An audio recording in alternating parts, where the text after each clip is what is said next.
Adrian College Television would like to give a big thank you to our sponsor, Carlton Lodge of Adrian. Carlton Lodge is sponsoring all ACTV broadcasts during the 2021 to 2022 school year. Located at 1629 West Maumee in Adrian, Carlton Lodge offers comfortable rooms and suites at affordable rates. There's also a heated indoor and outdoor pool, along with a 24-hour fitness center. Thank you for the continued support toward Adrian College Television.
Crosses over, back onto the far side. Rips a shot, she scores!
I'm Matt Kibbe, the current student body president here at Adrian College.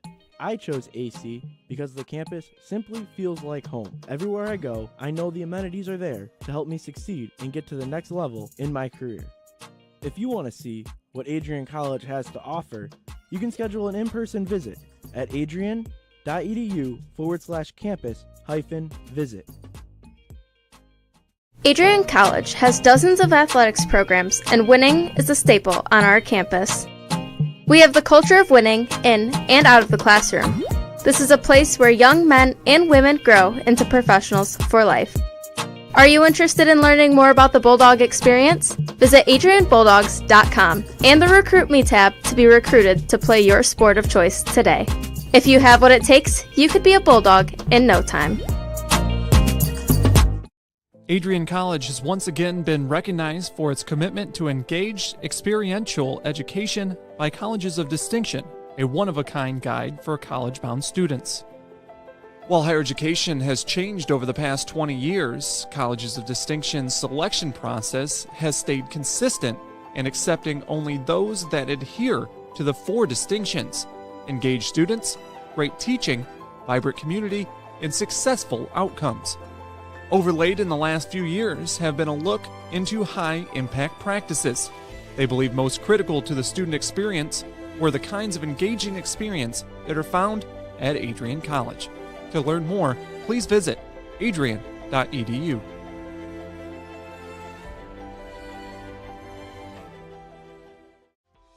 Welcome to Adrian, Michigan. We're located in a proud college town. Adrian College is situated just 45 minutes from Ann Arbor, Detroit, and Toledo. We're very excited to show you just a little bit of what AC has to offer. This is the gateway to our campus. Welcome to the place that we believe will change the rest of your life. AC features one of the most well-rounded educational experiences in the country. We offer over 60 different academic majors and 10 academic institutes, as well as dozens of student organizations. Year after year, we've been ranked as one of the nation's best colleges, including being one of the most innovative institutions in the U.S. for our medical programs. Our campus is simply beautiful.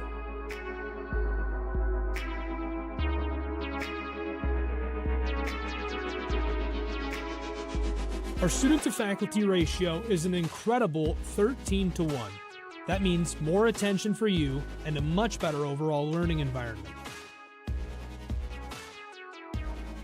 We know how to put together an education that is life-changing, and these are just some of the highlights. From our communication arts program, to our many performing arts, to the home of business on campus, to our sciences and medical studies, we have the spaces where you can grow into the professional that you want to become.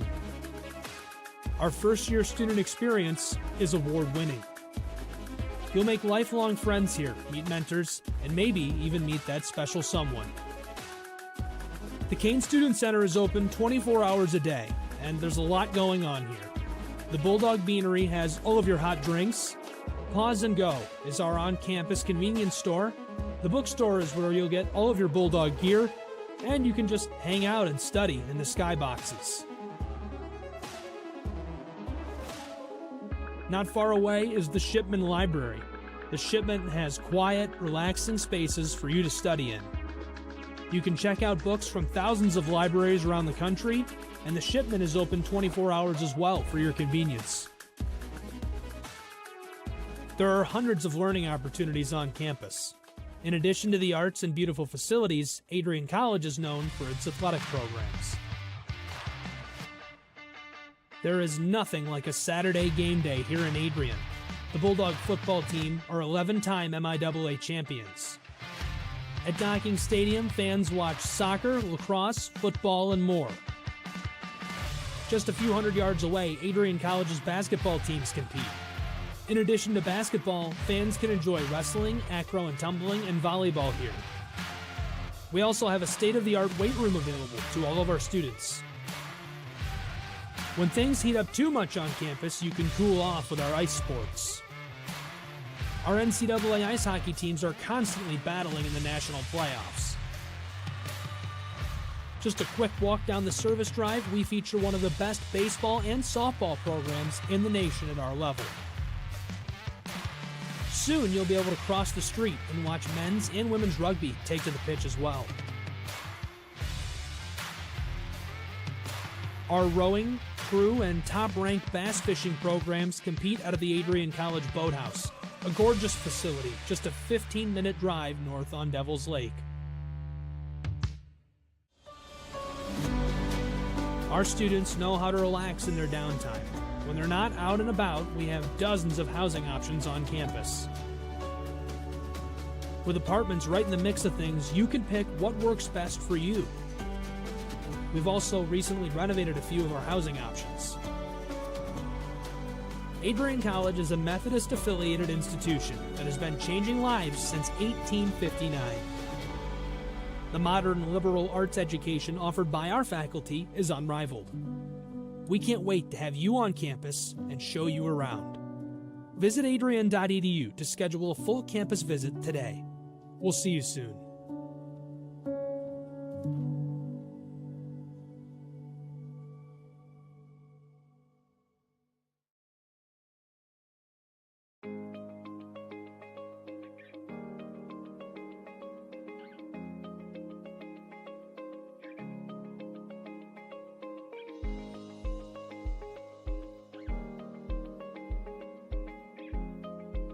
What if you didn't choose to become an Adrian College Bulldog? Surely you would have carried on with your education and could potentially be graduating elsewhere. But what would you have the honor of greeting Bruiser on campus? Would you have had the privilege of working alongside faculty that know your name? Would you have had the opportunity to learn and grow in an environment that is seeking the truth and dignity in all people? Would you have had a creative learning environment that is supportive of challenging you and achieving excellence in your academics, but also your personal and professional lives? This has been Adrian College's promise to us. Just as our families have promised to love us unconditionally and support us through the many peaks and valleys of our lives, Adrian offered a similar promise to us when they realized our potential by asking us to join them. While we have been busy navigating the many what-ifs of our time, none of which we could have imagined, we have indeed found the cane that holds our ribbons of excellence at Adrian to stand strong. Strength and tradition. A tradition that carries on from graduating class to graduating class. A symbolic reminder of the leadership carrying the motto, no victory without work. The Adrian College class of 2021 can proudly proclaim that we have earned our ribbon of excellence for persevering through a pandemic because of our hard work. We have had to learn how to best navigate the many what-ifs in uncharted times.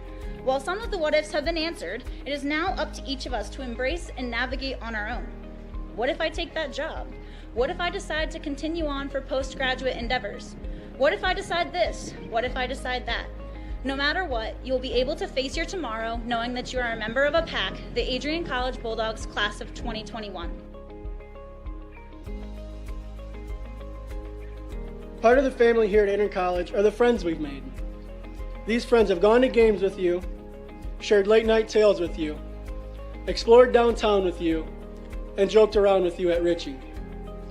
They were in the library with you at midnight studying for the 8 a.m. exam you forgot to study for. And they're there when you cried because you failed that exam. These friends are your new family members now. You will stay in touch with them forever, even if it's just liking their Facebook post about the new puppy they just got. Parents, family, and friends, we cannot thank you enough for everything you have done for us. Thank you for the support and the opportunity for this moment to graduate from Adrian College. You have helped us reach our dreams and goals in life. Congratulations, class of 2021. We finally made it.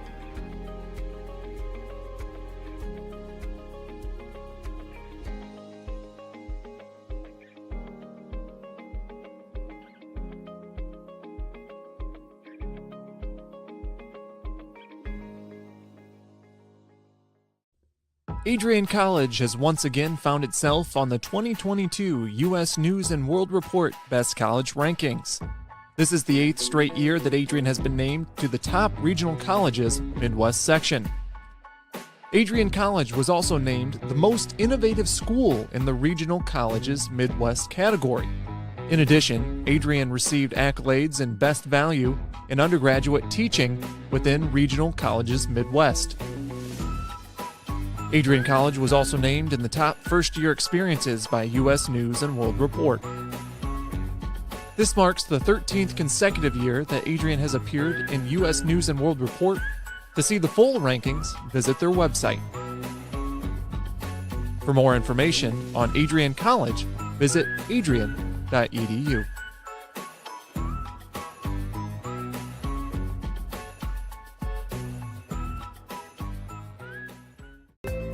The Adrian College Media Production House provides opportunities for students to learn and grow live on the airwaves, just like Matt Kibbe. I've gotten a chance to create a relationship with coaches and teams and learn more from people instead of trying to teach myself something. Got an opportunity to expand my knowledge of sports, hone in on my skills as a broadcaster, and learn about equipment in different ways. You get more of a connection with professors as well.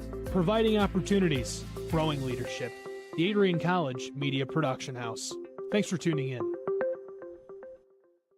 I'm Dejan Hughes, and I'm a senior in the class of 2021. My name is Megan Abbey. I'm from the class of 2021. Hi, my name is Caitlin Parisi, and I'm the class of 2021. Wow. As far as working for ACTV, the first thing that comes to mind is honestly the community. Like, the people that I work with are amazing, all the way down from Jay at the top to the last guy that only gets to work one stream a week. It's just the energy that is around is always awesome. It's a perk that you get free access to the games, but I absolutely love it. We have a great culture here, and then I was able to work my way up to a student director position, but I get so much creative freedom. I get to work in arenas and sports and environments that I absolutely love and enjoy. ACTV has brought so many experiences and memories that I'll take with me to grad school and even beyond. It's been such a blessing to be a part of the team, and everyone's just so welcoming, and I've learned so much directing and using the camera and many other things. If you do want to get into this stuff, I say do it, and do it quickly with ACTV, because not only is it a great community, but you'll also learn a lot and be prepared for the future. I think what I'm going to miss most about ACTV that's not the free software that I get as a student would definitely be the people and the culture that we have here. Just the connections that I've made, the students that we have, just the family that we have here. I'm definitely going to miss everyone a lot. I'm going to miss everyone. I think everyone's just been so great. I love the atmosphere. It's definitely another family away from home. I think directing is going to be something I miss, but just interacting with everyone during our meetings on Tuesdays, and just the atmosphere, I think, is going to be the biggest thing. DJ, Megan, Caitlin, I know I told you this was going to be a promo about ACTV. Well, it's actually a promo about you guys. Your leadership as seniors has helped me guide the program since taking over at the beginning of January. I would not have been able to do it without you three. Now, I know your time is done with ACTV at the end of the semester, but I know you're going to do so many great things in your future endeavors. I wish you the best of luck. Adrian College is looking for leaders, student athletes with the tenacity to keep the Bulldogs at the top, the forefront, in and out of the classroom. The Bulldogs are looking for talent, character, hard work, grit, leaders who can electrify sold-out crowds, gut out a last-line shift, will their team to victory, hit a grand slam in the bottom of the ninth, and be a part of a legend in the making. Think you have what it takes to become a Bulldog? Visit adrian.edu to learn more. Adrian College is a pinpoint like no other. With our 77 undergraduate degrees, 47 majors, and 21 broad fields of study, Adrian has a one-of-a-kind, hands-on learning experience for everyone. Do you want to visit the campus of Adrian College in person? Visit adrian.edu/campus-visit. Again, that's adrian.edu/campus-visit. Come take in the beautiful facilities at Adrian College for yourself. Bulldog fans, connect with Adrian College TV on social media to be updated when we're broadcasting live, to see highlights, plays of the week, and much more. Adrian College Television is on Facebook, Instagram, and Twitter. ACTV's handle is at Adrian College TV on every form of social media. Thank you for tuning in and subscribing to the home of the Bulldogs, Adrian College TV.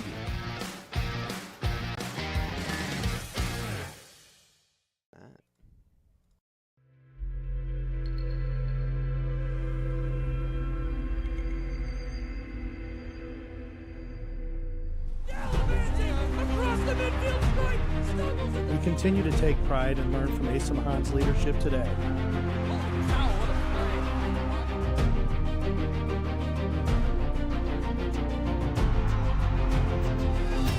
And the slam!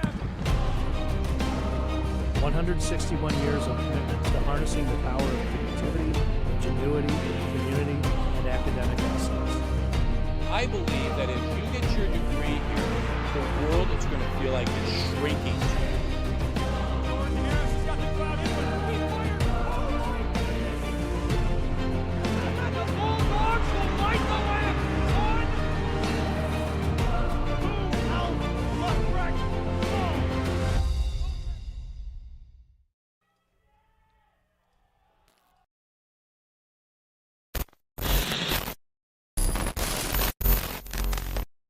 Rolled over to second. Wood is there, throws it over to first, and the Bulldogs are going to the NCAA tournament as the MIAA tournament champions. The dog pile ensues beyond the mound. One shot, not a future for sure. Let's go. Yeah, I was building on the lecture. Verses coming daily under pressure. Working on the plot and the scheme. The true stock trademark is at the edge of your dreams. I'm talking one shot for the kill. The breeze cup freeze up, straight dropping the chills. I'm talking taking over pieces and shares. A ball big sky high. Check the movement is here. Yeah. It's one heart, one shot. Now the future is yours. Go.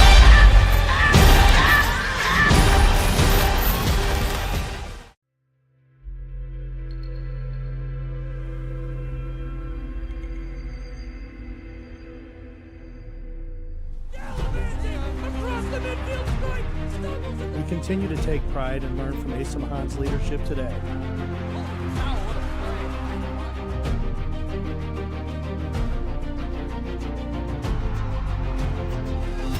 And the slam! 161 years of commitment to harnessing the power of creativity, ingenuity, community, and academic excellence. I believe that if you get your degree here, the world is going to feel like it's shrinking.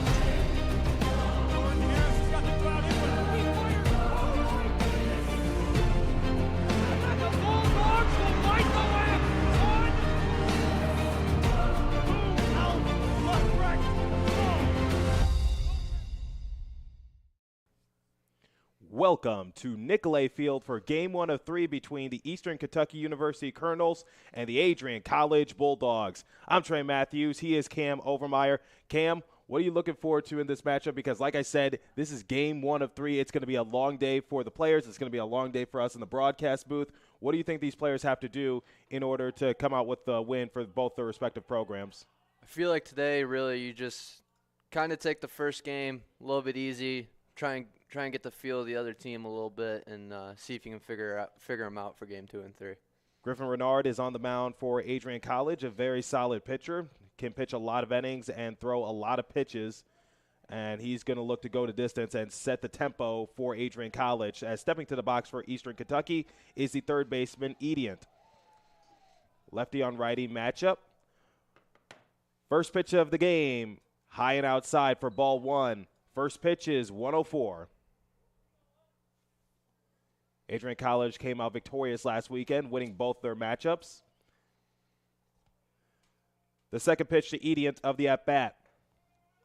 Paints the corner outside, evens the count 1-1. I feel like winning back-to-back games last time they were out was really going to carry into this series of 3 games here today. Right, you got to be ready mentally and also physically to play 1 of 3. Swing and a miss, whiffed at nothing but air, and that's 1-2 to him now. The count is now 1-2 to Adrian, the third baseman and leadoff hitter for the Colonels.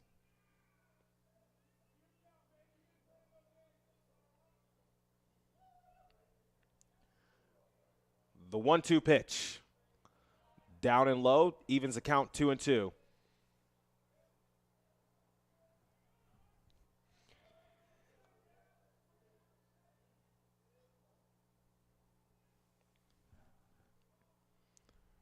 The 2-2 pitch from Renard. And Adrian is able to slap it foul down the third base side. Still 2-2 to him.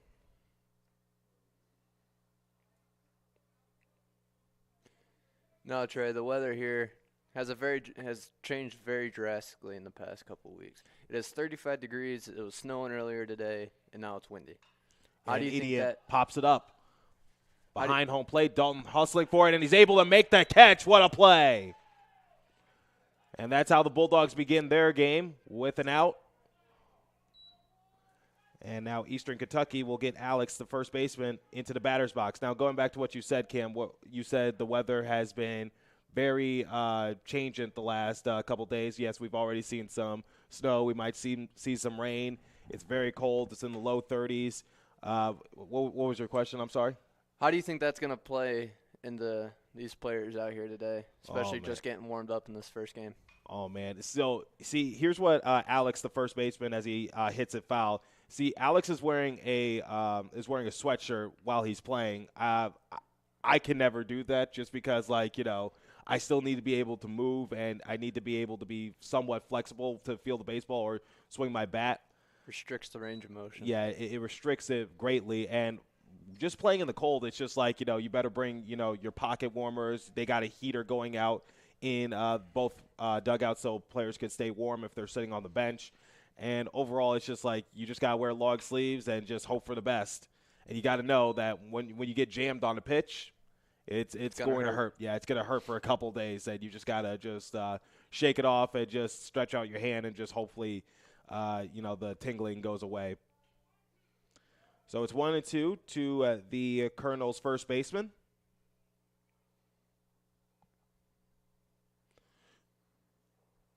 The 1-2 pitch from Renard.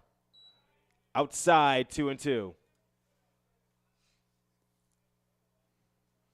Now, Trey, here, if you're Renard here on the mound, are you trying to give the batters some pitches to get your infielders and outfielders moving a little bit so they're not standing out there with their feet in cement trying to stay warm? Well, you see, I was never a pitcher. That was literally the only position that I would never even give a shot while I was playing. But if you want me to provide a perspective, I believe Renard is just trying to work as quickly as he possibly can. Usually you just try to strike out as many batters as you can, but you got to know it's the job of the leadoff hitters to work the count and just hopefully see a lot of pitchers for their batters, as there is a blooper into right field, and Beakey is able to make the catch. Wasn't hit too deep, but he had some trouble with it. Might have lost it in the clouds. Nonetheless, 2 up, 2 down for the Bulldogs in their top half of the first inning. Looked like he misjudged that ball there right off the bat. Came in and then had to make a sudden movement right back towards the fence there. And now here comes the pitcher, Cody, for the Colonels, batting for himself. First pitch on its way from Renard.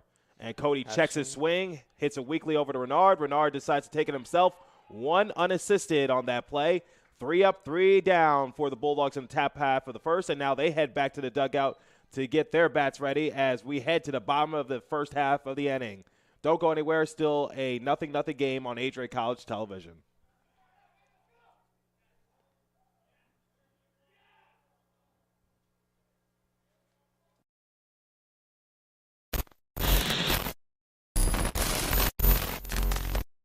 Rolled over to second. Wood is there, throws it over to first, and the Bulldogs are going to the NCAA tournament as the MIAA tournament champions.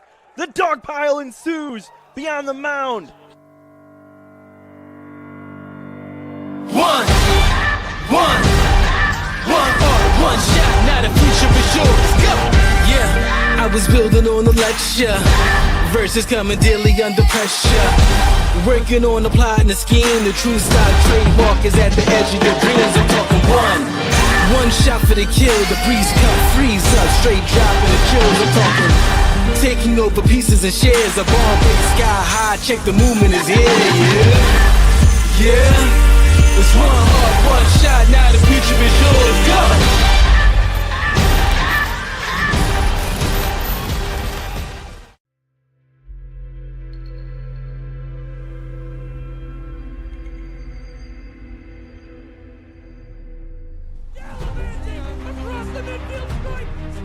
We continue to take pride and learn from Asa Mahan's leadership today.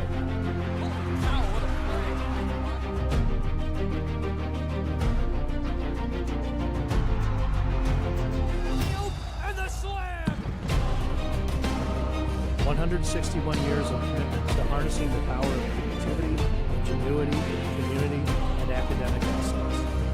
I believe that if you get your degree here, the world is going to feel like it's shrinking.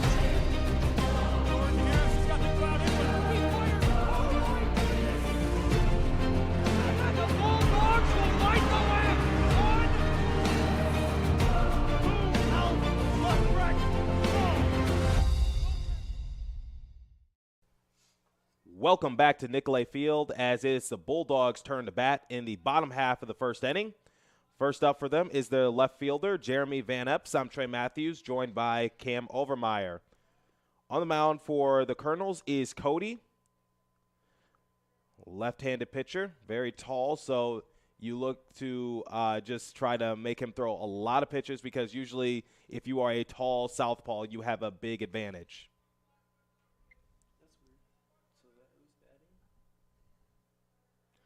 And now here comes Jeremy Van Epps, the left fielder. First pitch to Van Epps, showing bunt. Hits it down to third base. Able to collect it is Adrian. He's safe. And like Cam said, the throw just took Alex off the bag. So reaching there on the bunt hit is Van Epps. That was a very well played bunt there, right? Found the gap between the pitcher's mound and the third base line there, and really got down, really made the third baseman try to make a play. So for the left-handed hitter, you see that they were shifting a little bit for Van Epps, so he was trying to work down the third base line. That's the right mentality to have. First pitch to Renard, swing and a miss, 0-1 to begin his at-bat. So Van Epps is the runner at first for Adrian College.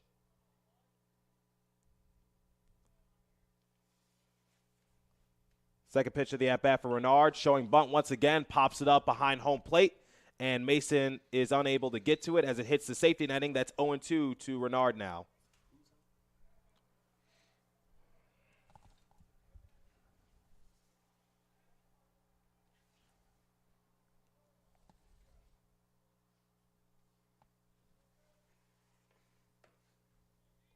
Renard in the 0-2 hole.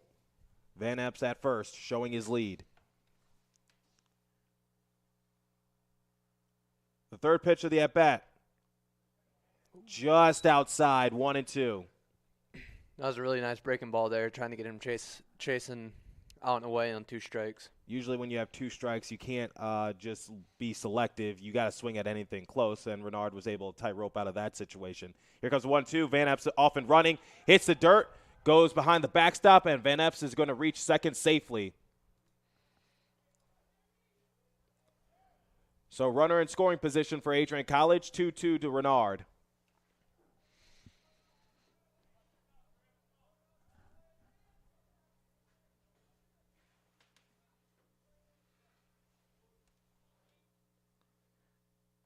Here comes the 2-2 pitch. Hits the dirt once again. Able to keep it in front is Mason. And that fills the count, 3-2. That was a nice stop there by the catcher. Yeah, Mason. Usually if you're the catcher, you don't care how you stop it. You don't care if it's clean, smooth, whatever the case might be, as long as you keep it in front of you. The payoff pitch to Renard, and he'll take it for strike 3. So first out of the inning for the Colonels, and Renard didn't like the call. Felt as though it was low. Now, if you're Renard, you want to be a little careful, especially since you're a pitcher, because umpires do show bias towards certain players and things of that nature. So if you're arguing with them, usually he won't be your friend, especially on a close pitch. Now, third batter in the inning, Dalton Adams, the catcher for Adrian College. Tossing it back over to second, in and out of the glove of Drew, and Van Epps is able to get back to second in plenty of time. Van Epps there looked like he took his time getting back. The Colonels there almost picked him off there at second. Yeah, Cody was very slow on that pickoff attempt, but, it's at a very weird angle. He's a left-handed pitcher, and, he's got to do a different motion in order to do a pickoff. Usually it's easier for a left-handed pitcher to pick off at first base, but second and third, usually a disadvantage. There's a lot more wiggle room for a southpaw there to pick him off at first. First pitch of the at-bat to Adams was high and inside, 1-0. Here comes the second pitch. high and outside this time, 2-0. So 2-0 to Adams. One batter down. Van Epps is at second.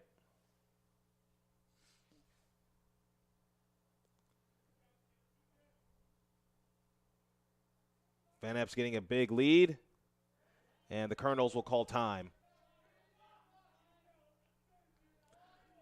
Van Epps was kind of scaring them at second, so they elected to just reset. I don't know if the Colonels there called time or if the batter for Adrian called time there, because it was a very close call for when Cody started his pitch there to when the ump called time. Now here's the 2-0 pitch, high and inside, 3-0. Now if you're Adams, I would expect a pitch down the middle, but we'll see what happens. Like we were saying last weekend, Trey, what do you do here? The Fernando Tatis rule. I would say, I would give him the green light. The 3-0 pitch, high and inside. Not that time around, so Adams will take his base on the walk. 4 pitches, 4 balls, results in a walk. And now there'll be a courtesy runner, as Adams is the catcher.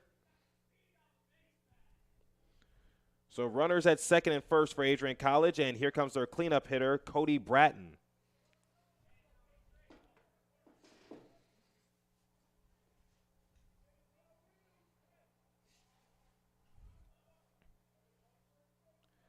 As Peyton Weber is the courtesy runner for Adrian College. First pitch to Bratton, high and outside, 1-0. Once again, Weber is the courtesy runner for Dalton Adams, the catcher for Adrian College. Van Epps at second. The second pitch to Bratton.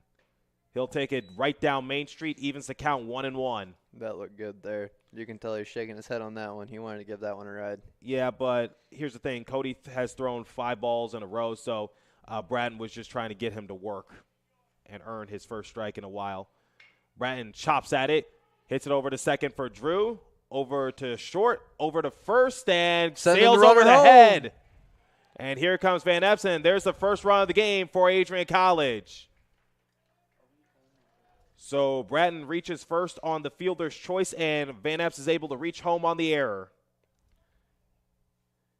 As you saw the pitch, Bratton was able to chop at the ball, hit it over to the second baseman, Drew. Drew tossed it over to Caleb, and unfortunately, Caleb tossed it over his first baseman's head. Nothing Alex could do. So Bratton is at first. There is 2 batters down for Adrian College. And now stepping up to the box, Travis Carson, the center fielder. First pitch to Carson. Takes it inside for ball 1. Once again, Bratton is able to reach first on the fielder's choice error.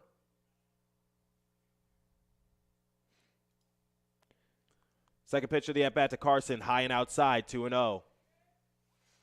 know what I'm seeing here in the very early stages of this game is that home plate umpire there is calling a really, really tight zone to the couple pitches that have been thrown by each team. The 2-0 pitch paints the corner outside, 2-1.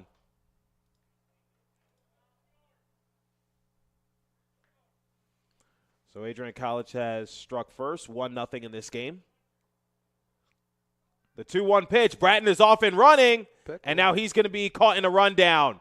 Toss over to first, and they got him for the third and final out. Carson was not too happy with Bratton on that play. Felt like that was a boneheaded move. See, the thing for Bratton is that he's just not fast enough to do that kind of move because he saw that Cody, the pitcher, was taking his time on the stretch, and unfortunately Bratton just caught him at the wrong possible time. So the Bulldogs get their final third out, and we head to the top half of the second. Bulldogs on top of the Colonels by a score of 1-0. We will catch you momentarily on Adrian College Television. Don't go anywhere.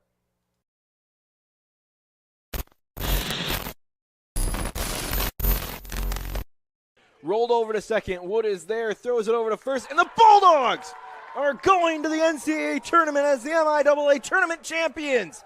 The dog pile ensues beyond the mound.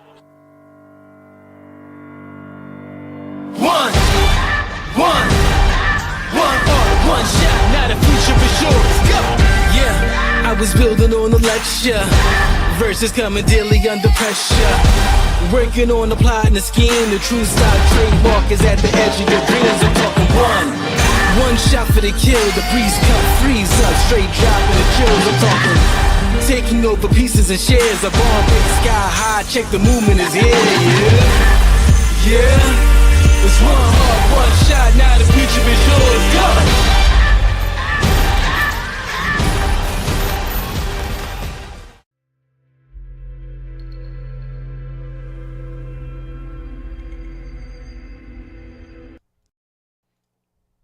Welcome back to Nicolay Field as the Bulldogs are on top of the Colonels by a score of 1-0.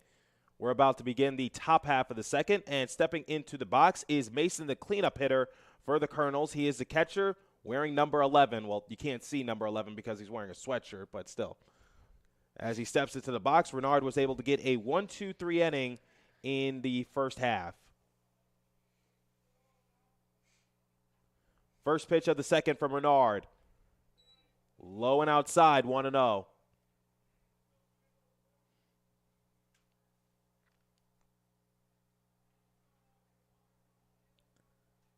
The 1-0 pitch on its way from Renard. Takes it right down the middle, evens the count 1-1.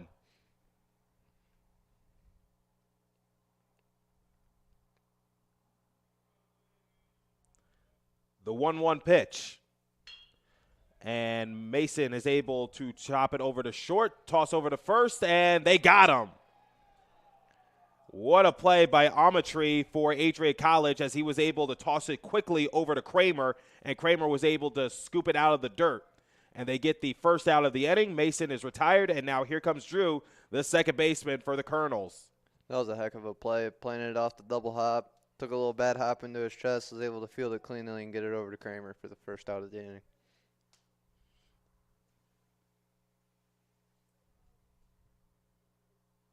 The first pitch to Drew, swing and a miss, 0-1 to begin his at-bat.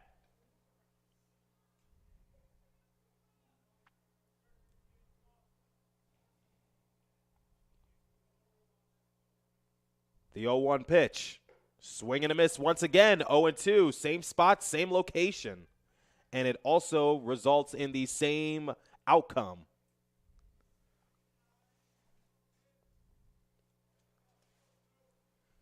The 0-2 pitch. He hits it up the middle. Amatry hustling for it, dives and makes the save, but he's unable to toss it over to first. What a play by Amatry as he prevented it from going into center, and he saved Carson a couple jogs in.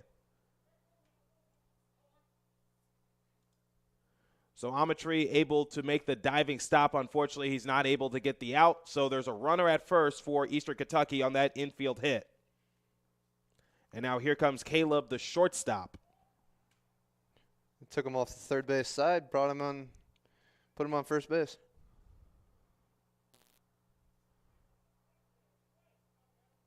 Renard sets into the mound, working from the stretch the first time this afternoon. Pickoff move, and he gets back just safely. Bulldogs disagree with that, as you could hear some of the groans here in Nicolay.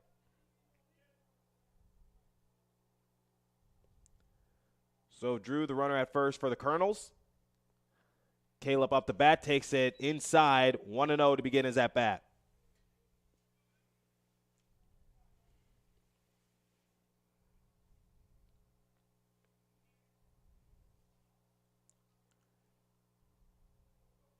The 1-0 pitch. Swings and hits it foul on the first base side. Creeping towards the parking lot here at Nicolay Field.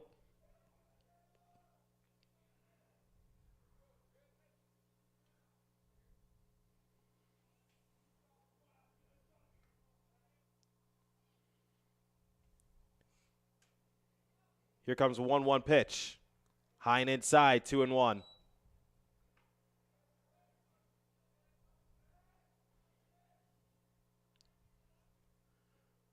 Renard sets into the mound. Looks back at first. And pickoff move once again. Not able to get Drew. First baseman a little slow there to get the tag down. I feel like that throw got there in time.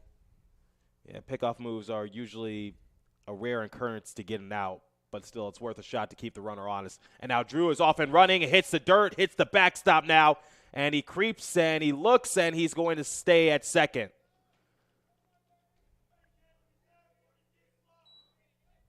Adams was unable to keep it in front of him, and now there's a runner in scoring position for the first time this afternoon for the Colonels. And it's a 3-1 count to Caleb. Talking about keeping a runner honest. Yeah, that happens sometimes. The 3-1 pitch just hits the outside corner. That fills the count 3-2.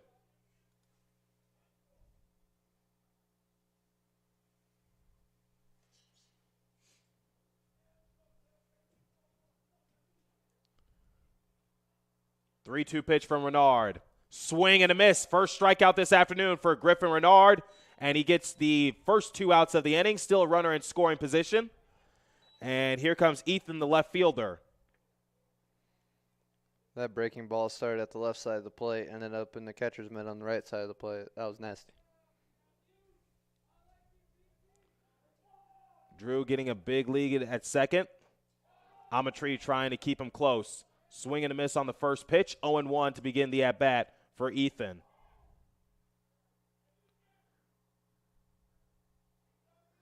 See, in that case, usually you want Chadwick to check the runner, since this is a right-handed batter up to bat. Second pitch of the at-bat is outside and hits the dirt, 1-1.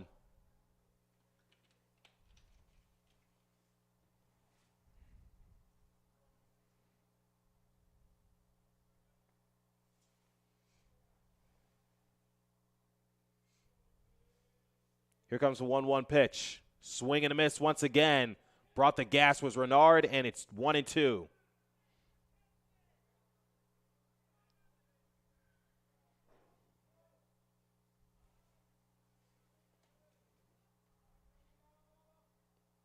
One-two pitch on its way. Swing and a miss. To get the final 2 outs, he gets 2 strikeouts, and Renard is able to get out of this inning, and the Colonels leave a runner in scoring position. So we head to the bottom half of the second inning. Still 1-0 at the hands of Adrian College. We will see you momentarily on Adrian College Television. Welcome to Adrian, Michigan.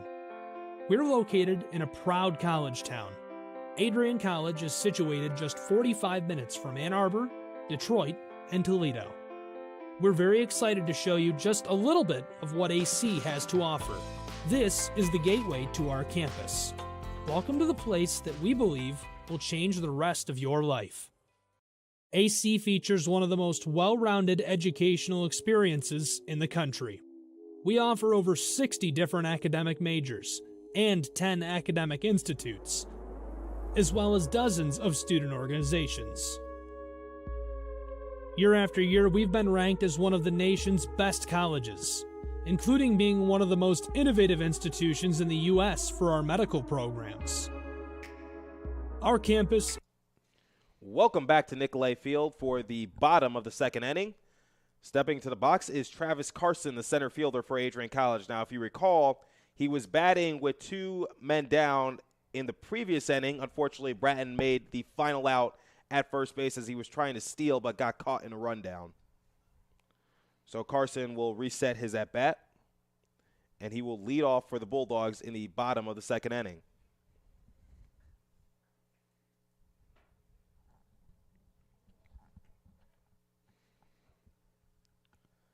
Cody still on the mound for the Colonels. First pitch to Carson. Just gets the inside corner, 0-1, excuse me.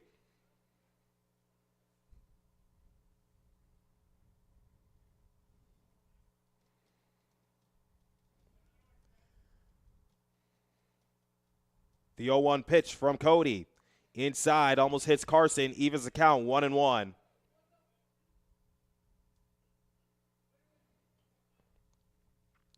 Saw Carson throw some shade towards the Colonels as he gave up the thumbs. The 1-1 pitch. Carson swings and shoots it down the first base line. That's going to get out of play and get into the stands near right field.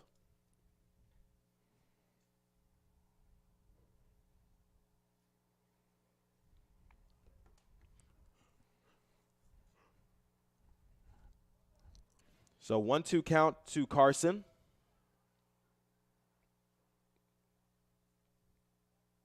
Cody sets the pitch. Outside, 2-2. Looked like a curveball there with not enough curve. Yeah, off-speed pitch just unfortunately wasn't able to break at the last possible second. Here comes the 2-2 to Carson. Carson swings and hits it weakly into right field, and that misses Drew's glove, and it reaches the right fielder, Peyton, as Drew tried to dive onto the ground to make the save. Unfortunately, he was unable to do so, so it's a bloop single for Carson. Now stepping up to the plate is Ethan Kramer, the first baseman. So runner at first, getting the first man on base for the Bulldogs. Nobody out, and here comes Kramer once again. First pitch to Big Country, high and outside, 1-0.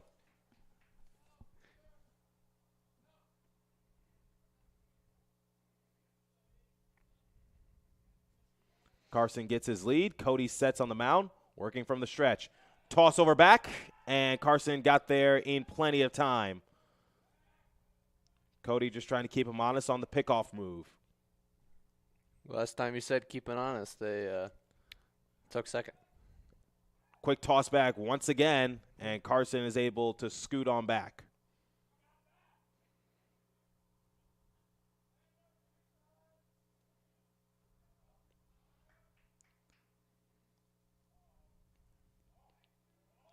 The 1-0 pitch. Kramer takes it high and outside once again. 2-0 to him now. See, Cody takes so long in his stretch that Carson knows that, so Carson's just trying to get off and running at the right possible time. So you see him taking a lead, dancing a little bit. Same pitch, same location. It's just high and outside. 3-0 to Kramer now.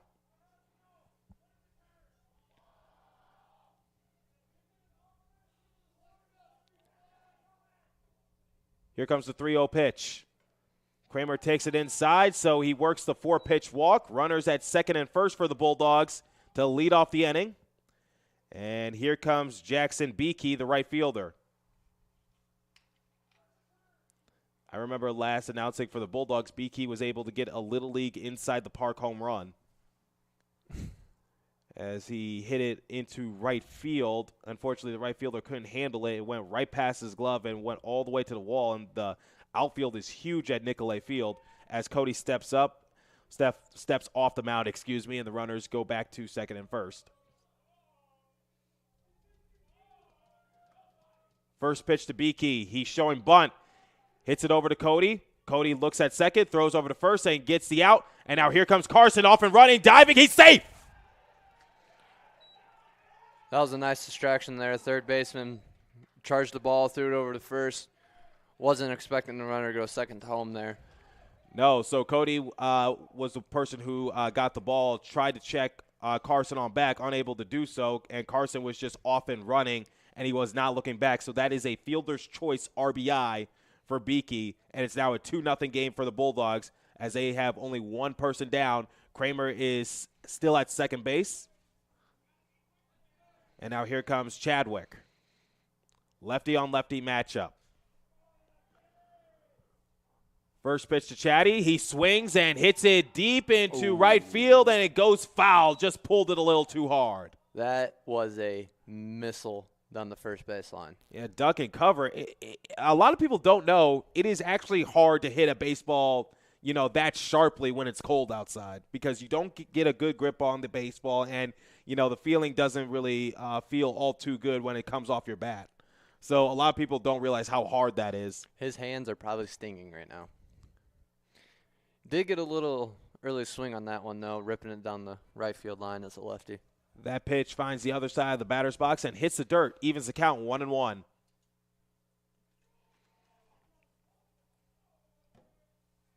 If he gets that same chance, times it up a little bit better, that one's going to the wall. 1-1 pitch to Chatty. He takes it outside once again, 2-1.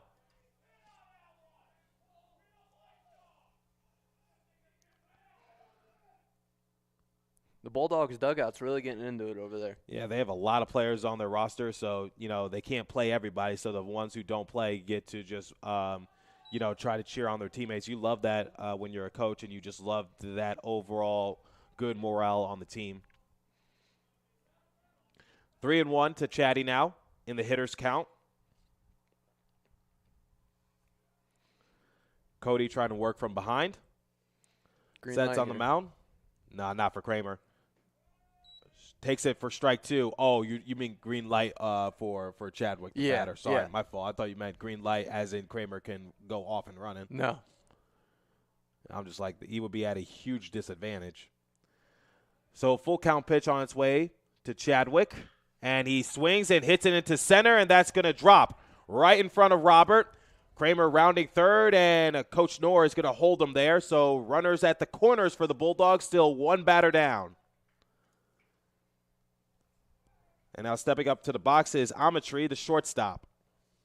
The Venezuelan coming from Columbus, Ohio. That's right. You know him very well. In fact, I do too, so I can't really talk.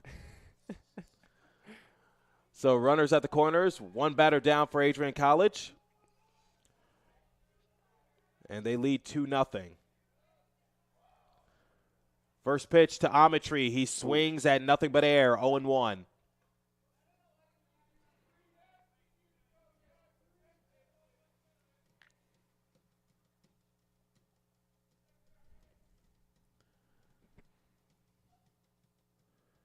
The 0-1 pitch to Amatri. Takes it inside, evens the count 1-1. And Chadwick is going to take second with ease. So ducks on the pond for Adrian College, still one batter down. Adrian College is in a really good situation here to start getting a rally going. They are. So the thing was, Kramer was at third, so you know that the Colonels are more focused on trying to keep Kramer at third, and Chadwick decided to go off and running the first bad pitch he saw. Chadwick, not the fastest person on the team, but, that's how you just work effectively. Inside, and Amatri will take it for a ball, 2-1. Now, what do you think about Amatri here getting a bunt down the first base line, getting it deep down in there, trying to get... See, that would be a decent move if there was a fast runner at third. Kramer's not all that fast as Amatri swings and misses in the dirt, 2-2. So Kramer's not really all that fast for the Bulldogs, so I don't know how effective that would be. But, I know Amatri is pretty fast, so maybe he'll get the infield hit, and that could move the runner up to third. But I think Kramer will be a dead duck at a home. And Amatri swings and misses. He could have taken first on the drop third strike, elected not to, so we go back to the top of the order for the Bulldogs. Here comes Van Epps as there's two batters down for Adrian College. So lefty on lefty matchup once again. Ducks on the pond for Adrian College. Went through the lineup in 2 innings. Usually means you're doing something right. Yeah, usually. That should be a stat in baseball as a team. How many times you go through a lineup? I think it is. I wouldn't be surprised. The first pitch to Jeremy, and he'll take a low and outside for ball 1.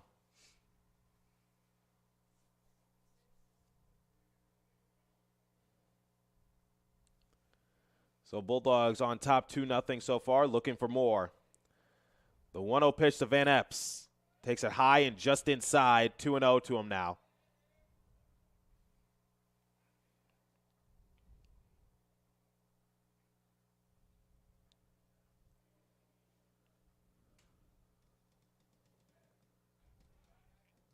Van Epps calls time here. Once again, we go back to the pitcher, Cody. Really takes a lot of time in his windup in the stretch. Yeah, he does. And there's a strike to Van Epps now, 2-1. Now, as a batter, with Cody taking that time in the stretch, does it get into your head a little bit? Like I said, never a pitcher, so I'm sure, like, if you're having as a batter. Oh, as a batter? Yeah, actually, because it's just like the pitcher is just taking so long. It's just like, look, I need to know when I can get into my load. I need to know when it's time for me to step. So as a batter, yes, it definitely can get into your head just a little bit, but the Bulldogs are right now working effectively this afternoon. as Cody decides to step off the mound and try again. 3-1 to Van Epps. Throws off your timing a little bit. It does. People would think that slow pitchers are usually better to hit. Not always the case. 3-1 pitch to Van Epps, and he'll take it low and inside for ball 4, so that's going to load him up for Adrian College. See if Renard here can do anything with bases loaded. Well, let's see if he can help his cause. You are right, because he is the pitcher and he is batting for himself. No designated hitter for the Bulldogs this afternoon.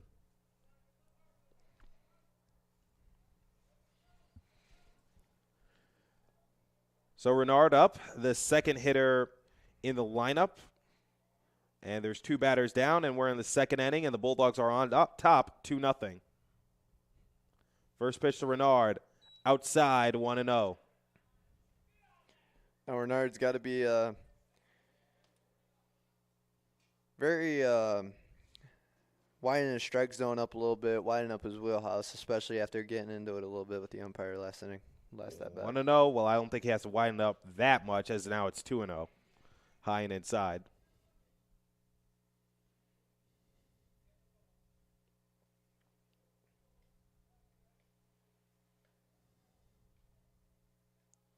Here comes the 2-0. Renard takes it for ball 3 just outside. 3-0 to him now. That was close. That was very close. I thought that could call it a strike. Could have went either way, but nonetheless 3-0 to Renard. The fourth pitch of the at-bat takes it for strike. So it's 3-1 to Renard now. That third ball, I think, went in between the home plate and the left-handed batter's box. It was that close. 3-1 pitch to Renard, and he takes it for ball 4, so he'll take his base, and Kramer comes around to score. So that is a walk RBI for Griffin Renard. And now it is 3-0 Adrian College in the bottom of the second still. And now here comes Dalton Adams, the catcher. And you see a mound visit for the Colonels as Mason is trying to settle Cody down.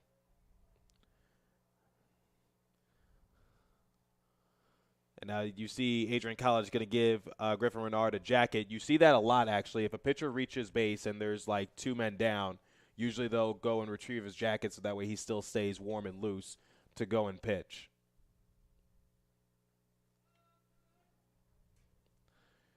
So here comes Adam, the third hitter of the lineup.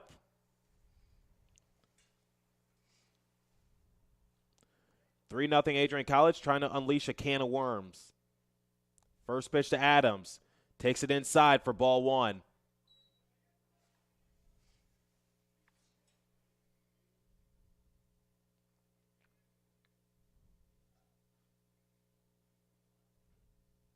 The 1-0 pitch.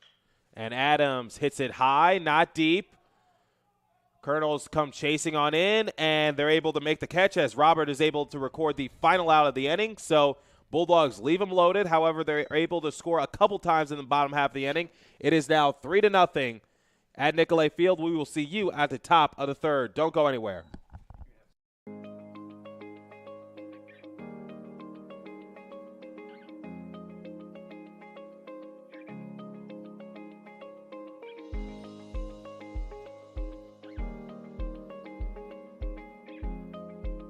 What if you didn't choose to become an Adrian College Bulldog?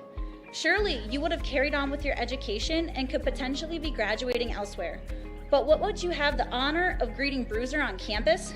Would you have had the privilege of working alongside faculty that know your name? Would you have had the opportunity to learn and grow in an environment that is seeking the truth and dignity in all people? Would you have had a creative learning environment that is supportive of challenging you and achieving excellence in your academics, but also your personal and professional lives? This has been Adrian College's promise to us. Just as our families have promised to love us unconditionally and support us through the many peaks and valleys of our lives, Adrian offered a similar promise to us when they realized our potential by asking us to join them. While we have been busy navigating the many what-ifs of our time, none of which we could have imagined, we have indeed found the cane that holds our ribbons of excellence at Adrian to stand strong. Strength and tradition. A tradition that carries on from graduating class to graduating class. A symbolic reminder of the leadership carrying the motto, no victory without work. The Adrian College class of 2021 can proudly proclaim that we have earned our ribbon of excellence for persevering through a pandemic because of our hard work. We have had to learn how to best navigate the many what-ifs in uncharted times. While some of the what-ifs have been answered, it is now up to each of us to embrace and navigate on our own. What if I take that job? What if I decide to continue on for postgraduate endeavors? What if I decide this? What if I decide that? No matter what, you'll be able to face your tomorrow knowing that you are a member of a pack, the Adrian College Bulldogs class of 2021. Part of the family here at Adrian College are the friends we've made. These friends have gone to games with you, shared late night. Welcome back for the start of the third inning. Bulldogs on top 3-0. I'm Trey Matthews. He is Cam Overmeyer. Cam, what have you been seeing in this game so far? I'm really seeing Adrian here starting to put the gas pedal to the floor. They're going to start the tempo here for the series in game number 1 of 3 here. I think you can see this momentum carry into the next 2 games. First pitch to Robert, the center fielder. He'll hit it foul, 0-1.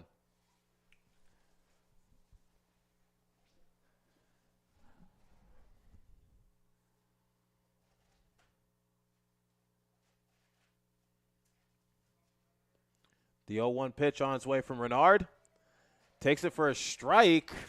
Didn't look good from up here, but that's why I'm not an umpire. Nonetheless, it's 0-2 to the batter. You know, Trey, I do a little umpiring over the summer. And how is that? It gets very hard. Ooh. Hits it up the middle. Renard is able to knock it down. Amatry collects it. Toss over to first, and they got him. Amatry at shortstop is really having a game here early in game number 1. Thank goodness Renard was able to die out the baseball just a little bit, and that gave Amatry just a split-second head start than the baseball, and he was able to collect it before it went up the middle, and he tossed it over to Kramer quickly. And now here comes Peyton, the right fielder. First pitch to him. Takes it for a strike, 0-1.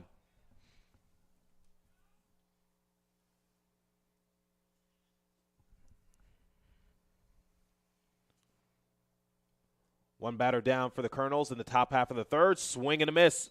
Had him out in front, 0-2.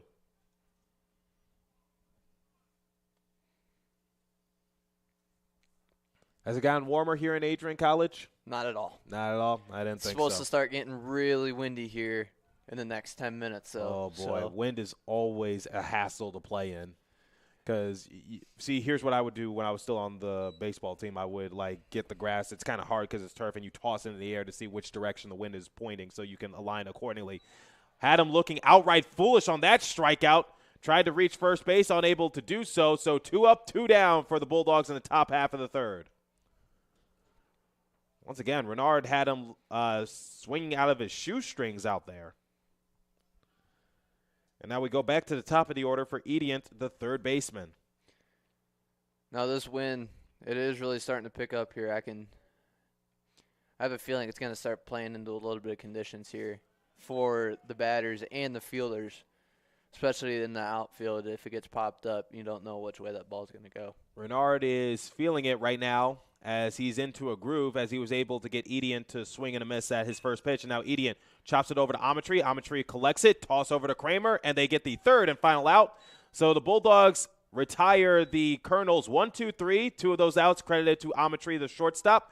And we head to the bottom half of the third inning, still 3-0 on Adrian College Television. We will see you momentarily.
Welcome back to Nicolay Field for the bottom half of the third inning. First up to bat is Bratton for Adrian College. First pitch from Cody, and Bratton chops it down the third base line, foul.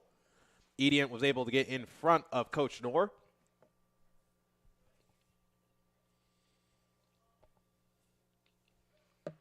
Oh and 1 to begin Bratton's at bat.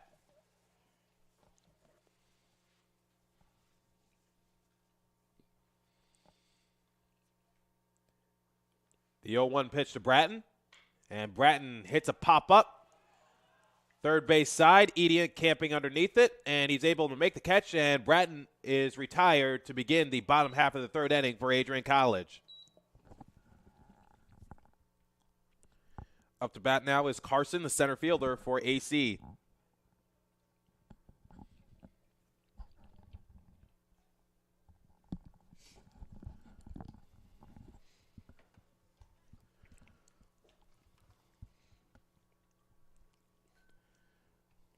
First pitch of the at-bat to Carson. Takes it high and outside for ball one.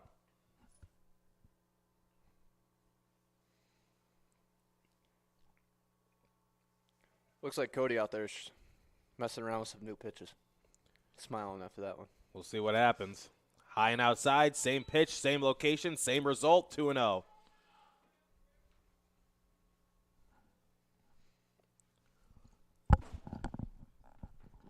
Here comes the 2-0 pitch. Carson takes it high and outside once again, 3-0.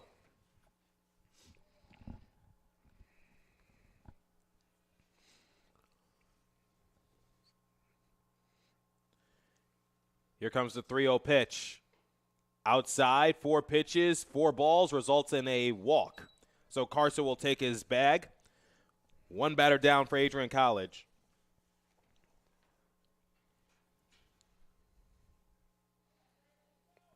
And now stepping to the plate is Kramer, the first baseman for AC.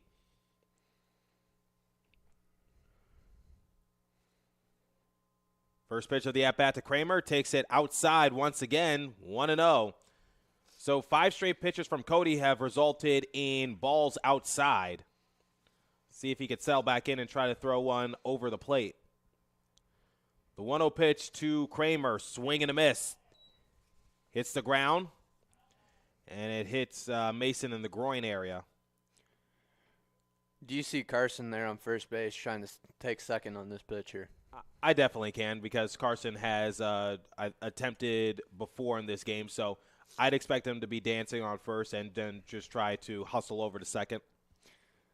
I'm going to go back to, the pitcher, Cody. Yep, there it is. And Carson's going to get there in plenty of time. As it reaches the center field, No. he trips up on his own shoes. He limps back over to second. Hopefully he's all right.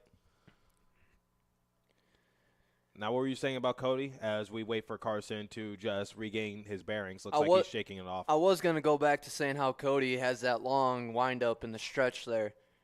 Really making the base runners think they're on first base with being a lefty and when he's actually going to go. Definitely, and you saw Adrian College, especially their speedsters, trying to take advantage of it.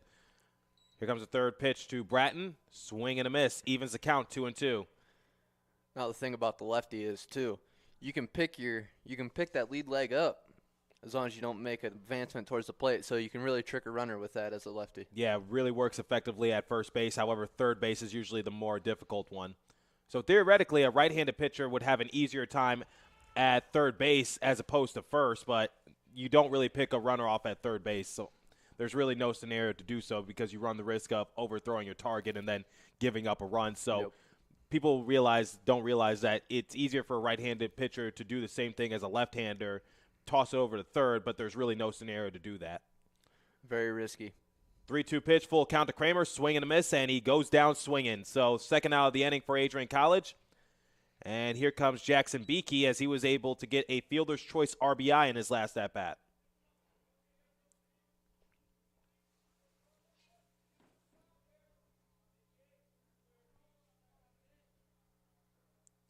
Carson still stands at second for Adrian College. First pitch to Beakey.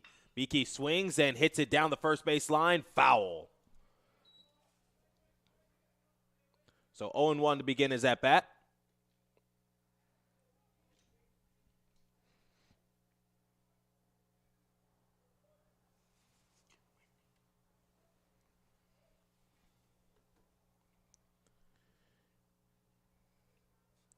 Here comes the 0-1 pitch to Beakey. He swings and chops it to first base. And be able to beat it out. collecting is Alex, and Safe. he's safe, and Carson scores. So technically that's an infield hit RBI. You just saw Carson. See, this is what you do as a runner when there's two men out. You keep running and you don't look back. That's why coaches always say, run. If it's in play with 2 outs, keep running no matter what. And Beakey was able to beat out Alex, the first baseman for Eastern Kentucky, and it results in a 4-0 game. And technically, Beakey gets his second RBI of the game on the infield hit. Here comes Chatty, and he chops it down the first base side. That's going to hit foul territory, though, so it's 0-1 to begin his at-bat. That first baseman and Kramer? Is that? No, I think you mean Mason. Mason, the catcher for Eastern Kentucky, or the pitcher, Cody. Beakey. Oh, Beakey and the first baseman there for Eastern Kentucky. That was a bang-bang play. First baseman trying to dive, get that ball on the bag to get the out, but was a little too late. The 0-1 pitch to Chatty, and he chops it to the second baseman, Drew. Drew hustling for it, and it bobbles off his glove, and Chadwick is able to reach first base safely. So runners at second and first on that error from Drew. So in that case, for any of my nuanced baseball fans, that is considered an error since it wasn't hit sharply, and that was a playable ball for Drew, the second baseman.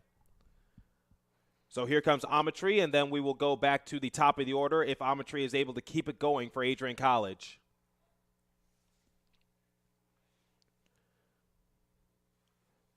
First pitch to Amatry. Takes it for strike one, just hits the inside corner. You can tell he didn't like that one, shaking his head after that pitch. I probably would take it too. I never liked the inside pitches when I batted. The 0-1 pitch, down and low, 1-1.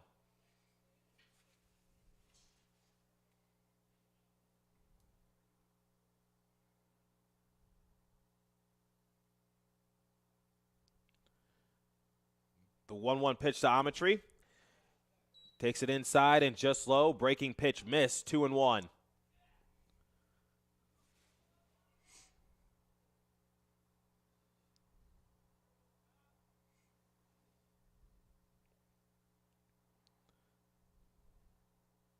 The 2-1 pitch to Amatry. Swing and a miss. Evens the count, 2-2. I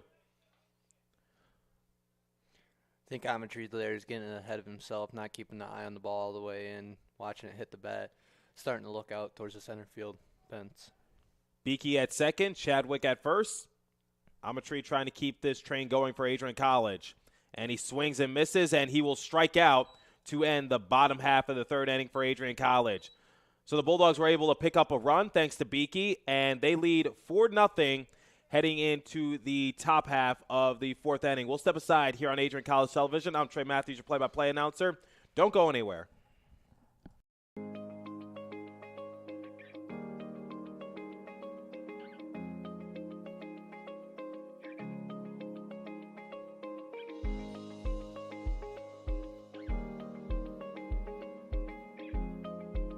What if you didn't choose to become an Adrian College Bulldog? Surely you would have carried on with your education and could potentially be graduating elsewhere. But what would you have the honor of greeting Bruiser on campus? Would you have had the privilege of working alongside faculty that know your name? Would you have had the opportunity to learn and grow in an environment that is seeking the truth and dignity in all people? Would you have had a creative learning environment that is supportive of challenging you and achieving excellence in your academics, but also your personal and professional lives? This has been Adrian College's promise to us. Just as our families have promised to love us unconditionally and support us through the many peaks and valleys of our lives, Adrian offered a similar promise to us when they realized our potential by asking us to join them. While we have been busy navigating the many what-ifs of our time, none of which we could have imagined, we have indeed found the cane that holds our ribbons of excellence at Adrian to stand strong. Strength and tradition. A tradition that carries on from graduating class to graduating class. A symbolic reminder of the leadership carrying the motto, no victory without work. The Adrian College class of 2021 can proudly proclaim that we have earned our ribbon of excellence for persevering through a pandemic because of our hard work. We have had to learn how to best navigate the many what-ifs in uncharted times. While some of the what ifs have been answered, it is now up to each of us to embrace and navigate on our own. What if I take that job?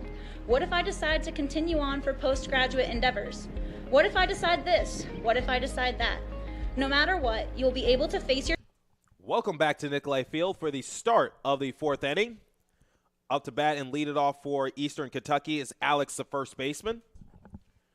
Looking for a bit of redemption, as it was him that kind of costed Eastern Kentucky a run in the last half of the inning. Renard still on the mound for Adrian College. The windup, the pitch, and Alex will take it for strike one. Renard here is really starting to get into a groove coming into the top of the fourth. Here comes the 0-1 pitch from Renard, and Alex takes it for strike two, 0-2 to the batter now.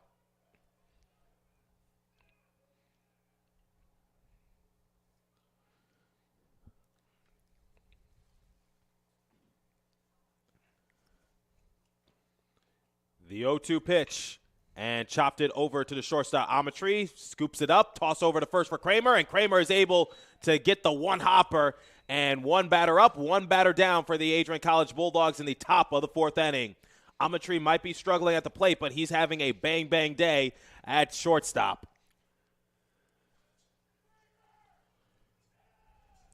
Because the last 3 outs of 4 attempts were recorded by Amatry. Going back to what you said, he's having one heck of a day in the field so far. Ooh.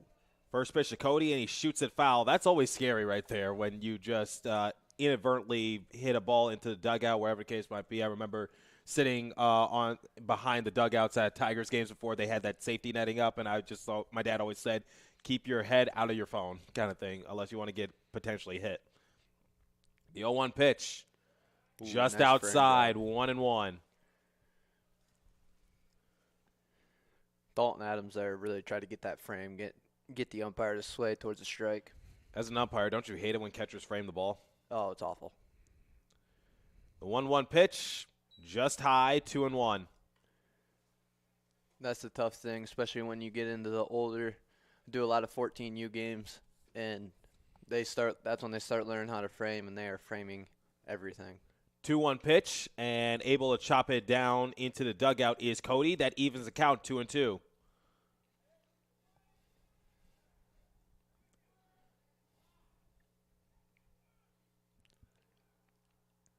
Renard trying to have a quick inning. The 2-2 pitch to Cody. Cody hits it down the first base line, foul once again.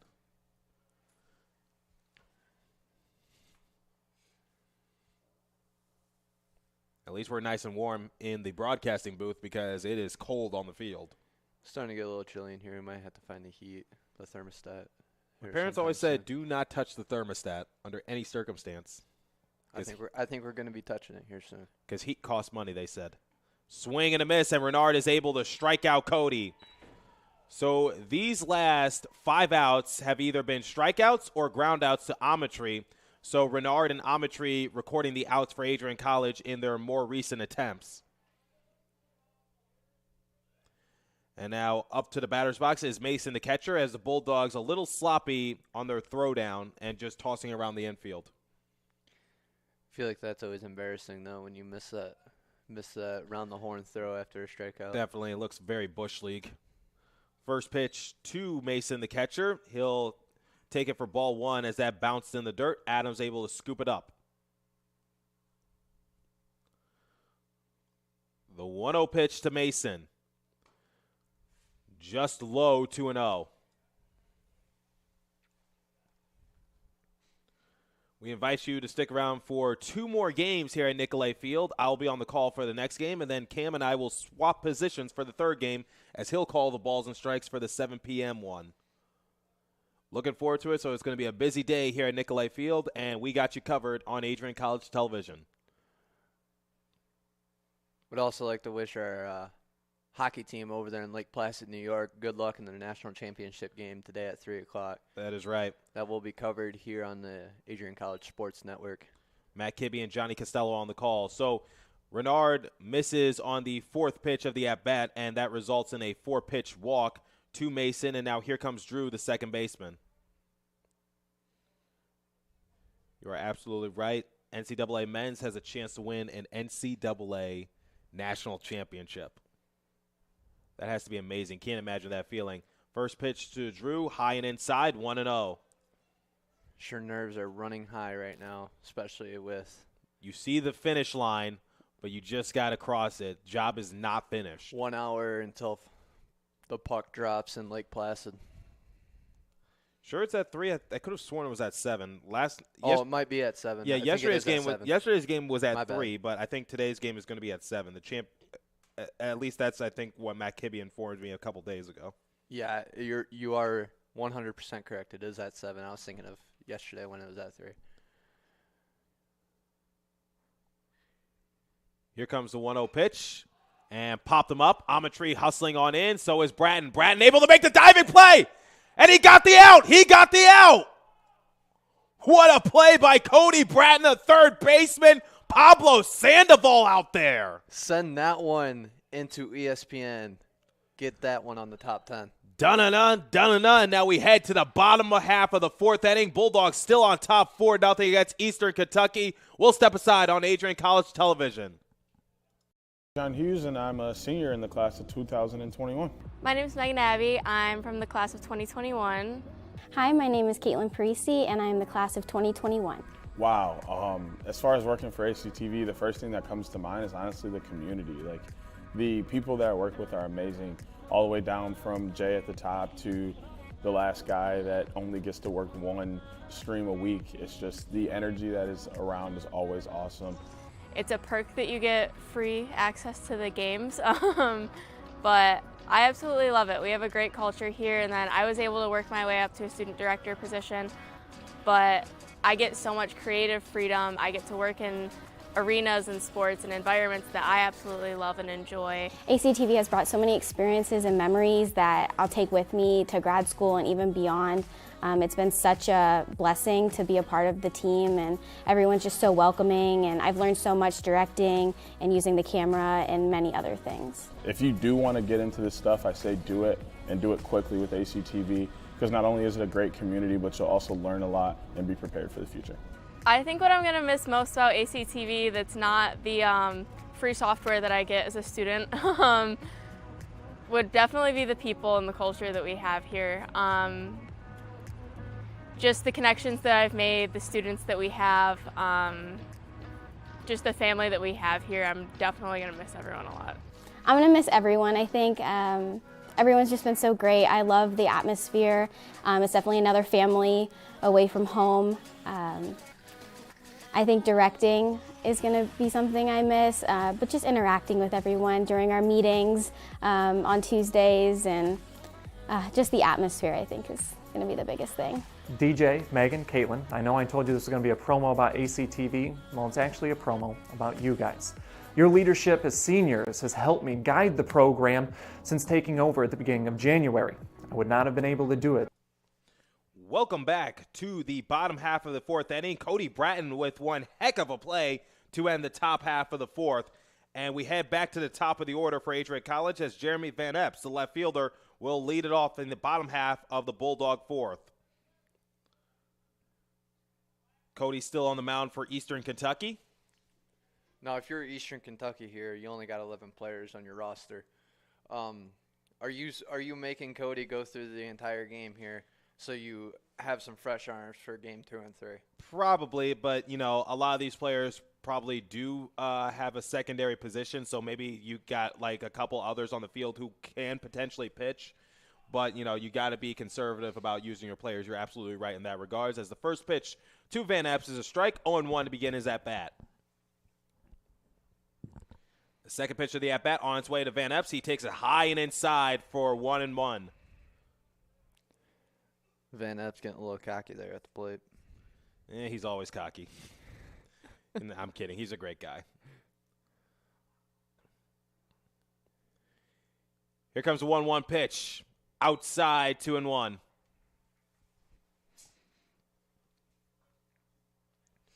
So Bulldogs on top of Eastern Kentucky by a score of 4-0 in the later half of the innings.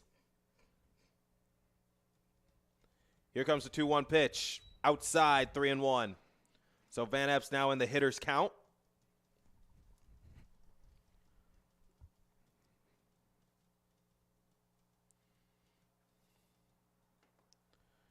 Three-one pitch on its way to Van Epps, and he swings and hits it to center.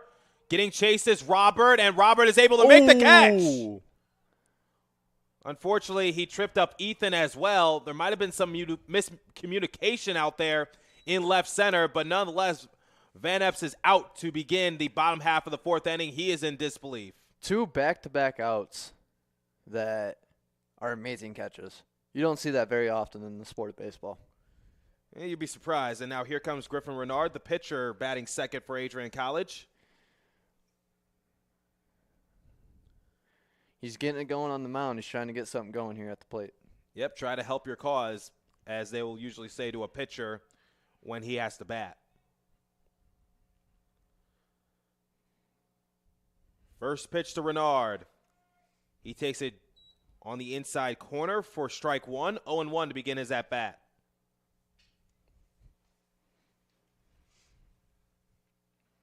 The 0-1 pitch to Renard. Outside, that may have been a makeup call for the umpire, 1-1. Because the first pitch looked like it was a ball, but this pitch looked like it was a strike. Still 1-1 to Renard. Pitch on its way to Cody, and Renard will take it inside this time around, 2-1. That looked like the exact same spot as the first pitch. Yeah, once again, maybe the umpire is just trying to make things right with Renard. Usually you see that with umpires. Usually they'll do a makeup call if they miss the first one. Renard chops it over to third, and that's going to miss the diving Edian. He's going 2. And Renard on his horse going to 2. The toss over to second, and Renard got there in plenty of time, and now he's going to try 3 on the missed throw by Eastern Kentucky, and he's going to reach third standing. So score that a base hit and 2 errors for Eastern Kentucky. I believe that is still counts as a double, though, for Renard, because the error happened after he reached the second base. Yeah, you're right. So that is a double and an error. Now up to the plate is Adams, the catcher for Adrian College. Runner at third, 1 man down for AC. First pitch to Adams, takes it for strike 1. Umpires really liking calling them inside pitches. I would hate that. Like I said, when I played, I hated the inside pitch. I either had to take it or I had to try to foul it off the best I could. Pitch inside once again, 1-1. Cody keeps going back to them inside pitches. Well, it's kind of the smart move to do. Try to jam up the Adrian College Bulldogs, especially in this cold weather. Try to make them work to get on base. Make their hands sting. Yeah, that's never a good feeling. Here comes the 1-1 pitch. Hits the dirt, and able to keep it in front is Mason. Renard thought about it, but he quickly retracted his thought. Now the thing here at Nicolay Field, there is quite a bit of space between the catcher and the backstop, so definitely probably see a lot of stolen home plates here. The pitch to Adams, and he's able to foul it off, and that evens the count, 2-2.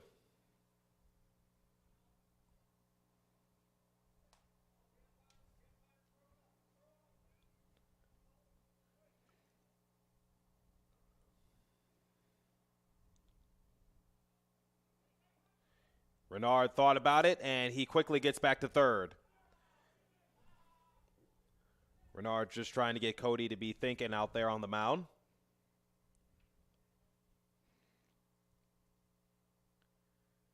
Here comes the 2-2 pitch. That hits Adams. That'll be a dead ball, and he'll take his base on the hit by pitch. So runners at the corners, 1 batter down for Adrian College, and here comes Bratton, the third baseman for AC, who made one heck of a play to end the top half of the fourth inning. And now there's a courtesy runner as Weber will reach first base, and Adams heads back to the dugout.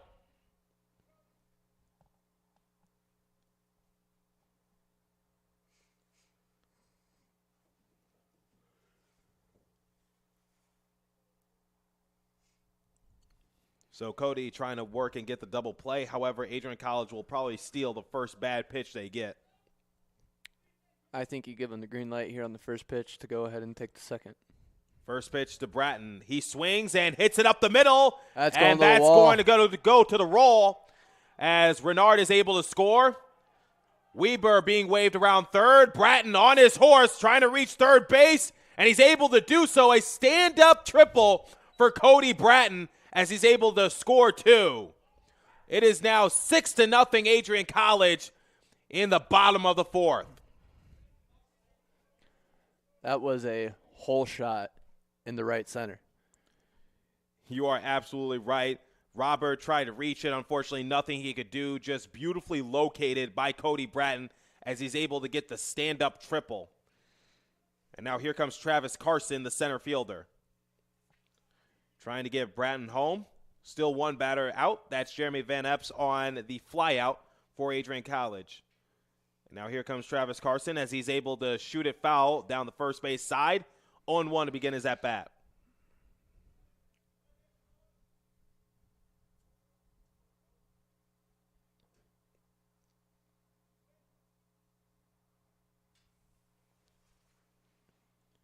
The 0-1 pitch to Carson.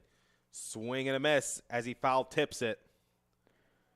I don't think the umpire called that a foul tip. He was looking for the runner on third to be coming home on that one. Yeah. Looked like he foul tipped it from up here, but close play still.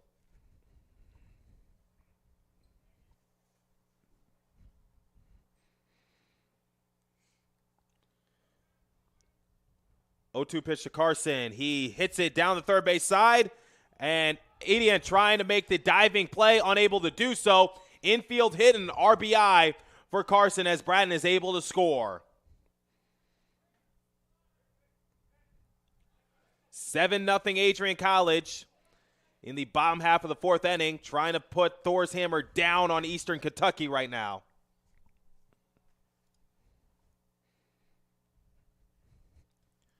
As you see Eastern Kentucky being gathered here at the mound. Looks like they're trying to strategize. Could be possible that they're about to make a pitching change. So they're bringing in the second baseman, Ediant. Also the third baseman. No, excuse me. They're bringing in the second baseman, Drew, and then the third baseman, Ediant.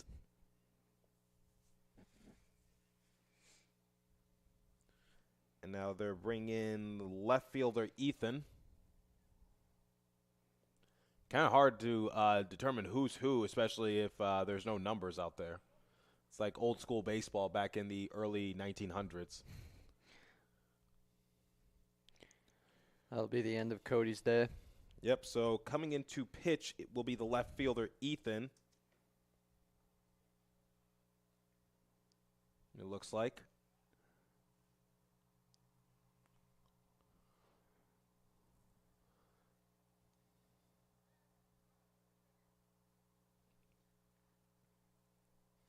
So we'll determine what's going to happen, and we'll step aside here on Adrian College Television as they go for a change. Don't go anywhere. Still more in store.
Crosses over, back onto the far side.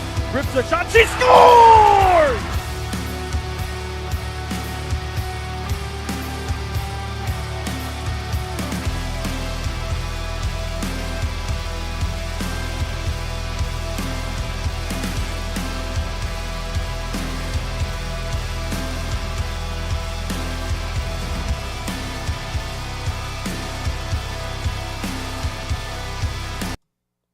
Welcome back, as there are a couple changes for Eastern Kentucky. Now Cody is in right field, and Adam has been brought in to play third base, and now Ethan is the pitcher for the Colonels. So Drew is now out of the game.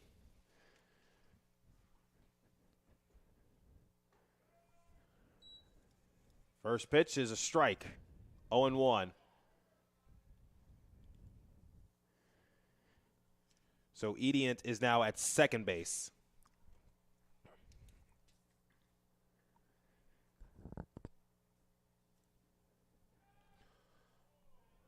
Trying to toss it on back, and Carson is able to wiggle on back with ease. Sounds like the Adrian dugout over there wanted to balk on that one.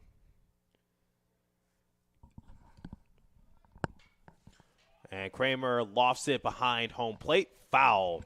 0-2 to him now. A little hit and run action there from the Bulldogs.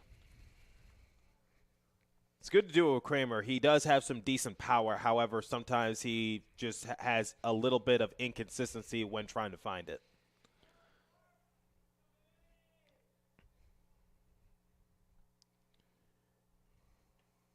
Oh, 0-2 pitch from Kramer. He swings and hits it over into right field.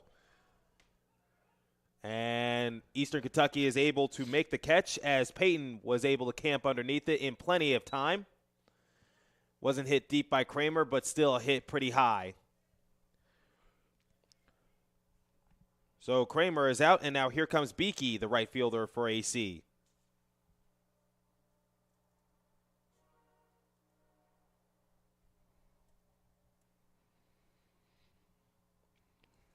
Pickoff move, in and out of the glove of Alex. Able to keep it in front of him, and Carson will remain put at first base.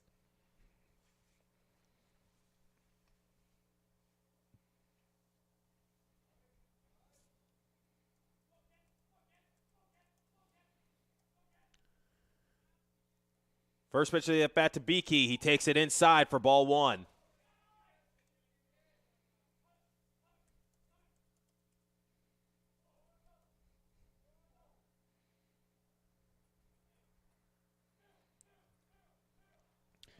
Pitch underway here.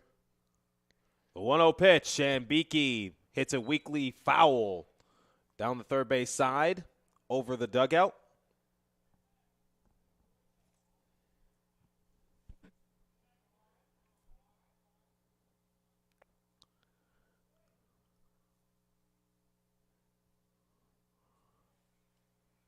The 1-1 pitch on its way from Beakey. Beakey is able to hit it high and deep into center. And in and out of the glove. Robert is unable to make the catch, and Carson will score with ease. Beakey reaching third base, and he's going to be held up by Coach Knorr. Looks like the center fielder out there for Eastern Kentucky has a little shaken up there. Yeah, he's down on the ground right now. Hopefully he's all right. Beakey stands at third. And right now they're asking for some assistance. As it originally looked like it went in and out of his glove. It might have went off his face or something, but now they're calling the trainer out into center. Now they're telling everyone to come and hurry. So we're going to step aside on Adrian College Television. We hope for the best, and we'll keep you updated if we hear anything.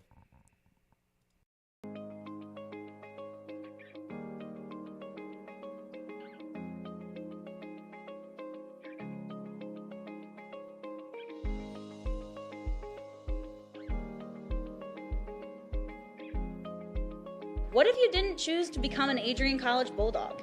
Surely you would have carried on with your education and could potentially be graduating elsewhere. But what would you have the honor of greeting Bruiser on campus? Would you have had the privilege of working alongside faculty that know your name? Would you have had the opportunity to learn and grow in an environment that is seeking the truth and dignity in all people? Would you have had a creative learning environment that is supportive of challenging you and achieving excellence in your academics, but also your personal and professional lives? This has been Adrian College's promise to us. Just as our families have promised to love us unconditionally and support us through the many peaks and valleys of our lives, Adrian offered a similar promise to us when they realized our potential by asking us to join them. While we have been busy navigating the many what-ifs of our time, none of which we could have imagined, we have indeed found the cane that holds our ribbons of excellence at Adrian to stand strong. Welcome back to Nicolay Field. As Robert had to come out of the game, we hope for the best. He was able to walk on his own willpower, so that's always a good sign, but we'll keep you updated once again if we hear anything. Now stepping to the plate for Adrian College is Chadwick, the second baseman. Bulldogs on top 8-0. It's been a big inning for them so far. Bratton was able to get a stand-up triple. And then you got the Bulldogs just making a few key plays, including Beakey able to hit it in play. And unfortunately, Eastern Kentucky was unable to handle it in the outfield. So runner at third for Adrian College. Here comes Chadwick. Chadwick checks his swing. And it looks like he was able to hold up. It's 1-0. Looked like he broke the plane from my angle, but that's why I'm not an umpire.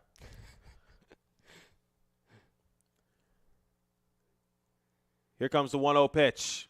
Chadwick shoots it over to second. Collecting it is Edian. Edian tosses over to first to Alex, and that's the third and final out in the bottom half of the fourth for the Adrian College Bulldogs. It was a big inning for them as they were able to put up 4, and now they lead 8-0 going to the top half of the fifth. We will catch you at Adrian College Television momentarily. Welcome to Adrian, Michigan. We're located in a proud college town. Adrian College is situated just 45 minutes from Ann Arbor, Detroit, and Toledo.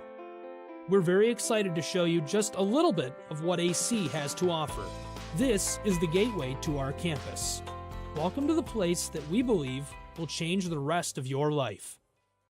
AC features one of the most well-rounded educational experiences in the country.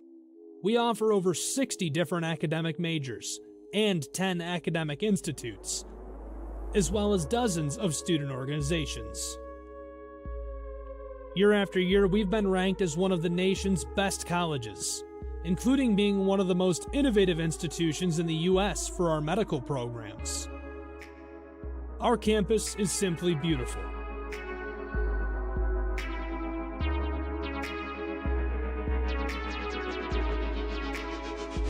Our student-to-faculty ratio is an incredible 13-to-1. That means more attention for you and a much better overall learning environment. We know how to put together an education that is life-changing, and these are just some of the highlights. From our communication arts program, to our many performing arts, to the home of business on campus, to our sciences and medical studies. Welcome back to the top of the fifth inning. Eastern Kentucky looking to answer on back to Adrian College's big bottom half of the fourth. If you're Western Kentucky here, you really need to get something on the board, get something going here in the top of the fifth inning. Try and get a rally going and get a little momentum going into this game too. Renard steps off the mound, not ready to start the top half of the fifth quite yet. Now he gets set. Eastern Kentucky digs on in. And the Colonels will take it high for ball one. So Bulldogs on top 8-0 in the top half of the fifth. Here comes the pitch from Renard. Takes it low and outside, 2-0.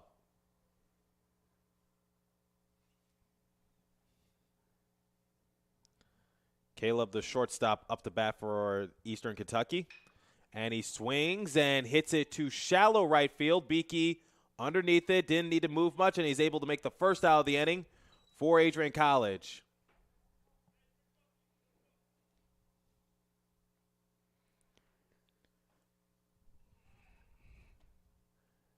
And now Eastern Kentucky about to step back into the box. Renard still on the mound, trying to get a quick inning.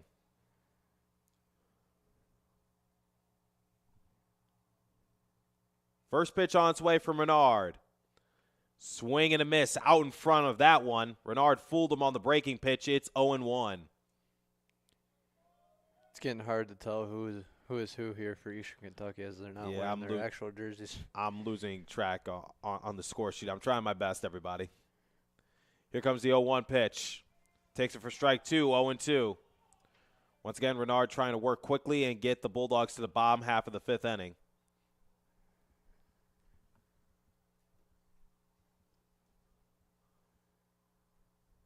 The 0-2 pitch, swing and a miss.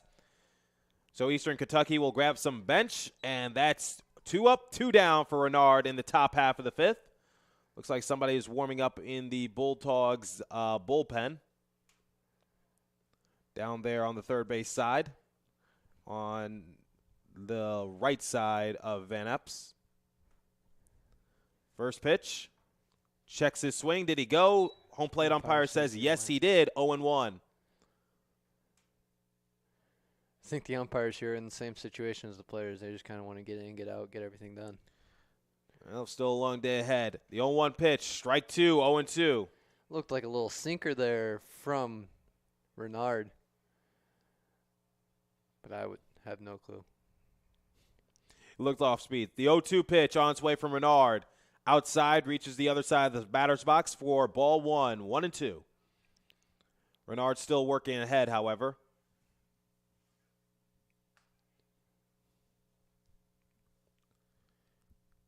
Here comes the 1-2 pitch. Strike three, got him looking.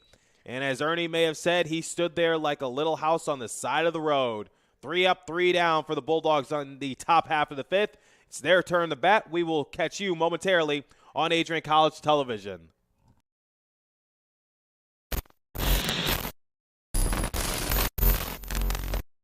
Rolled over to second. Wood is there, throws it over to first, and the Bulldogs are going to the NCAA tournament as the MIAA tournament champions.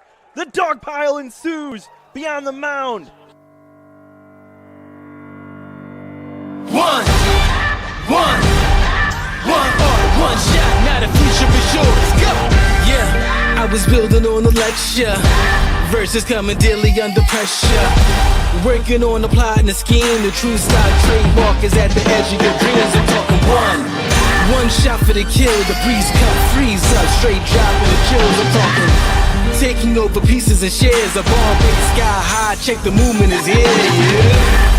Yeah. It's one heart, one shot, now the future is yours. Go!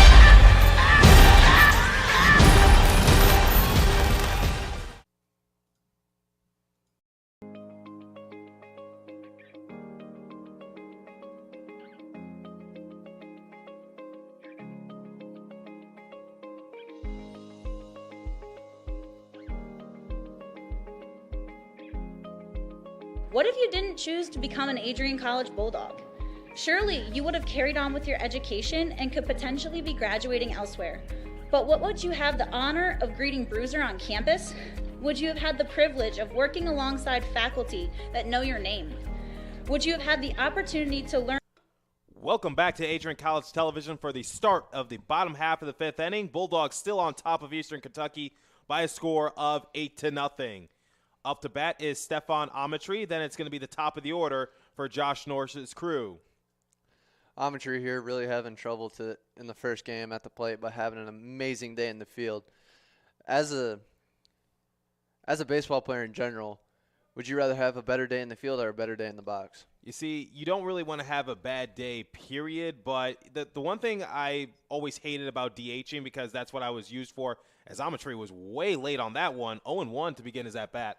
See, the thing about like batting and also playing in the field is that one of the reasons why I hated DHing so much was that if I had a bad day at the plate, I'm not able to redeem myself on the field. So, you know, if you have a bad day at the plate, usually you could sleep well at night if you did pretty decent out in the field, or if you have a bad day on the field, you could redeem yourself at the plate by getting a hit or two. So usually it cancels each other out, but at the same time, you don't want to have a bad Finally day. Makes contact with the ball. And that's lofted into right field, over the right fielder's head. Amatry has speed to burn as he rounds second, and he has third base in his sights. He's hustling right now, and he's going to reach third base standing up, and Coach Knorr will hold him there. That is one day to redeem yourself as going 0 for 2 with 2 Ks on the day with a stand-up triple for Amatry there. And really now, starting to back up his day within the field and now in the box. Now it's the top of the order. Jeremy Van Epps, the left fielder for AC. So right there, you remember what I said? Usually you want to redeem yourself either or, but Amatry can now sleep well at night. You know, he got his day slow at the batter's box, but now he was able to get a stand-up triple. Now here comes Van Epps. High. Takes it high for ball 1. Now, the thing with Van Epps, you see the infielders moved in just a little bit because they don't want Van Epps to bunt and then Amatry score because both Van Epps and Amatry do have decent speed. Started off the game in the bottom of the first with the very first at-bat with the bunt. So the pitch from Ethan results in a ball, 2-0. So Van Epps in the hitter's count ahead of the count, 2-0. The 2-0 pitch to Van Epps. He takes it for strike 1, 2-1. 2-0 as a batter is not the greatest count, so Van Epps there probably really wanted to swing at that one. Not a complete red light at 2-0. The 2-1 pitch from Ethan. Van Epps swings and hits it far. Unfortunately, it's going to hook foul. He got a hold of that one. It looked great from up here. I got out of my seat. Unfortunately, I said, nope, that's going to go foul. He got a hold of that one. Feels a little bit later on his swing there. Just got a hold of it a little bit early. So the count is now even, 2-2 to Van Epps now.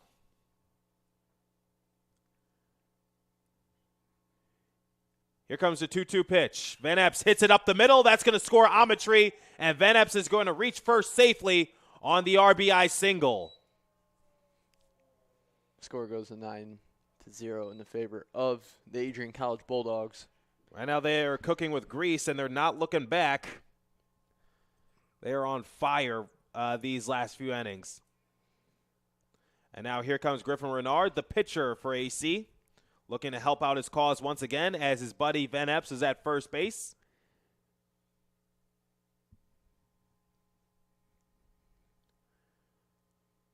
First pitch to Renard. He'll take it for a ball, 1-0 to begin his at-bat.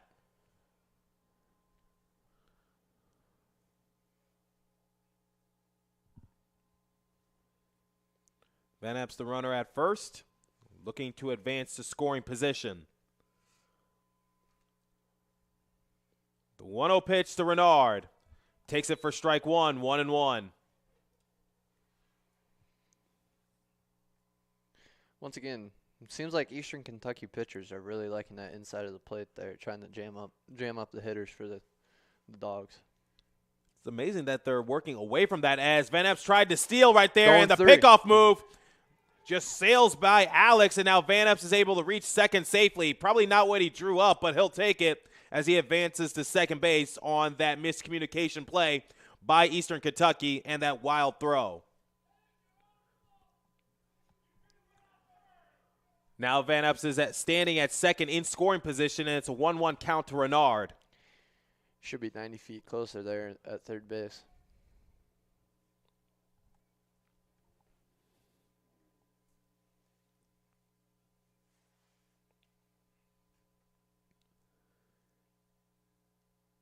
Here comes the 1-1 pitch. Van Epps holding at second, and Renard is able to fly it out to shallow center, and they misplay the ball, and nobody's able to make the catch. And Renard is able to reach second, and technically that's a hit since no one touched it. I think the wind really came into a factor there. Like I was talking earlier, this wind coming in from left field is really going to start playing a factor in this game here with some fly balls in the outfield. So I said Van Epps was holding at second. He was just waiting to see if Eastern Kentucky could handle the ball. Unfortunately, they were unable to do so, and he's able to advance to third, and Renard is now standing at second. And now here comes Dalton Adams. Ducks on the pond for Adrian College. First pitch to Adams is high and inside for ball 1. 1-0 to begin his at-bat.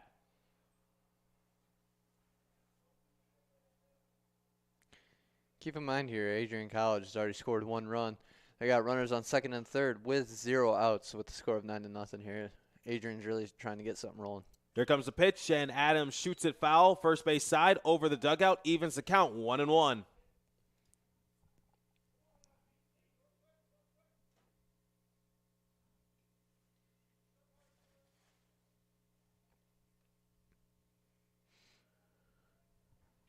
So Adams sets into the box once again. Ethan getting the sign from his catcher.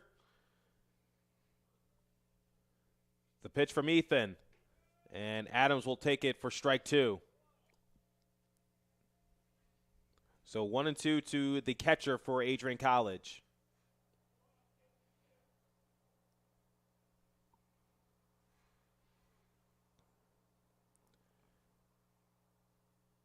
The 1-2 pitch, and Adams shoots it up the middle. That's going to drop in front of center.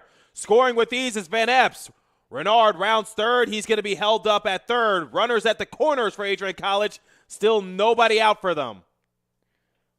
And looks like the Bulldogs have officially won the game as the mercy rule has come into effect. As the umpires are calling everyone off the field. So 10 after 5. And right now the time is 2:43, so this game was only like an hour and 40 minutes.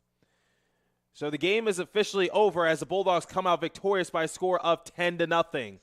Once again, the mercy rule came into effect, and now this game is officially over. So game 1 of 3 officially in the books, with the Bulldogs coming out victorious by a score of 10-0 against Eastern Kentucky. We'll step aside here. I got the call for the next game here at Nicolay Field. Still more baseball to come on this Saturday afternoon matchup.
Crosses over, back onto the far side.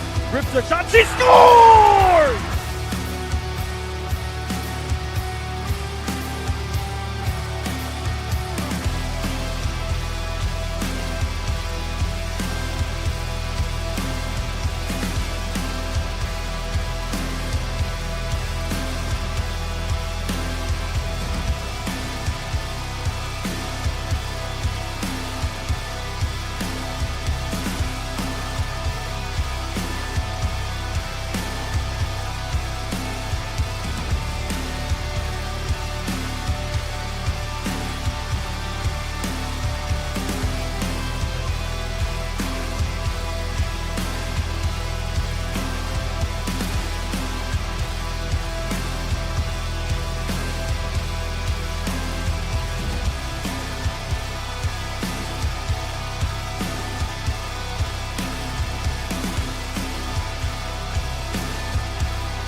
What if you didn't choose to become an Adrian College Bulldog?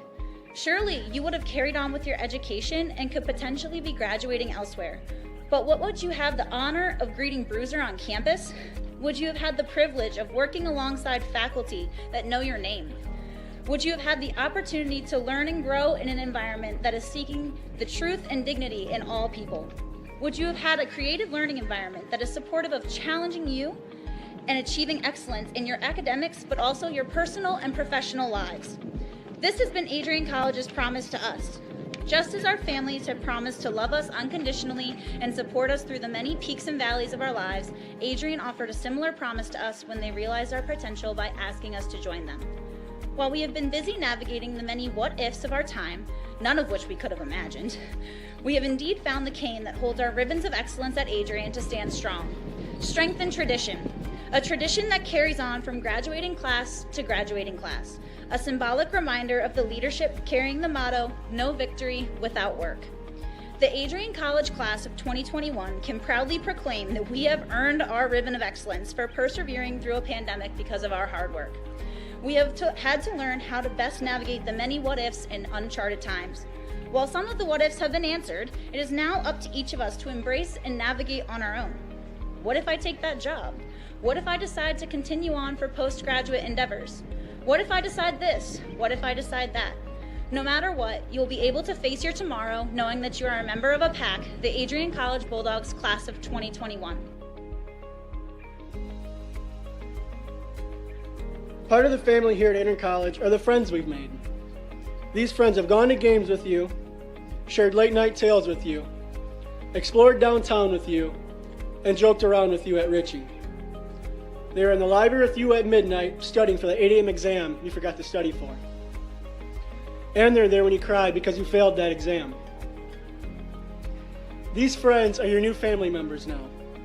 You will stay in touch with them forever, even if it's just liking their Facebook post about the new puppy they just got. Parents, family, and friends, we cannot thank you enough for everything you have done for us. Thank you for the support and the opportunity for this moment to graduate from Adrian College. You have helped us reach our dreams and goals in life. Congratulations, class of 2021. We finally made it.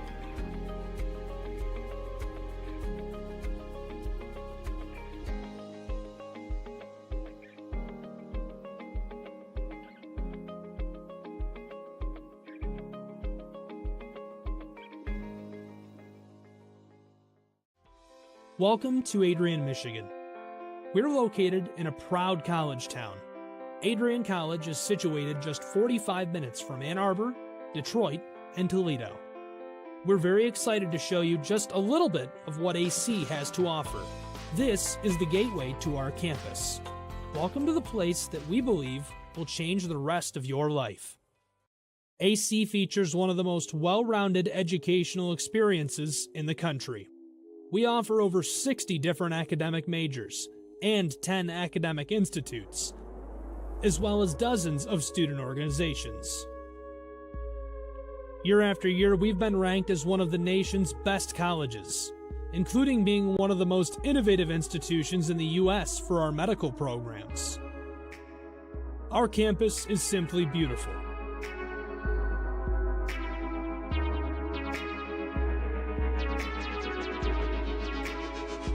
Our student-to-faculty ratio is an incredible 13-to-1. That means more attention for you and a much better overall learning environment. We know how to put together an education that is life-changing, and these are just some of the highlights. From our communication arts program, to our many performing arts, to the home of business on campus, to our sciences and medical studies, we have the spaces where you can grow into the professional that you want to become. Our first-year student experience is award-winning. You'll make lifelong friends here, meet mentors, and maybe even meet that special someone. The Kane Student Center is open 24 hours a day, and there's a lot going on here. The Bulldog Beanery has all of your hot drinks. Pause and Go is our on-campus convenience store. The bookstore is where you'll get all of your Bulldog gear, and you can just hang out and study in the skyboxes. Not far away is the Shipman Library. The Shipman has quiet, relaxing spaces for you to study in. You can check out books from thousands of libraries around the country, and the Shipman is open 24 hours as well for your convenience. There are hundreds of learning opportunities on campus. In addition to the arts and beautiful facilities, Adrian College is known for its athletic programs. There is nothing like a Saturday game day here in Adrian. The Bulldog football team are 11-time MIAA champions. At Docking Stadium, fans watch soccer, lacrosse, football, and more. Just a few hundred yards away, Adrian College's basketball teams compete. In addition to basketball, fans can enjoy wrestling, acro and tumbling, and volleyball here. We also have a state-of-the-art weight room available to all of our students. When things heat up too much on campus, you can cool off with our ice sports. Our NCAA ice hockey teams are constantly battling in the national playoffs. Just a quick walk down the service drive, we feature one of the best baseball and softball programs in the nation at our level. Soon you'll be able to cross the street and watch men's and women's rugby take to the pitch as well. Our rowing, crew, and top-ranked bass fishing programs compete out of the Adrian College Boathouse, a gorgeous facility just a 15-minute drive north on Devil's Lake. Our students know how to relax in their downtime. When they're not out and about, we have dozens of housing options on campus. With apartments right in the mix of things, you can pick what works best for you. We've also recently renovated a few of our housing options. Adrian College is a Methodist-affiliated institution that has been changing lives since 1859. The modern liberal arts education offered by our faculty is unrivaled. We can't wait to have you on campus and show you around. Visit adrian.edu to schedule a full campus visit today. We'll see you soon.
Rolled over to second. Wood is there, throws it over to first, and the Bulldogs are going to the NCAA tournament as the MIAA tournament champions.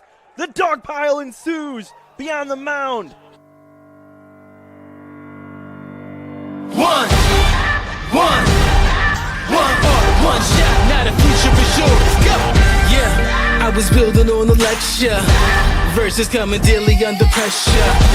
Working on the plot and the scheme. The true stock trademark is at the edge of your dreams. I'm talking one shot for the kill. The breeze cut, freeze up, straight dropping the chills. I'm talking taking over pieces and shares. A bomb break sky high. Check the movement is here. Yeah. It's one heart, one shot. Now the future is yours. Go.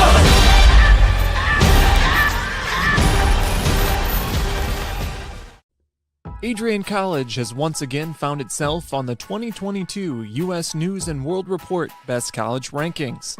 This is the 8th straight year that Adrian has been named to the top regional colleges Midwest section. Adrian College was also named the most innovative school in the regional colleges Midwest category. In addition, Adrian received accolades in Best Value in undergraduate teaching within regional colleges Midwest. Adrian College was also named in the top first-year experiences by U.S. News & World Report. This marks the 13th consecutive year that Adrian has appeared in U.S. News & World Report. To see the full rankings, visit their website. For more information on Adrian College, visit adrian.edu.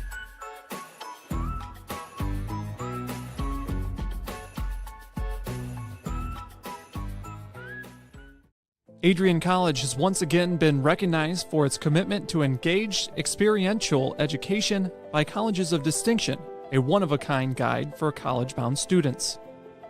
While higher education has changed over the past 20 years, Colleges of Distinction's selection process has stayed consistent in accepting only those that adhere to the 4 distinctions: engaged students, great teaching, vibrant community, and successful outcomes. Overlaid in the last few years have been a look into high-impact practices. They believe most critical to the student experience were the kinds of engaging experience that are found at Adrian College. To learn more, please visit adrian.edu.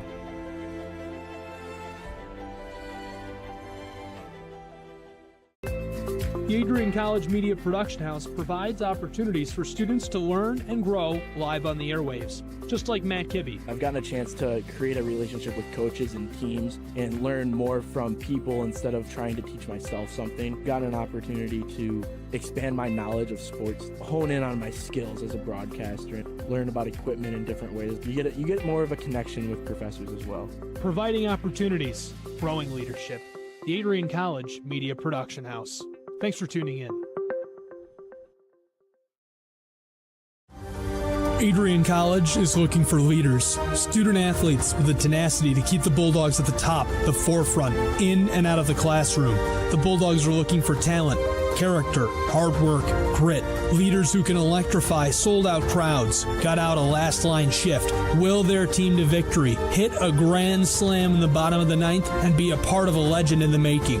Think you have what it takes to become a Bulldog? Visit adrian.edu to learn more.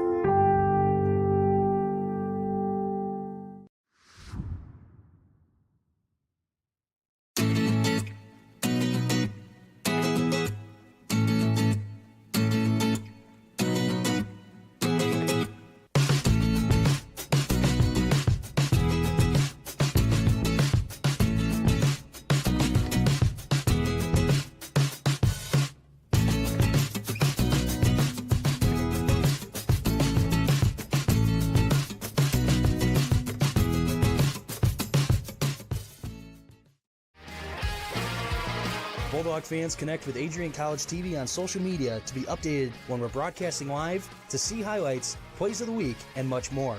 Adrian College Television is on Facebook, Instagram, and Twitter. ACTV's handle is at Adrian College TV on every form of social media. Thank you for tuning in and subscribing to the home of the Bulldogs, Adrian College TV.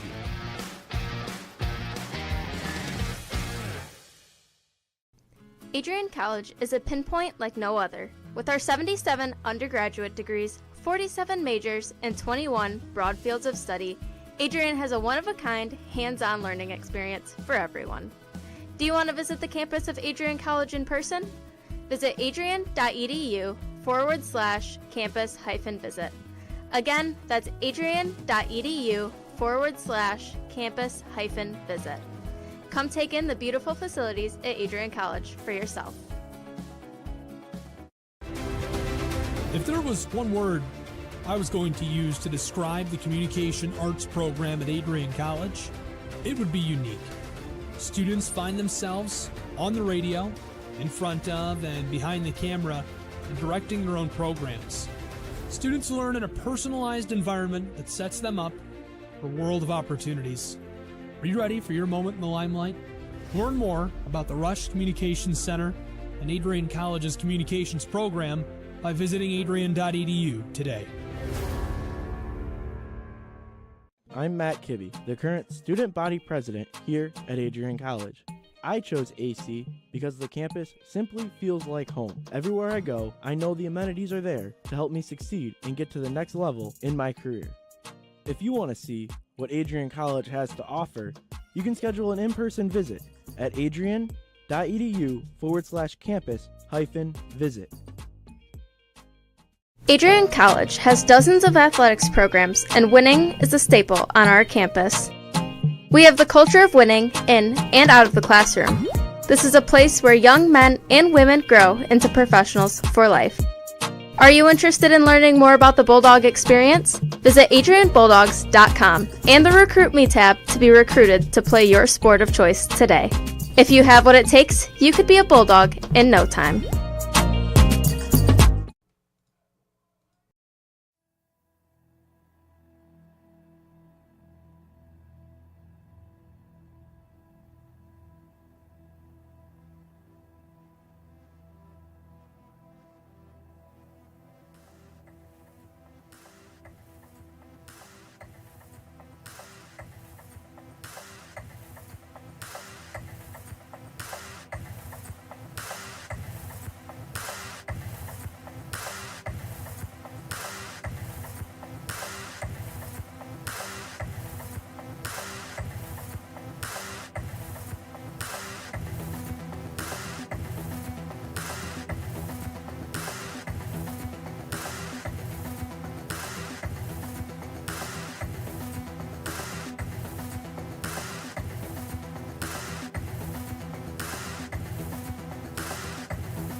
Crosses over, back onto the far side.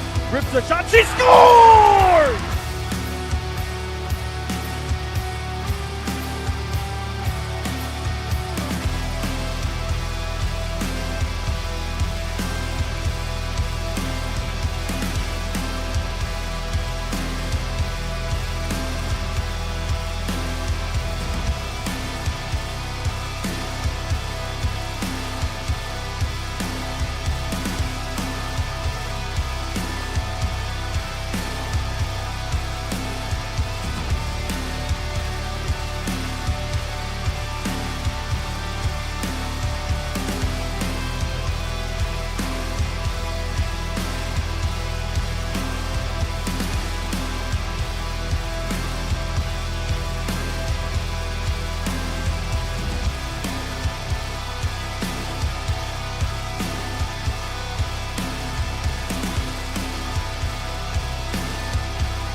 Welcome to Adrian, Michigan. We're located in a proud college town. Adrian College is situated just 45 minutes from Ann Arbor, Detroit, and Toledo. We're very excited to show you just a little bit of what AC has to offer. This is the gateway to our campus. Welcome to the place that we believe will change the rest of your life. AC features one of the most well-rounded educational experiences in the country. We offer over 60 different academic majors and 10 academic institutes, as well as dozens of student organizations. Year after year, we've been ranked as one of the nation's best colleges, including being one of the most innovative institutions in the U.S. for our medical programs. Our campus is simply beautiful.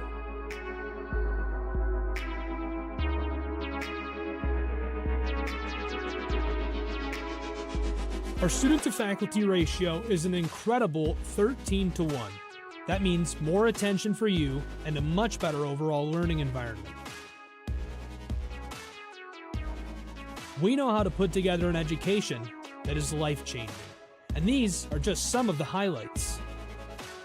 From our communication arts program, to our many performing arts, to the home of business on campus, to our sciences and medical studies, we have the spaces where you can grow into the professional that you want to become. Our first-year student experience is award-winning. You'll make lifelong friends here, meet mentors, and maybe even meet that special someone. The Kane Student Center is open 24 hours a day, and there's a lot going on here. The Bulldog Beanery has all of your hot drinks. Pause and Go is our on-campus convenience store. The bookstore is where you'll get all of your Bulldog gear, and you can just hang out and study in the skyboxes. Not far away is the Shipman Library. The Shipman has quiet, relaxing spaces for you to study in. You can check out books from thousands of libraries around the country, and the Shipman is open 24 hours as well for your convenience. There are hundreds of learning opportunities on campus. In addition to the arts and beautiful facilities, Adrian College is known for its athletic programs. There is nothing like a Saturday game day here in Adrian. The Bulldog football team are 11-time MIAA champions. At Docking Stadium, fans watch soccer, lacrosse, football, and more. Just a few hundred yards away, Adrian College's basketball teams compete. In addition to basketball, fans can enjoy wrestling, acro and tumbling, and volleyball here. We also have a state-of-the-art weight room available to all of our students. When things heat up too much on campus, you can cool off with our ice sports. Our NCAA ice hockey teams are constantly battling in the national playoffs. Just a quick walk down the service drive, we feature one of the best baseball and softball programs in the nation at our level. Soon you'll be able to cross the street and watch men's and women's rugby take to the pitch as well. Our rowing, crew, and top-ranked bass fishing programs compete out of the Adrian College Boathouse, a gorgeous facility just a 15-minute drive north on Devil's Lake. Our students know how to relax in their downtime. When they're not out and about, we have dozens of housing options on campus. With apartments right in the mix of things, you can pick what works best for you. We've also recently renovated a few of our housing options. Adrian College is a Methodist-affiliated institution that has been changing lives since 1859. The modern liberal arts education offered by our faculty is unrivaled. We can't wait to have you on campus and show you around. Visit adrian.edu to schedule a full campus visit today. We'll see you soon.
Crosses over, back onto the far side. Rips a shot, she scores!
Adrian Hughes, and I'm a senior in the class of 2021. My name is Megan Abbey. I'm from the class of 2021. Hi, my name is Caitlin Parisi, and I'm the class of 2021. Wow. As far as working for ACTV, the first thing that comes to mind is honestly the community. Like, the people that I work with are amazing, all the way down from Jay at the top to the last guy that only gets to work one stream a week. It's just the energy that is around is always awesome. It's a perk that you get free access to the games, but I absolutely love it. We have a great culture here, and then I was able to work my way up to a student director position, but I get so much creative freedom. I get to work in arenas and sports and environments that I absolutely love and enjoy. ACTV has brought so many experiences and memories that I'll take with me to grad school and even beyond.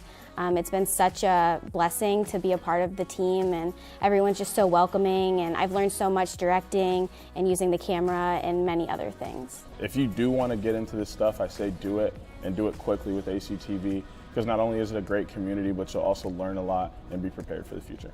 I think what I'm going to miss most about ACTV that's not the free software that I get as a student would definitely be the people and the culture that we have here. Just the connections that I've made, the students that we have, just the family that we have here. I'm definitely going to miss everyone a lot. I'm going to miss everyone. I think everyone's just been so great. I love the atmosphere. It's definitely another family away from home.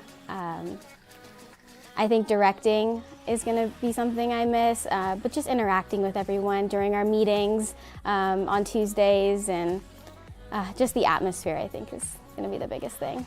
DJ, Megan, Caitlin, I know I told you this was going to be a promo about ACTV. Well, it's actually a promo about you guys. Your leadership as seniors has helped me guide the program since taking over at the beginning of January. I would not have been able to do it without you three.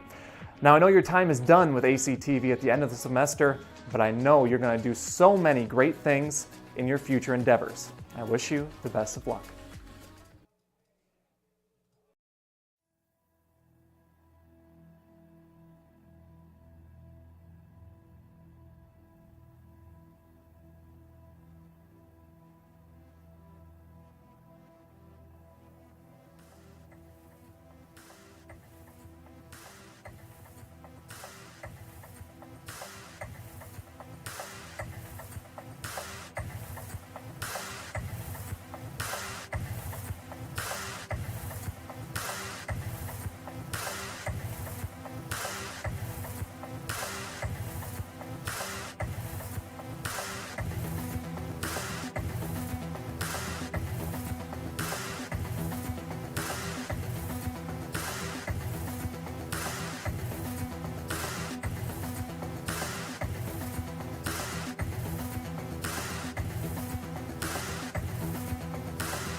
Crosses over, back onto the far side.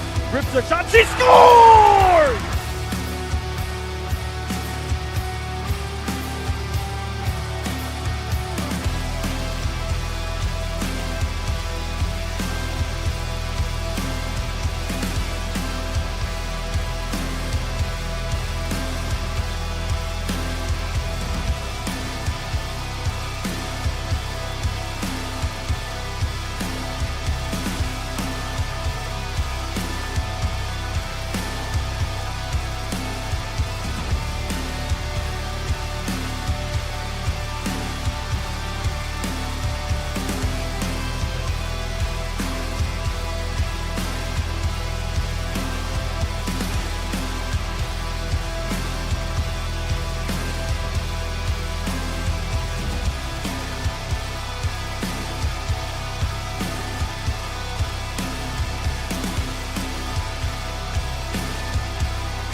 Hello and welcome back to Nicolay Field here on Adrian College.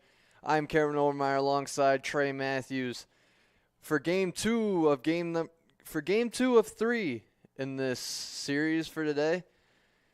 We got number 28 Peyton Weiber on the mound for the Bulldogs. Adrian, the second baseman, in the box for the Eastern Kentucky Colonels. As the first pitch comes across, count will go to 0-1. First pitch at 3:25 p.m. Eastern Time. This game getting started a little bit later than scheduled. Second pitch underway for Weiber. That'll be way outside for ball one, as we'll get a mound visit from the catcher, Dalton Adams. Very early for a mound visit. I'm intrigued to see what they're talking about. Most likely just going over signs once again, so it could be possible that Weber threw the wrong pitch and Adams probably gave him a different sign. So very early for a mound visit, especially when it's a 1-1 count and nobody's on, and this is the first batter of the game.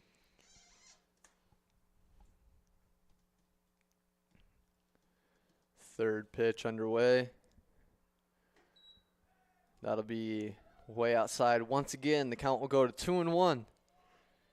Looked like Weiber kind of rushed his motion there out of the stretch. That'll be low, 3-1. Adrian in a hitter's count here.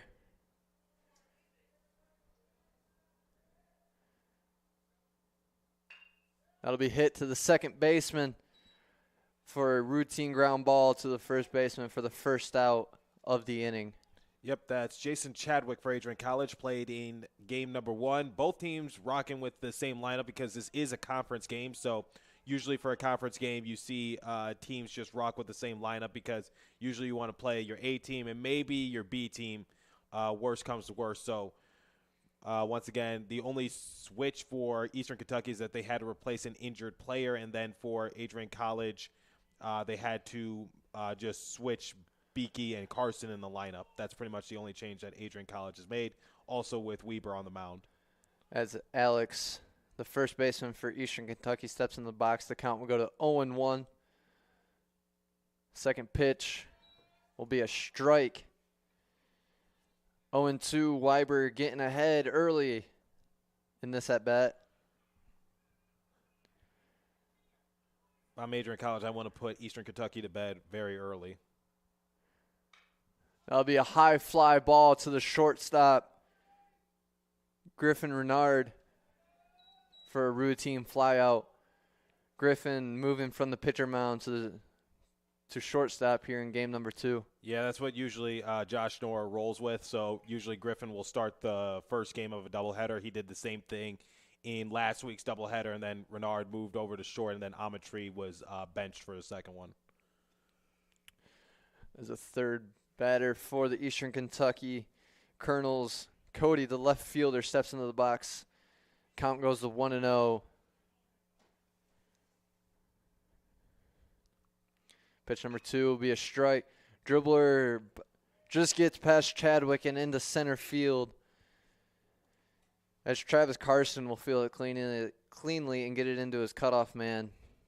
That'll be a hit for the Eastern Kentucky Colonels, getting a man on first base. Very important here to get for the Colonels to start getting rolling early, as they're coming off a 10-0 mercy rule in game number 1. Right, so they didn't even get to bat to try to save themselves because it was 10 after 5. So that's how the mercy rule works at the NCBA. As number 11, Mason, the catcher, will be in the box now. The first pitch was very inside, almost hitting him. Count go to 1-0. Second pitch underway. Hit to the shortstop, Renard. Routine ground ball at first base, and we'll get him at first base. And that'll be the top of the first inning. Score still 0-0. We'll catch you here in the bottom of the first very shortly here on Adrian College Television. Welcome to Adrian, Michigan. We're located in a proud college town. Adrian College is situated just 45 minutes from Ann Arbor, Detroit, and Toledo. We're very excited to show you just a little bit of what AC has to offer. This is the gateway to our campus. Welcome to the place that we believe will change the rest of your life. AC features one of the most well-rounded educational experiences in the country. We offer over 60 different academic majors and 10 academic institutes, as well as dozens of student organizations. Year after year, we've been ranked as one of the nation's best colleges, including being one of the most innovative institutions in the U.S. for our medical programs. Our campus is simply beautiful.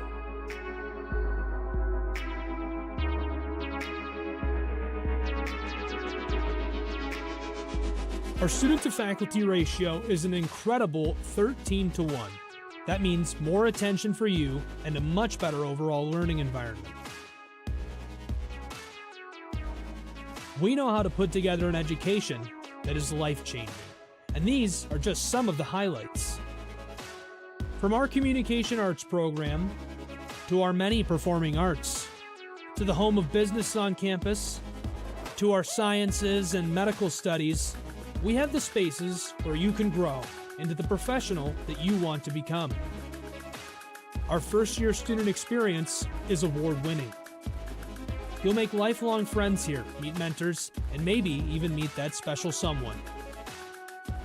The Kane Student Center is open 24 hours a day, and there's a lot going on here. The Bulldog Beanery has all of your hot drinks. Pause and Go is our on-campus convenience store. The bookstore is where you'll get all of your Bulldog gear, and you can just hang out and study in the skyboxes.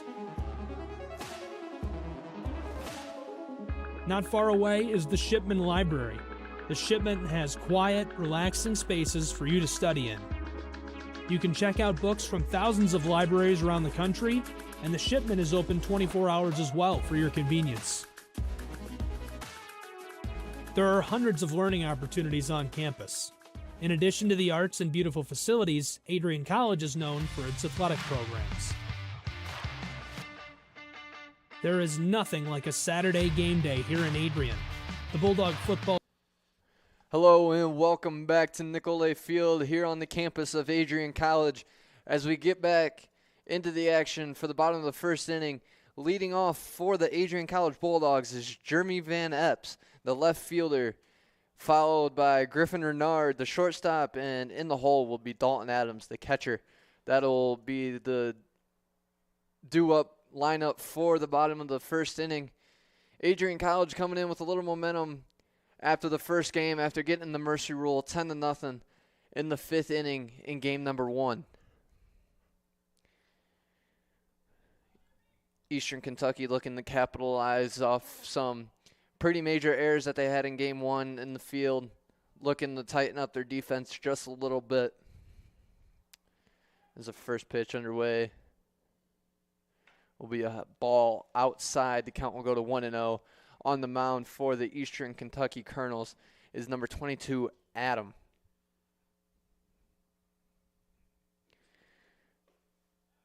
That ball will be low. Count will go to 2-0. See, Adrian College, they have all the momentum leading up from the last game. So what they got to do is just keep riding that momentum, and hopefully it can follow them into this game, and that way they can just get up and out early. As a starting pitcher there for the Eastern Kentucky Colonels, paints the outside corner for strike number 1. The count will be 2-1. And now it will be 2-2. Different plate umpire here, so a little bit of change in the strike zone, especially in back-to-back games. Yep, that's what they usually do with the umpires. First base and home plate umpires swap positions in between games. That ball will be low. It'll take it to a full count. 3 balls, 2 strikes. Payoff pitch. Hits it down the third baseline, and that will be fair for Jeremy Van Epps. Digging 2. Oh, this could be trouble. He's out. He's out. And Jeremy Van Epps will be out, trying to get a little bit greedy, getting a 2-bagger. Have a little bit of a weird fence set up here at Nicolay Field, so he thought he could get an easy 2-bagger there after it bounced off the protruding fence there, just a little bit left of the third base line. Looks like he was talking to Josh Vakulik, who is the first base coach for Adrian College for this game. Vakulik is also a player. However, I think Jeremy Van Epps was taking ownership for that because I don't think Vakulik sent him. Number 1, Griffin Renard in the box now for the Bulldogs, as the first pitch will be a strike. Count will be 0-1 for Renard. That one will be outside for ball number 1, evens the count up 1-1.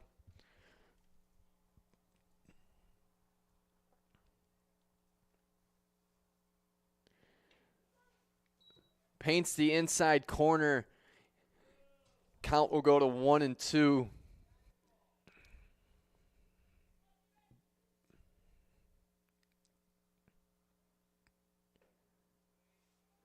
Just a little bit low, missing the zone there. Count will be now 2-2. As Adrian College tries to feel out the starting pitcher for the Eastern Kentucky Colonels. That'll be a foul ball dribbler down the third base line for Renard.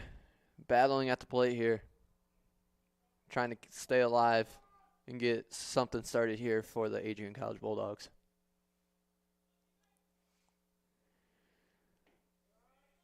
That'll be inside, making the count go to 3-2. Once again, back-to-back 3-2 counts, really making this pitcher work for Eastern Kentucky University. Payoff pitch. That'll be outside for ball number 4. Griffin Renard will take the walk to first base, as number 26, Dalton Adams, will step into the box now for the Bulldogs. Adams known for working the count. We'll see what he can provide this at-bat.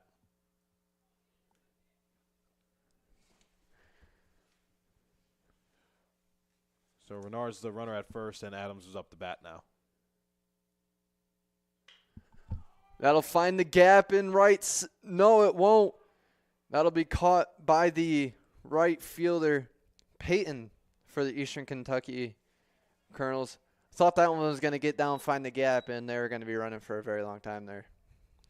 It was heading towards the gap. However, it was hit high enough for Peyton to just locate it and make the out. 2 down here in the bottom of the first inning for the Adrian College Bulldogs. 1 runner on. Number 20, Cody Bratton, is now in the box for the Bulldogs.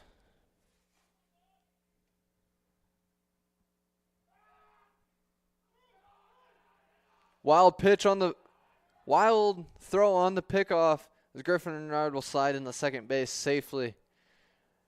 After seeing the first game now, Trey, Eastern Kentucky really likes to take their pickoff moves.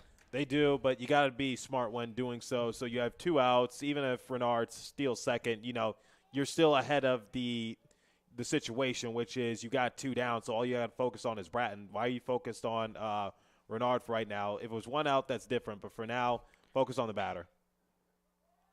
That finds the gap as Coach Norris sending Renard home, and that'll be a single for number 20, Cody Bratton, as Adrian College strikes first here in the bottom of the first inning. Score of 1-0. Yeah, Bratton on the first pitch was able to find up the middle and just split the second and shortstops. Nothing that Caleb and Ediant could do on that possession. So great job by Bratton by just going up the middle and scoring Renard, and Renard has speed to burn. So that was an effective play for Adrian College.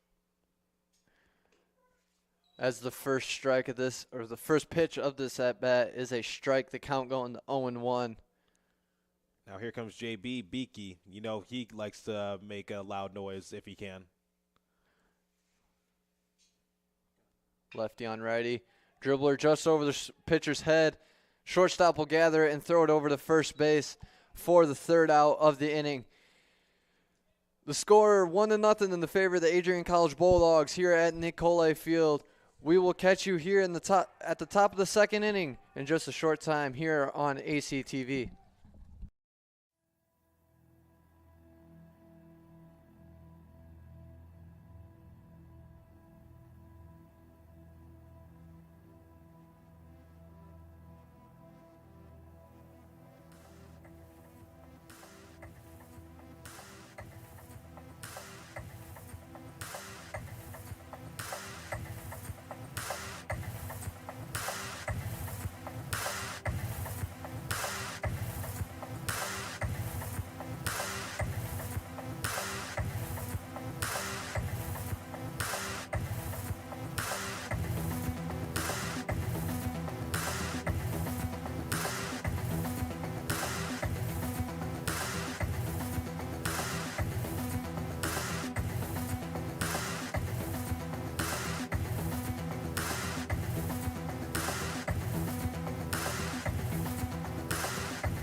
Welcome back here on Adrian College Television. We are covering here at Nicolay Field for the club baseball of Adrian College. Weiber still on the mound for the Bulldogs. First pitch will miss the mitt of Dalton Adams as the count will go to 1-0. Now Weber has a lead to work with, up 1-0. Now the key is just to keep having quick innings, and hopefully your offense can just keep the runs coming. That is a strike there for Weber. The count will go to 1-1.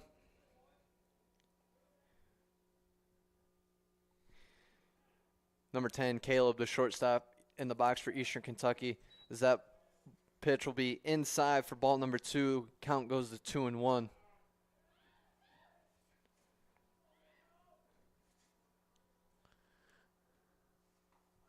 Way out in front on that one. Count goes to 2-2. Swinging out of his shoestrings, as Matt Vasgersian would say.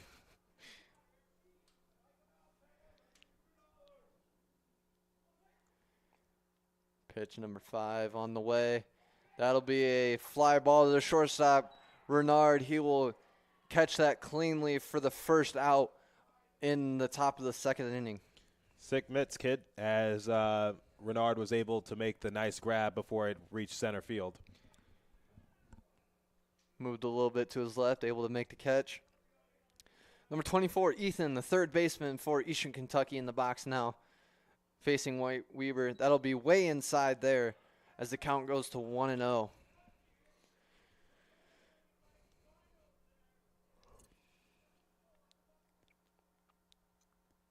Second pitch underway. That'll bounce before the plate. Count will go to 2-0. Now, Trey, it looks kind of like Weber's kind of doing a little slide step there, trying to get the batters off guard, not going through his full range of motion, as that ball will be low for the count to go 3-0. Yeah, he has a quick motion, so for that, you just got to load a little quicker. And he's not throwing particularly fast, but, you know, as a pitcher, you don't need to throw the ball fast. You just need to locate it good. That one will be fouled away by the third baseman for Eastern Kentucky. Count goes to 3-1 with one out here in the top of the second inning at Nicolay Field. So, for example, Tommy Parsons didn't particularly throw all that fast for Adrian College when he was playing for their NCAA team, but he knew how to locate. Just because you know how to throw a baseball fast, it does not make you a pitcher. As Weber steps off the mound here, asking for time, steps back on, awaiting the fifth pitch of this at-bat. That'll be hit to Renard. Fields it cleanly over to first baseman, and they will get the out at first for the second out of the inning. 2 up, 2 down, and 2 plays for Renard to record the first 2 outs of this inning. Now, Trey, if you're Eastern Kentucky here, are you playing with a little bit of caution, already having 2 players out with injuries and only having 11 players to start game number 1 and down to 9 now? See, in baseball, you can't really play cautiously. It's just a series of events. Either the ball's going to be hit to you or not. So, I've had games where I've been playing in right field and I got, little to no action because no one really hit towards me. So, inadvertently, I guess I am playing cautiously. So baseball's not like one of those sports in basketball where you can rest your guys for a few minutes and then get back out there. It's just, it's a series of events. So if it's hit to you, it's hit to you. If it's not, it's not. There's no such thing as taking it easy on a play. Gets through the first base and second base gap for the center fielder for the Eastern Kentucky University, as that'll be a hit and a single for Tyler. Number 22, Adam, the pitcher for Eastern Kentucky, stepping into the box now. Neither team rocking with a DH this game. Then again, Eastern Kentucky can't, but Adrian College, for the second game in a row, will not have a DH. Little pitcher-on-pitcher action here. Runner at first base. That'll be hit right back up the middle. Renard will grab it clean. He stepped unassisted out at second base for the third out of the top of the second inning. It is 0-1 in favor of the Adrian College Bulldogs here at Nicolay Field. We will catch you in the bottom of the second here on the Adrian College Television. Welcome to Adrian, Michigan. We're located in a proud college town. Adrian College is situated just 45 minutes from Ann Arbor, Detroit, and Toledo. We're very excited to show you just a little bit of what AC has to offer. This is the gateway to our campus. Welcome to the place that we believe will change the rest of your life. AC features one of the most well-rounded educational experiences in the country.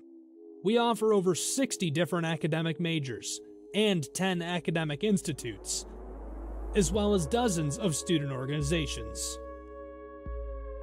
Year after year, we've been ranked as one of the nation's best colleges, including being one of the most innovative institutions in the U.S. for our medical programs. Our campus is simply beautiful.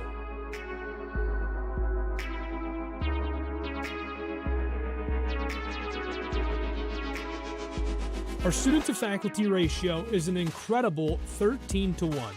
That means more attention for you and a much better overall learning environment.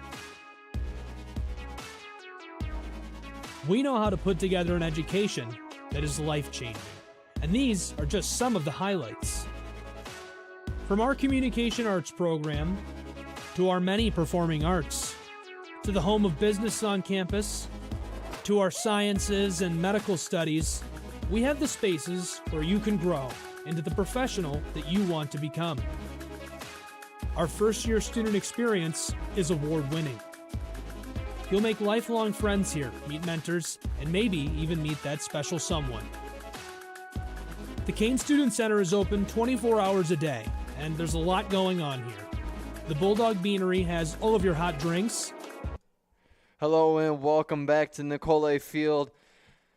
As the score 1-0 in favor of the Adrian College Bulldogs. Eastern Kentucky up to this point has not scored a run in 7 innings throughout 2 games. Yeah, unfortunately, the first game got ended pretty early because Eastern Kentucky got mercied. But, you can't hold your head down because, you got this game and then you got another game. So you can either get down on yourself and it'll be a long, long, long day, or you could just try to chip away because the Bulldogs are only up 1-0. That's number 35, Ethan Kramer in the box. First pitch. That'll be a ball making the count go 1-0.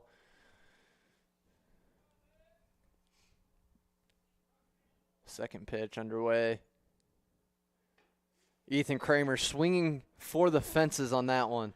Yeah, really wanted to get a hold of that one and send it really far. Had a big rip at it. Unfortunately, he swung at nothing but air particles. Count go to 1-1. Third pitch. That'll be the second strike of the at-bat. That one almost looked better than the first one he swung at.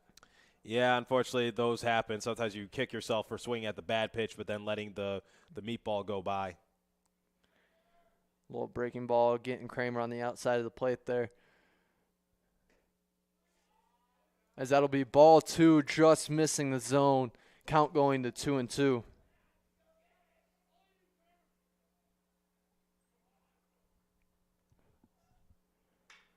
Kramer gets a hold of that one, and that one's going to be going to the fence, and Kramer's going to be running for a while here.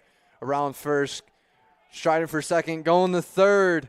Come on, Big Country. Get going. Get going. And he's going to have a stand-up triple.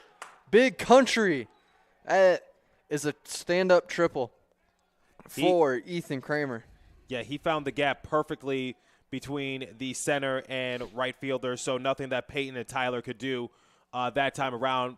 Once again, beautifully located by Kramer, and he was able to just find the opening. As Travis Carson steps into the box, trying to knock in Kramer now.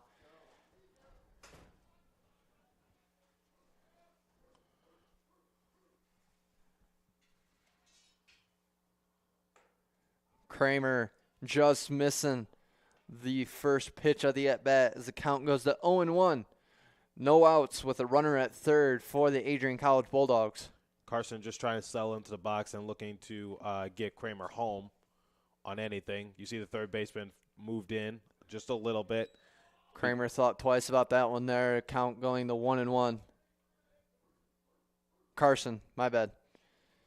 Carson thought twice about that pitch there. Count going to 1-1. Swinging for the fences again. Count goes to 1-2 for Carson. Kind of seems like Adrian College just trying to get a little pat statting here. Yeah, but you just got to play the simple plays to get the run home because a single could still get a run home. Maybe not two, but it could still get something in. And you see Ethan, the third baseman for Eastern Kentucky, moved in just a little bit. Doesn't want to allow anything to go by him. That'll be low for ball number 2. Count going to 2-2. As Carson battling here with Adam from Eastern Kentucky. Fifth pitch underway. Carson will send that one straight up and back behind the press box there for a foul ball. Count will stay at 2-2. Someone's going to have to retrieve that from Adrian College. I nominate a rookie. That's what I would have said if I was still in the dugout. It's a rookie job.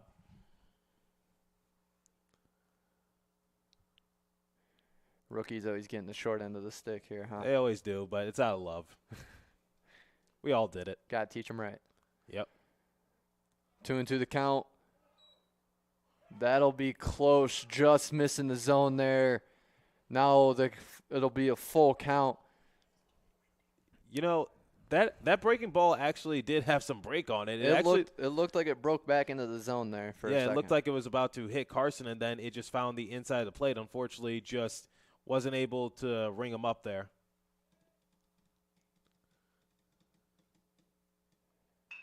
That'll be a hit over the pitcher's head to the second baseman. Looks over to first and will get the out at first base.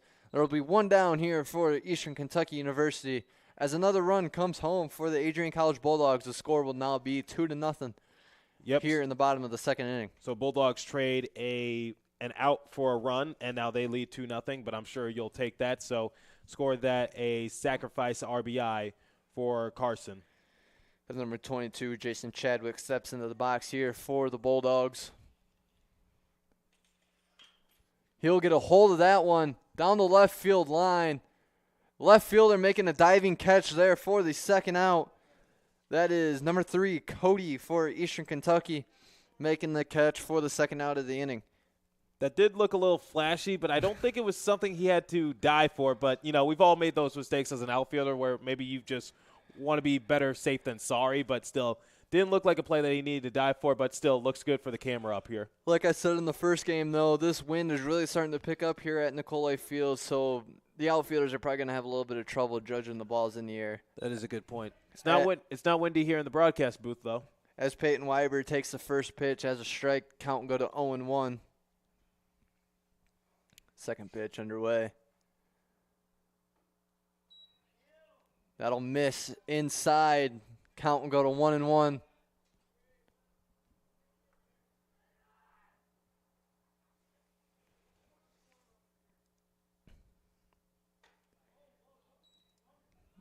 Misses it way inside there. 2-1.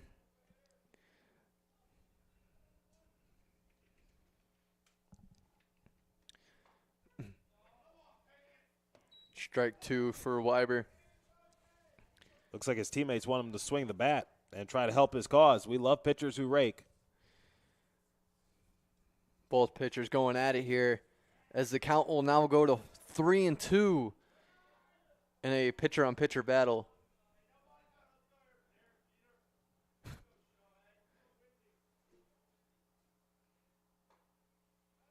As that'll be ball 4, just missing inside for Adam, the starting pitcher of the Eastern Kentucky University Colonels, will walk the Adrian College Bulldogs pitcher, Peyton Weiber.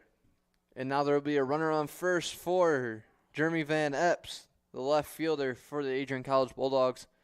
A little lefty on righty matchup here, Trey. What do you think about it? I think the favor is in Van Epps because, you know, he can play all sides of the field in terms of hitting. So we'll see what happens, but I think his main priority is just to keep this inning alive. Looks like Peyton Weiber's getting ready to steal here. So we'll step back. That'll be a high fly ball. And that'll go foul. Kind of looked like a golfer out there, and he was able to go down and get it. Unfortunately, he pulled it foul. Maybe Van Epps here should take up golfing on the weekends after his baseball games. Well, fun fact, previous coach for the club team, Brent Greenwood, is now the head golf coach for both the men's and women's programs here. So we love Greeny. Yeah, I love Greeny too. The count's 0-1. Pickoff move for Eastern Kentucky once again, trying to get Weber there at first base. 2 down here, focus on the batter, I'd say.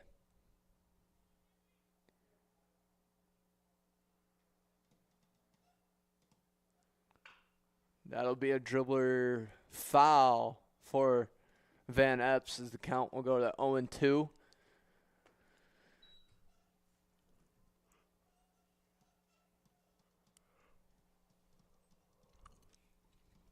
Trying to get a better grip on the baseball and also the bat for Van Epps because, you know, it gets colder here at Adrian, so sometimes it's hard to grip your necessary tools in order to succeed.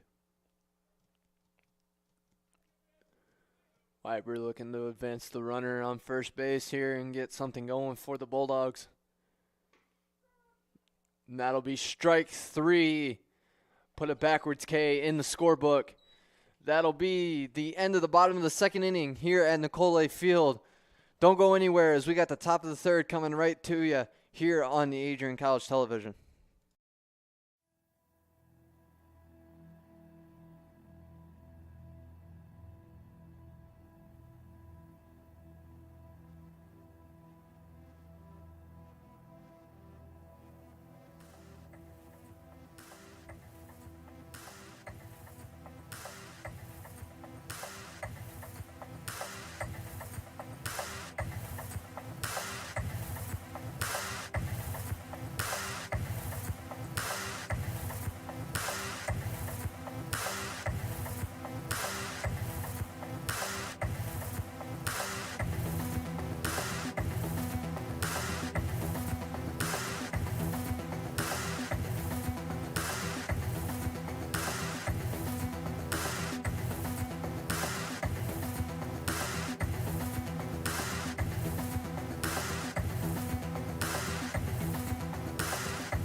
Welcome back here to the beautiful campus of Adrian College here at Nicolay Field, as Peyton Weiber is still on the mound for the Adrian College Bulldogs. Adrian College supporting a 2-0 lead here in the top of the third inning, looking to continue the shutout. Weiber with the first pitch. That'll be swung and missed terribly. Whoa, did he have something in his eye? Or? I don't know. Count goes to 0-1. He was way out in front of that one. That'll be strike number 2. Breaking ball going inside, then right back across the center of the plate.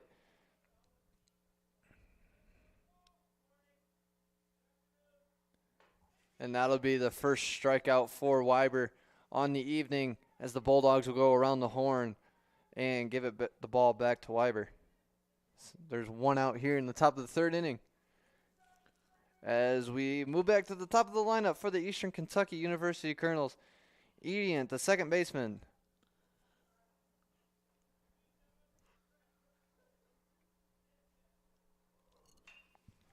Adrian, pop fly to the third baseman. Bratton is able to make the excellent catch right there. Missed it momentarily, but was able to regain his composure, and that's how you do it. You just got to hustle and find the ball. So 2 outs away. 2 up, 2 down there for the Adrian College Bulldogs. Trying to keep this top of the third inning very quick. As number 14, Alex, the first baseman, steps in for the Eastern Kentucky University.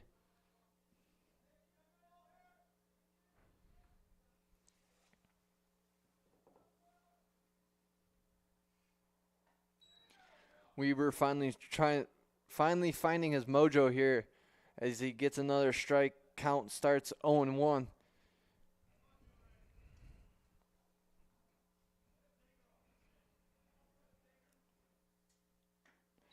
Another breaking ball again for Weiber. He's really getting that breaking ball going there, Trey, and it's really throwing Eastern Kentucky for a loop. Yeah, unfortunately, like, Weiber doesn't throw all that fast to begin with, so it's just like they're off balance. And that'll be strike 3 as Weiber retires the side. 3 up, 3 down for the Adrian College Bulldogs here on ACTV. We'll be bringing you the bottom of the third inning here in a short while. Adrian Hughes, and I'm a senior in the class of 2021. My name is Megan Abbey. I'm from the class of 2021. Hi, my name is Caitlin Parisi, and I'm the class of 2021. Wow. As far as working for ACTV, the first thing that comes to mind is honestly the community. Like, the people that I work with are amazing, all the way down from Jay at the top to the last guy that only gets to work 1 stream a week. It's just the energy that is around is always awesome. It's a perk that you get free access to the games, but I absolutely love it. We have a great culture here, and then I was able to work my way up to a student director position, but I get so much creative freedom. I get to work in arenas and sports and environments that I absolutely love and enjoy. ACTV has brought so many experiences and memories that I'll take with me to grad school and even beyond.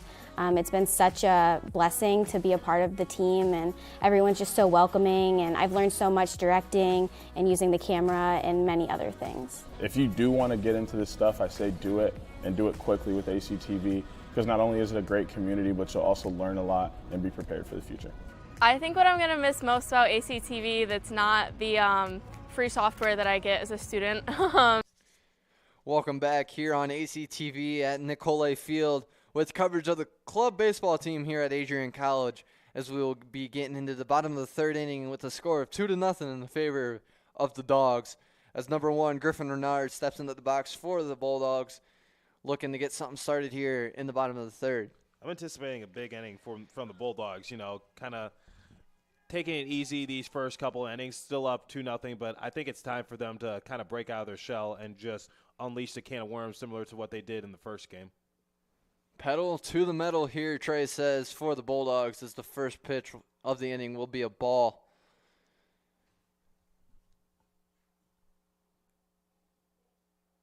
Pitch number 2 underway. That'll be a high strike right across the letters. The count goes to 1-1. Renard had a pretty decent game in game number 1, looking to improve on that one here in game number 2, as that pitch will be ball number 2, making the count go to 2-1.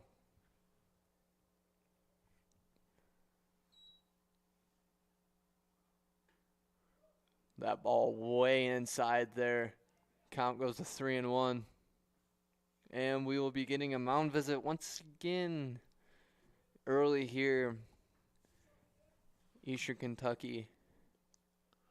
Like I said, you got Renard and also the 3, 4, 5 hitters up the bat in this inning. So it's just like you don't want to lose Renard, and then you go to the heart of the order.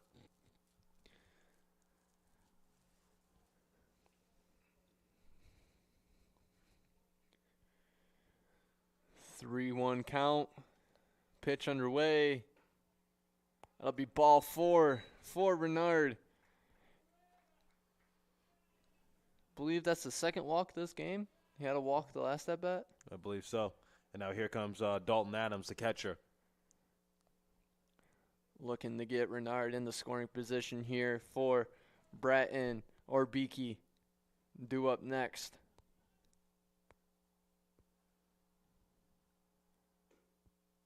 That'll be outside and low.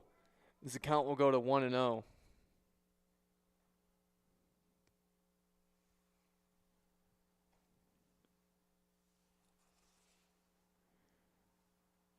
Pitch number 2 of the at-bat underway.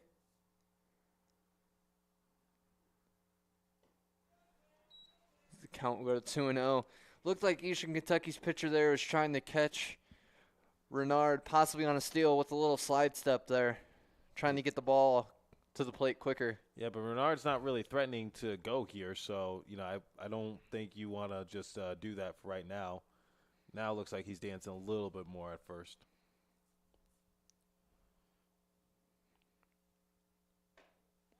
That ball will be high and inside for ball number 3. Count will go 3-0. I say here, you got 0 outs. You go ahead and give him the green light. Swing it anything close. The thing is that I normally would agree with you, but Adam's been a little all over the place this game, so you might want to just make him earn that strike kind of. But, if it is down the middle. You're going against your Fernando Tatis rule there, Trey. I know, but still, you got to be smart. See right there if he missed. The calls that a strike. Late that strike. Looked like it was way up by the eyes. Yeah. But no arguing with the blue here. As the count will go to 3-1. Yeah, we'll see. We'll see if Adam now can get it over the plate once again. Runner goes for a second. That'll be ball number 4.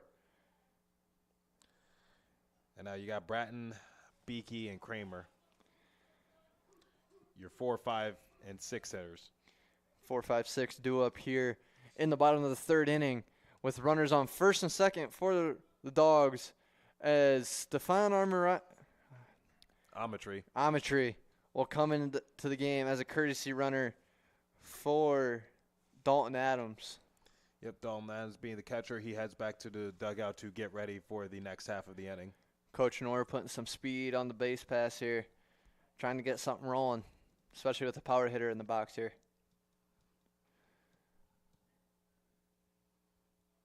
Bratton in the box for the Bulldogs. That'll be right down Broadway as Bratton gets a look of what's coming up here in this at-bat as the count goes to 0-1.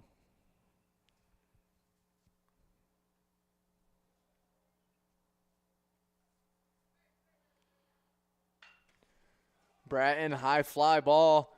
That ball took a weird path as the right fielder will catch. Oh, no. What is he doing? Threw it to first, try to get the pick off. There was nobody covering. First baseman running around by the dugout trying to get a handle of the ball. Look, he does not look happy. I don't mean to, I don't mean to belittle anyone. I'm not trying to condescend anyone, but why are you throwing back to first? You see that he's not there to cover the bag. What? You just threw recklessly. Got heat of the moment there. Runners on second and third now for the Bulldogs after the error by Eastern Kentucky. Number 14, Josh Beakey in the box now. Looking to knock in at least one run. This ball goes high. Count goes to 1-0.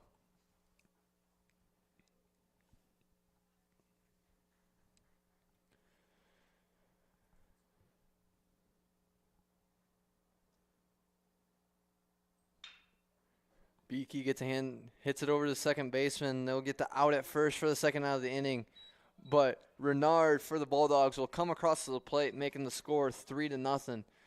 2 outs here as number 35, Ethan Kramer, steps into the box. Ethan Kramer with that big stand-up triple in his last at-bat. And you know he's trying to keep the party going. So runner at third, that's Amatries. It won't take much to get him home. So what Kramer is looking for, it would be nice to have a triple once again, but just try to get on base any way you can. A little blooper there. Big gap in left center. Looks like the outfielders took a little bit of a right center shift there, trying to prevent that gap shot again by Kramer. The count will be 1-0 now.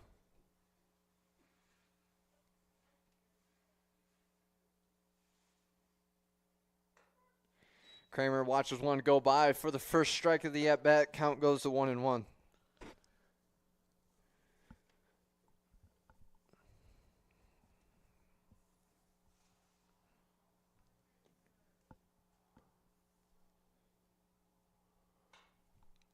That one sliced back over the press box by Kramer. Count goes to 1-2. No, he had that one. Unfortunately, he hit it at the wrong part of the stick, and it went foul. Looks like he got a little bit underneath of the ball there. Kramer calls for time, steps back in. Fourth pitch of the at-bat. Underway.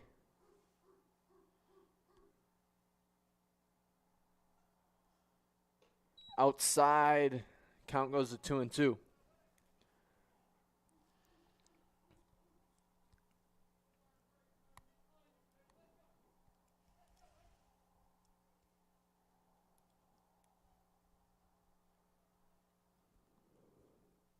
Pitch underway. Amatry thought about it, but smart to hold up. Great save by Mason. Keeps it in front of him, prevents the run from scoring, especially with the little speedster there on third base. Count will now be 3-2 for Kramer as the payoff pitch will be underway.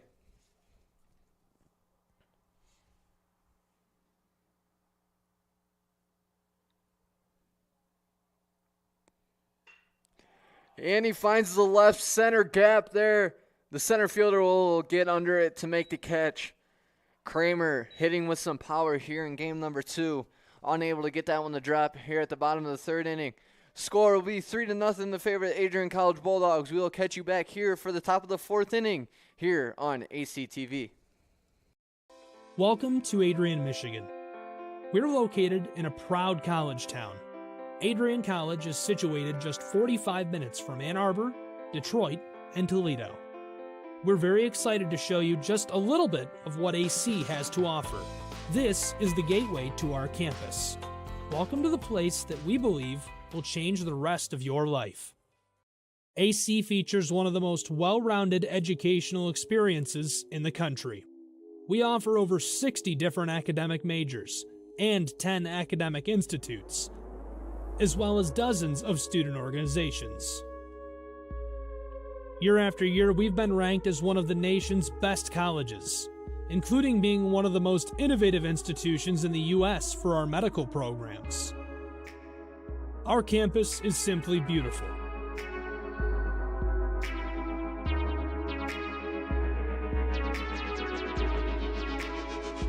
Our student-to-faculty ratio is an incredible 13-1. And welcome back here to Nicolay Field for the top of the fourth inning. The game is in the favor of the Adrian College Bulldogs with the score of 3-0. As number 3, Cody, the left fielder, steps in for the Colonels. The first pitch will be a ball bouncing in the left-handed batter's box for the count to go to 1-0.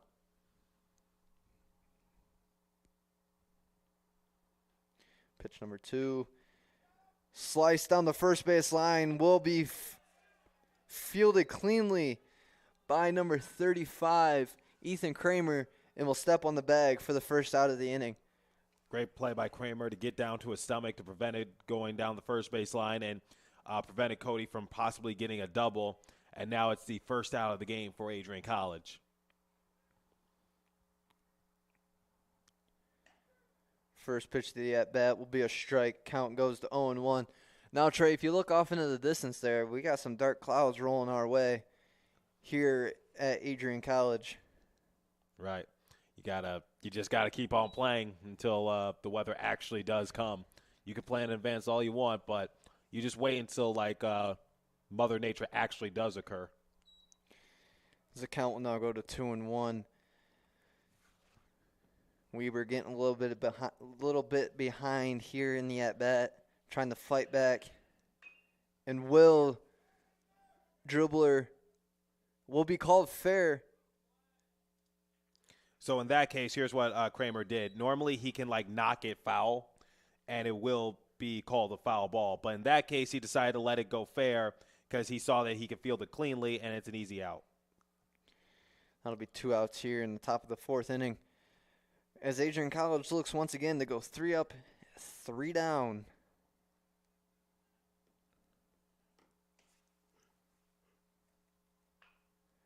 As that'll be a ground ball hit to first baseman. Kramer will take it himself, step on the bag. And that'll be 3 up, 3 down once again for the Adrian College Bulldogs. All Kramer, though. 3 up, 3 down thanks to Kramer. And that'll be the end of the top of the 4th inning. We'll catch you back here on ACTV for the bottom of the 4th.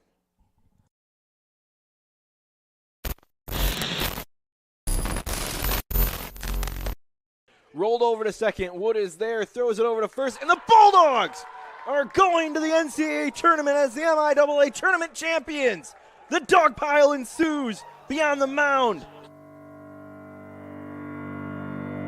One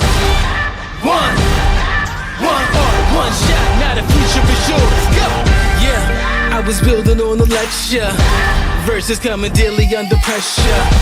Working on the plot and the scheme. The true style trademark is at the edge of your dreams. I'm talking one shot for the kill. The breeze cut, freeze up, straight dropping the chills. I'm talking taking over pieces and shares. A ball break sky high. Check the movement is here. Yeah. It's one heart, one shot. Now the future is yours. Go.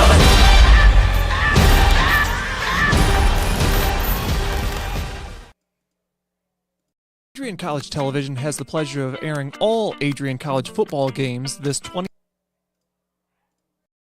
Welcome to Adrian, Michigan. We're located in a proud college town. Adrian College is situated just 45 minutes from Ann Arbor, Detroit, and Toledo. We're very excited to show you just a little bit of what AC has to offer. This is the gateway to our campus. Welcome to the place that we believe will change the rest of your life. AC features one of the most well-rounded educational experiences in the country. We offer over 60 different academic majors and 10 academic institutes, as well as dozens of student organizations. Year after year, we've been ranked as one of the nation's best colleges, including being one of the most innovative institutions in the U.S. for our medical programs. Our campus is simply beautiful.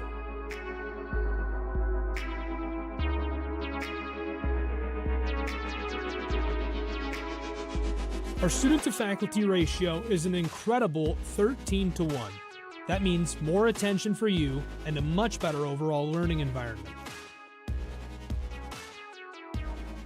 We know how to put together an education that is life-changing, and these are just some of the highlights. From our communication arts program, to our many performing arts, to the home of business on campus, to our sciences and medical studies, we have the spaces where you can grow into the professional that you want to become. Our first-year student experience is award-winning. You'll make lifelong friends here, meet mentors, and maybe even meet that special someone. The Kane Student Center is open 24 hours a day, and there's a lot going on here. The Bulldog Beanery has all of your hot drinks. Pause and Go is our on-campus. Hello and welcome back to Nicole Field for the bottom of the 4th inning. Due up for the Adrian College Bulldogs is number 4, Travis Carson, number 2, Jason Chadwick, and number 28, Peyton Weber. as number 4, Travis Carson, steps into the box for the Bulldogs, looking to get something rolling here.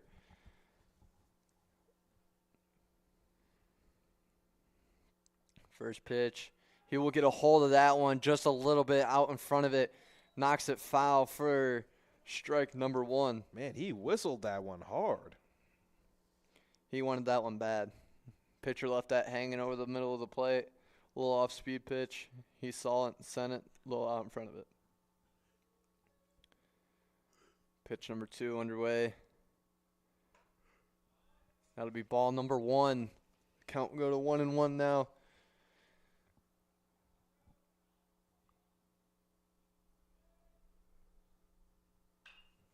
He gets a hold of that one, knocks it up in the air in the foul territory. The third baseman will be trying to track it down, but the shortstop comes in and makes the catch. Wow.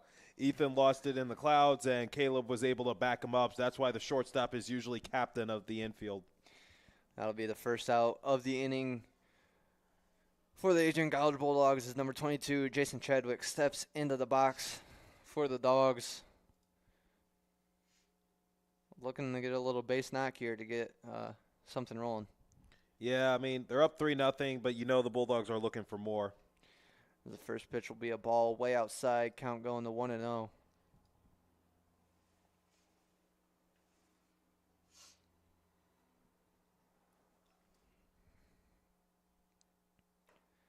Ooh. Chadwick checks his swing and gets the benefit of the doubt there. Count goes to 2-0 now. Wow.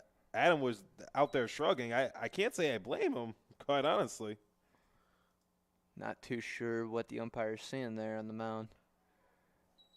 That one's called a strike, though, possibly a makeup call there for the pitcher. Definitely a makeup call right there because count goes to 2-1. I think Chadwick did break his plane, but, you know, maybe the umpire saw it differently. No appeal or anything. Yeah. That'll be grounded to the third baseman. Routine play there for the third baseman over to first, and we'll get the out for the second out of the bottom half of the fourth. While we're on the topic of redemption, Ethan was able to field it cleanly, so he was trying to redeem himself because, if you guys recall, Carson had popped up to foul territory. Ethan lost track of it, and Caleb had to back him up and make the out. So right there, Ethan just redeeming himself on that play on the ground out from Chadwick. Now in the box for the Bulldogs is number 28, Peyton Weiber, the pitcher. That'll be strike number 1. Count will go to 0-1. I thought Weiber saw that one and was going to give it a ride. Pitcher left it hanging over the middle of the plate there. Pitchers who rake. There it is.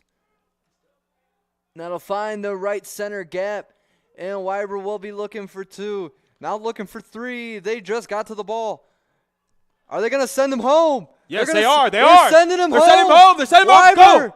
With the inside the park home run. Hashtag pitchers who rake. The pitcher with the inside the parker, number 28, will make the score go to 4-0 in the favor of the Adrian College Bulldogs. Look at Kramer lift him up. He was halfway to third, and they just got to that ball there in right center. Yeah, unfortunately, just poor communication by Eastern Kentucky, and this is why you hit your cutoff men. And because you saw at second base, I believe Adrian just couldn't field it cleanly. You know, you got to hit your cutoff man, otherwise something like that can happen. As the leadoff hitter, Jeremy Van Epps, is in the box now for the Bulldogs. I think Weiber would have much rather had an outside, knocking it out of the park home run, but I guess an inside the park will do. It'll do. I'll take that. I never got an inside the park home run. I'll take it. Count 1-1 now for Van Epps. Now 2-1.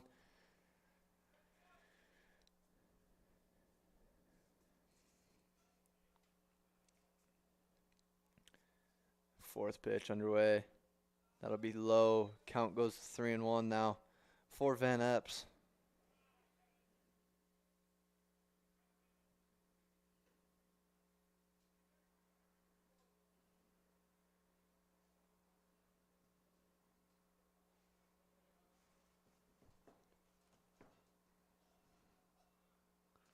Three-one pitch on its way to Van Epps. See what he could do. He knocks that in the right field. The right fielder misplays it. That'll be off the wall, going 2. Now he's going to be looking 3. The second baseman just fields it now, and it'll be stopped at third base. 2 back-to-back big hits for the Bulldogs here, trying to get a 2-out rally. All right, 2 things. One, for Peyton, he took a step in, and obviously you always saw. Take a step back. Yeah, you always take a step back, because for things like that, now he misjudged the ball. And, look what happened. Now Van Epps is standing at third base. And then when Van Epps was rounding second, his helmet flew off. I could tell you for a fact Jeremy Van Epps is a big Bryce Harper fan, and that's what Bryce Harper does quite frequently when he's rounding second or when he's full steam ahead. He just ditches the helmet just to, I guess, help the aerodynamics of running. That makes sense? You're a track star. You should know that. Hey. I stay off the track and stay in the field.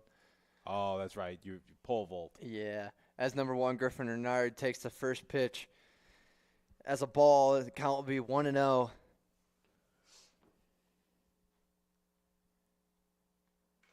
That'll be a foul ball. Strike number 1.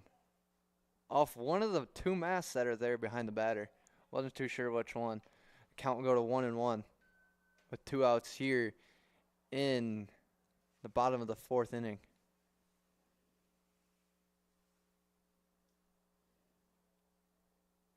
Pitch number 3 underway. That'll be in the dirt and low for ball number 2.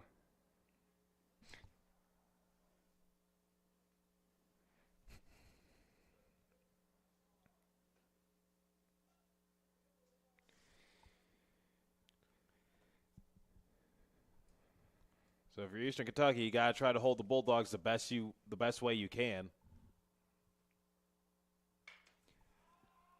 That'll be popped up in the foul territory. That'll be out of play. First baseman thought he had a play on it there in foul territory. The count will go now to 2-2. Going near the party deck. Can't wait for people to start grilling out there once again when it gets warmer out. This weather just needs to break. Next week's supposed to be pretty cold here in Michigan. Why did I come to Michigan? Count 2-2. Pitch underway. That'll be a dribbler to third base, and it'll miss the glove of the third baseman, knocking in a run for Adrian College. The score will now be 5-0 with Griffin Renard, the RBI single to keep Adrian College going here on this 2-out rally. Yeah, I'm going to score that an error on Ethan. It wasn't hit all that sharply, and he just fielded it completely wrong. Like, it looked like he tried to use one hand and just scoop it on up. That's not what you do. Usually you want to take a step back and just let the ball come to you. But that case, it was not hit hard by Renard, so I'd rule that an error. From what it looked like up here, he took his eyes off the ball, trying to field it off the bat hop. Whoa! Whoa, look out now. Good thing we got that protective netting there. Why did I flinch? There's literally glass and a safety netting in front of us. Guess it's just human instinct. Yeah. As number 29, Dalton Adams, fouls that one back right at us. He must not have liked something we said to him. As the count is now 1-0. Dalton, buddy, I've been talking nothing but good about you up here. I'm on your team. That'll be ball number 1. The count going to 1-1. Or I was on your team until I retired. Yeah, Dalton Adams wearing number 29.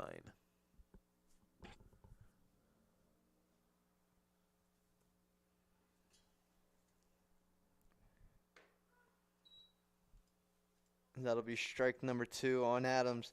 Count going to 1-2 with 2 outs here in the bottom of the 4th inning with the score 5-0 in the favor of the Adrian College Bulldogs here at Nicolay Field on this frigid Saturday afternoon. That'll be outside for ball number 2.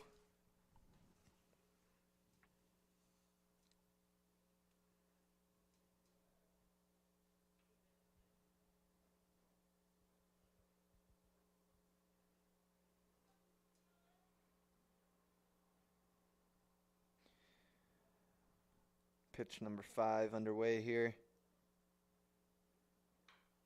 That'll be fouled right back at us again. The count will stay the same.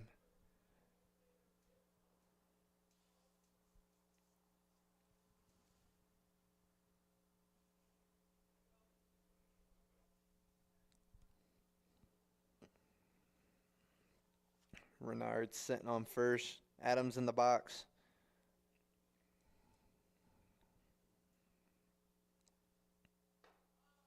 Ooh, that breaking pitch had some break to it. Fortunately, it was just outside. You know, I think Adams was able to sell it just a little bit and just say, you know what, that was just a tad bit inside, and I guess the umpire took the bait a little bit, but it looked good from up here. Full count. Payoff pitch. Runner goes. And Foul ball. Yep, foul. 3-2, 2 outs. That base runner on first base is running no matter what. Yep, and it worked out for the Bulldogs in the last game because I think Carson was the base runner, and he kept on running when Beakey made contact with 2 outs, and then Beakey was able to leg out an infield hit, and then Carson, all the way from second, was able to score on an infield hit. So keep running no matter what, because you don't know what the other team might do, and they also might be distracted. Payoff pitch once again underway. Pick off at first. Won't get there in time.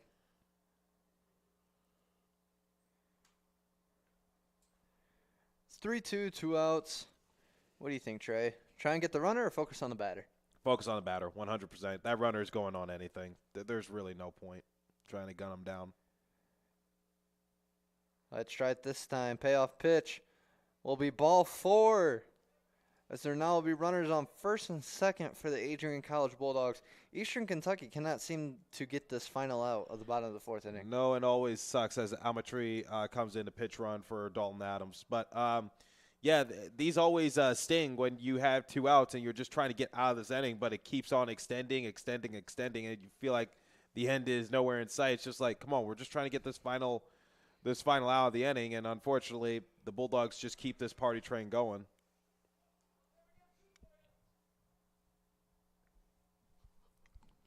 As Bratton steps into the box there, trying to knock in the runner on second. That'll be hit down the right field line. Foul.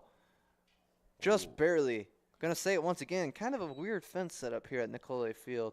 It with is. That protruding fence with only a couple feet in between the foul line and the fence there in the outfield. Yeah, if you hit a foul down the third or first base side, most likely it goes out of the fencing area and leaves the playing field. But overall, it's just like, there's not much foul room to work with here at Nicolay Field, so Brandon just hit it just foul.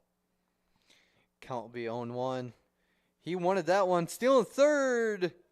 He'll be in there safe with a double steal. Now got runners on second and third for Adrian College as Bratton looks for a little bit more now. See, the thing is, that's always risky to try to steal third when 2 outs because the cardinal sin in baseball is you do not make the final out at third base, and Coach Knorr had trust in Amatry and Renard to do the double steal, which is also a risk play. 0-2 count. That'll be popped up over the first base dugout as Bratton tries to stay alive here for the Bulldogs with now 2 runners in scoring position.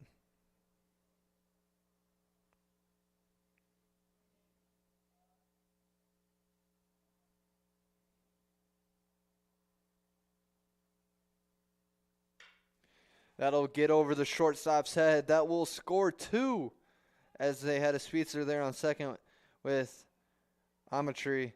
As Bratton will knock in a single with 2 RBIs.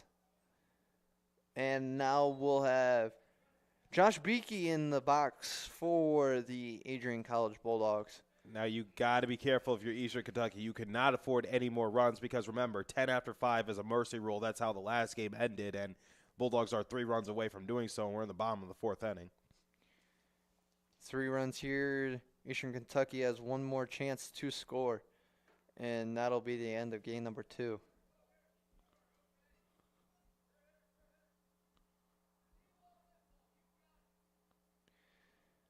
The count is 1-0 for Beakey.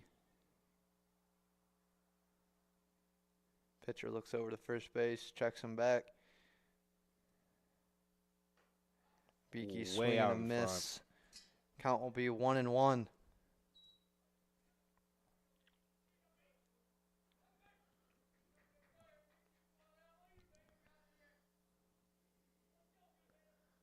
Still in the heart of the order for Adrian College as the 5, 6, 7 hitters are due up. Dribbler to the pitcher. He'll try to tag him, and it'll be mishandled at first base.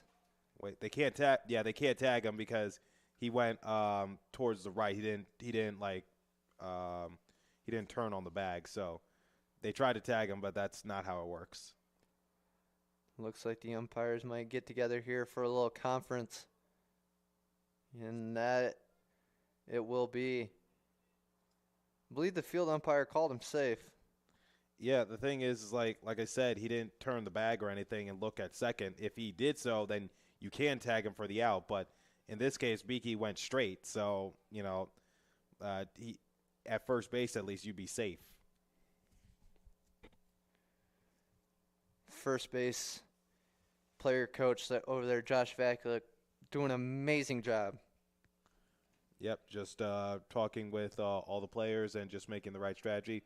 Vakulik is actually a coach off when he's not playing for Adrian College. He's a coach at some local travel teams, I believe, back in his hometown, and I think they're due for a big tournament in late July.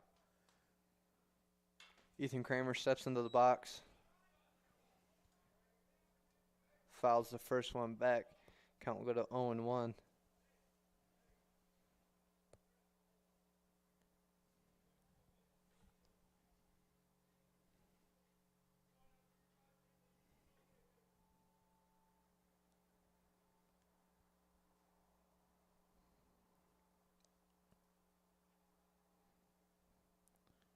If you're Ethan Kramer, I'm looking at that gap in left center to see if I can get 2 more runs in. Once again, hopefully getting a drop this time. That'll be strike number 2. Just paints the bottom line of the strike zone there. Count will now be 0-2. Now you can't be selective. You just got to swing it at anything close. Don't let the umpire make the final call.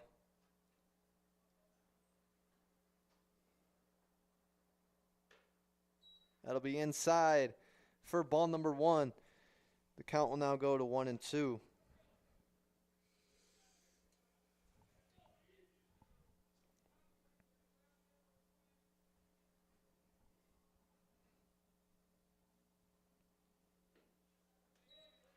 Inside once again. Looks like he's trying to jam Kramer right there, but Kramer's not taking the bait. Kramer's playing it a little risky down there with 2 strikes against him. Count is 2-2. Letting the umpire make the calls. There it is. Dribbler between shortstop and third. That'll be mishandled. And that'll be an error on Eastern Kentucky. And they continue to have struggles getting this final out here in the bottom of the 4th inning. Now with bases loaded, number 4, Travis Carson steps into the box and looks to clear the bases here. Yeah. Now, like I said at the beginning of this broadcast, I was never a pitcher, but I know this is a pet peeve of the pitcher when he is able to just get a batter to try to get an out. And unfortunately, his defense back there is not helping him. Once again, I'm going to say there's a big gap there in left center field that if Adrian can get a ball down in there, they're going to be running for a long time. Yeah, so this isn't on Adam. This is on his defense for not getting him out of the inning because he's been able to help his team get a couple outs, like at first, at third, a couple times actually, and his team right now isn't helping. This is what angers a pitcher. Count 1-0, now 2-0 for Carson. The worst thing Adam could probably do right here is walk in a run. The worst he could do is give up a 2-bagger that clears the bases. As strike number 1 crosses the plate, the count goes to 2-1.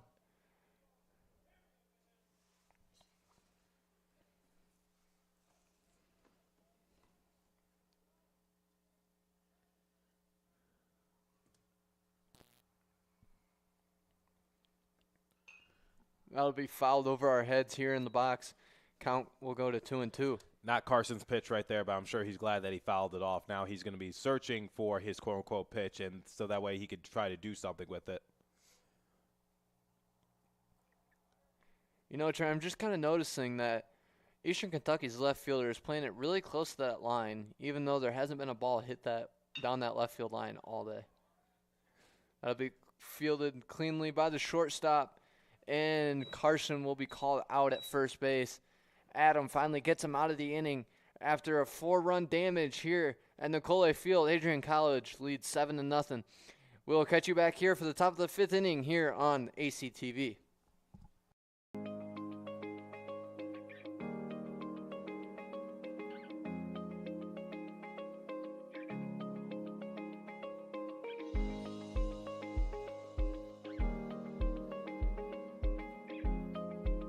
What if you didn't choose to become an Adrian College Bulldog? Surely you would have carried on with your education and could potentially be graduating elsewhere. But what would you have the honor of greeting Bruiser on campus?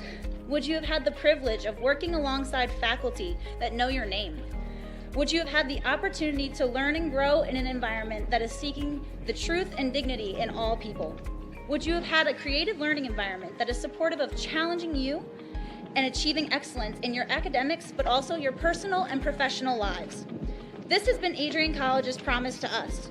Just as our families have promised to love us unconditionally and support us through the many peaks and valleys of our lives, Adrian offered a similar promise to us when they realized our potential by asking us to join them.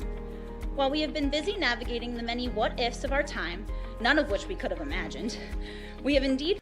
Hello and welcome back to Nicolay Field here on Adrian College's beautiful campus here in Adrian, Michigan. As the Adrian College Bulldogs lead 7-0 here against Eastern Kentucky. And Eastern Kentucky really needs to get something rolling here as they haven't scored in either game. Yeah, they need to start chipping in ASA now. Way out in front of that one there, as Weber's really getting them with these off-speed breaking balls. I mean, I don't mean to make, these kind of comments, but they're way off balance. You got to be patient because Weber, he doesn't pitch fast to begin with, but he's throwing these off-speed pitches, and Eastern Kentucky just has no answer for him. As that pitch misses just inside, count moves to 1-1.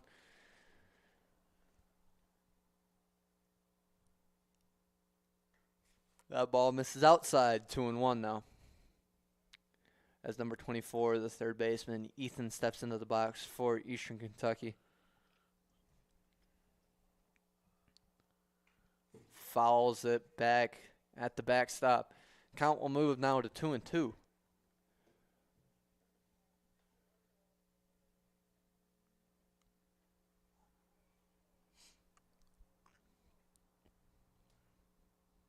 Weber looking to continue his shutout here.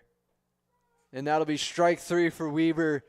And Adrian will throw it around the horn for the first out here in the top of the 5th inning. Now, for Eastern Kentucky, you probably want to score a run or two because if the Bulldogs get 3 in the bottom of the 5th, that's it. Game over. As the center fielder, Tyler, steps into the box now. That'll be ball number 1. It's like that song by Lil Flip. Game over. Game over. Count 1-0 here with 1 out. The second pitch almost hits him. The count will now go to 2-0.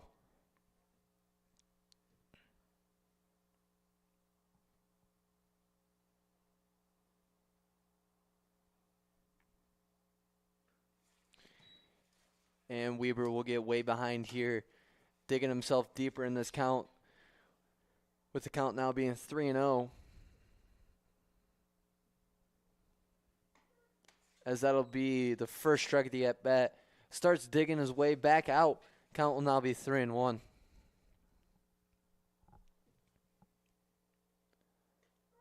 As back-to-back strikes now for Weber and fills the count.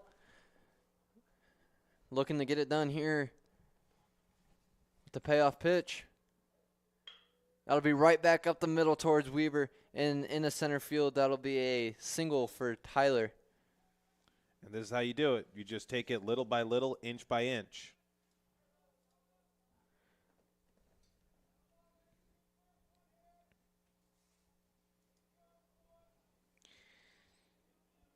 The pitcher for Eastern Kentucky Colonels, number 22, Adam, steps into the box now. And that'll be strike number 1. You know, Trey, I've just noticed Eastern Kentucky has no base coaches. You are absolutely right about that. They do not. So they got to make the assumptions themselves. That'll be fouled right back for strike number 2. I guess that's the problem with only having player coaches on the club team here. And it's very common in club teams. You know, usually you get a player coach, and usually you just try to gather as much funds as you potentially can. It's not out of the ordinary in the NCBA. That'll be ball number 1, count going to 1 and 2. Now, personally, I don't think I would be a good player coach just because I would put myself in every single game. But, you know, I knew I wasn't the best player on the field. So it's just like you really got to – the guys really have to have trust in you if they entrust you to make the lineup at the same time be one of their peers. As that pitch will be ball number 2, count going to 2 and 2.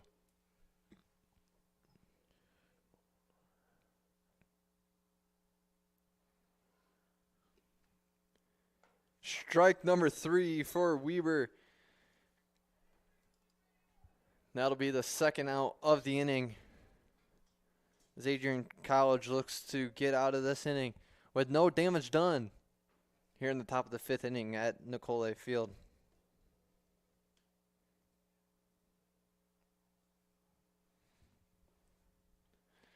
First pitch will be a strike. Once again, Trey, you're going back to they're being very unbalanced and not You got to wait on patient. You got to wait on these pitches. That there's no other way to say it. As there's a second ball in play now.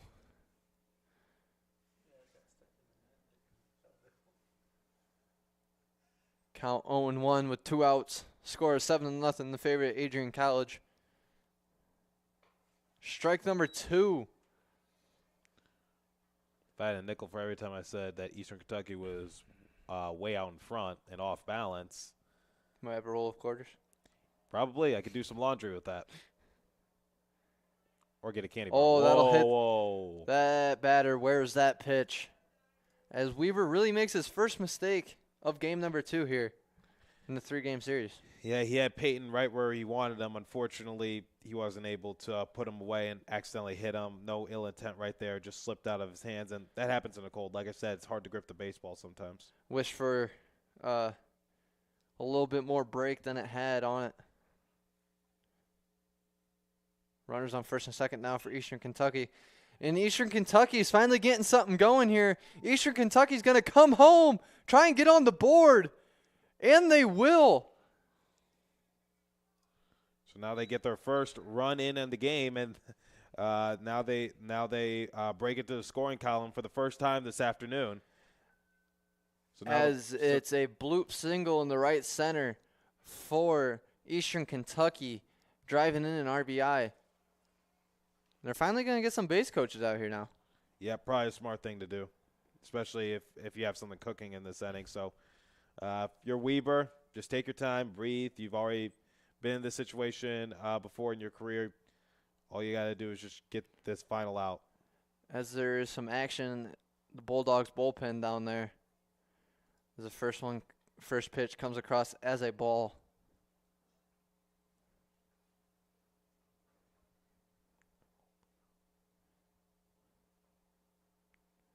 Second pitch is a strike, even in the count at 1-1.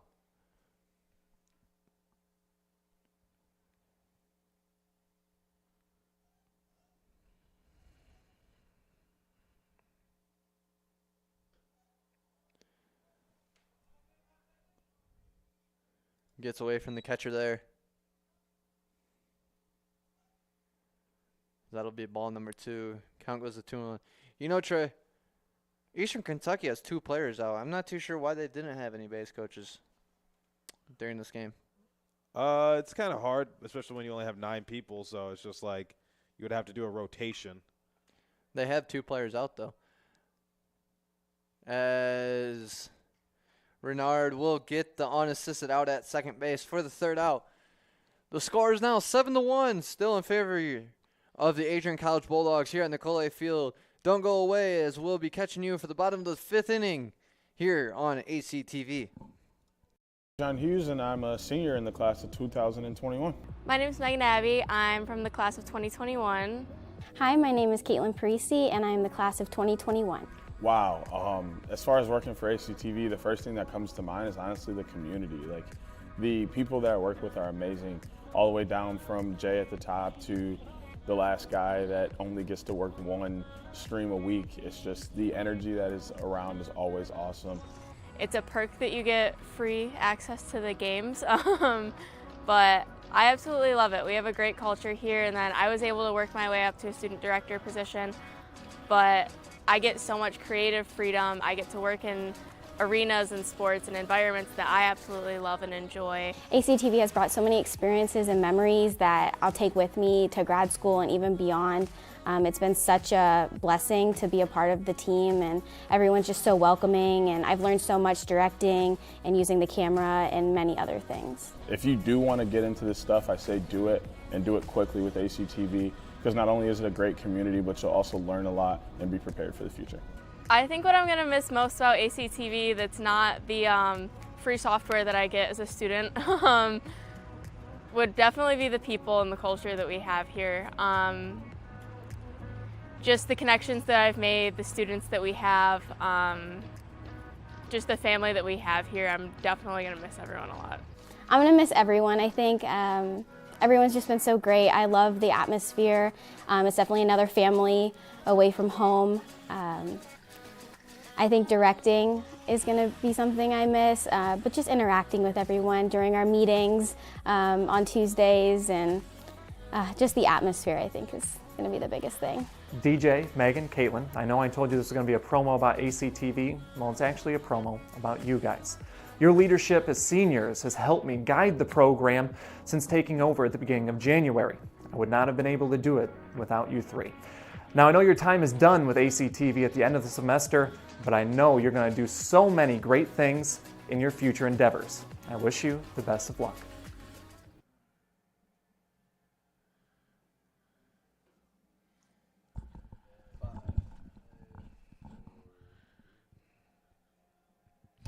Hello and welcome back to Nicolay Field, as the score here is 7-1, and number 22, Jason Chadwick, will be stepping into the box for the Adrian College Bulldogs. And just a reminder, Adrian College's NCAA hockey men's team will be playing for a national championship tonight at 7 o'clock. Join Matt Kibbe and Johnny Costello on the call right here on Adrian College TV's YouTube page with the Adrian College Sports Network. Music. Thank you.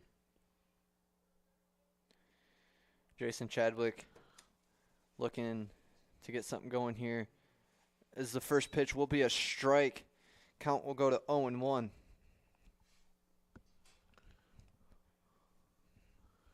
Bulldogs looking to score 4 this inning and win this game. And that'll get him going, as Jason Chadwick hits a single right over the second baseman's head, just out of the reach of Edenot. Number 28, Peyton Weaver, stepping into the box, coming off an inside the park home run in his last at bat. That really got that inning going for the Dogs.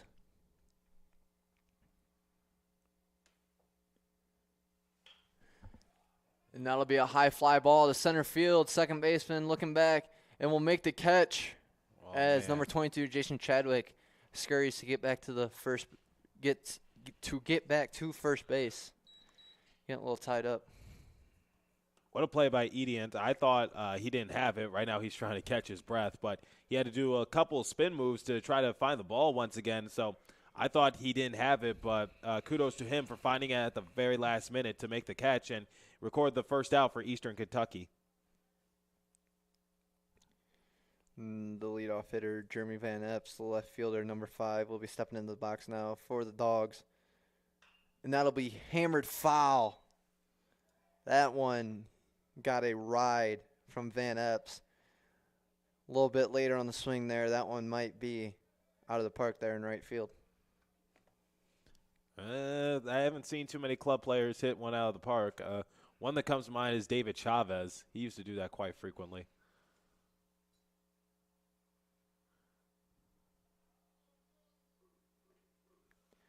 That will be inside and kept in front of the catcher for Eastern Kentucky, Mason, avoiding Chadwick getting over to second.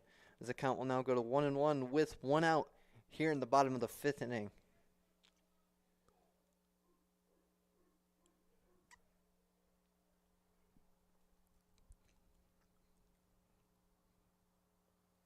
That one will be outside for ball number 2.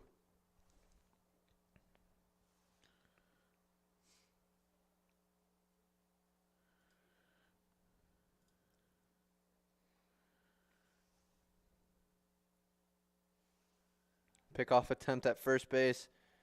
Chadwick thought about going to second after the wild throw. Not fielded cleanly by the first baseman, number 14, Alex. Looks like that might have got Chadwick on the elbow there at first base, causing a little deflection.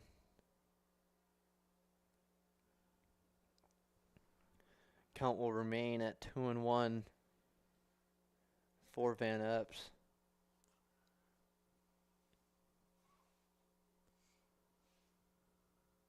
Pitch number 4 underway. Van Epps will get a hold of that one again just down the left field line. Count will go to 2-2. What I'm seeing here is next is a deep shot to center. Deep shot to right, deep shot to left. No, deep shot to center. Deep shot to center. We'll see what happens. Usually it's hard to hit one deep center. It's one of the hardest places to go in the ballpark.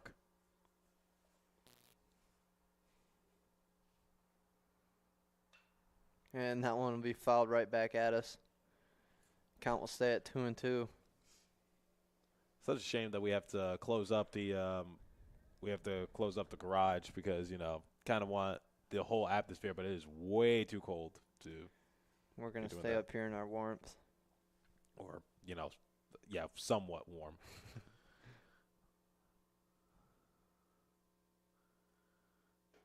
And that'll be a strikeout for Van Epps for the second out of the bottom half of the 5th inning.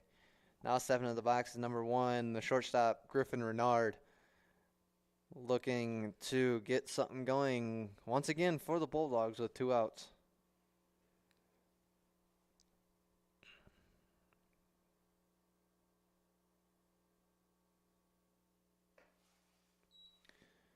Renard ducks the ball a little bit. That'll be ball number 1. Count will go to 1-0.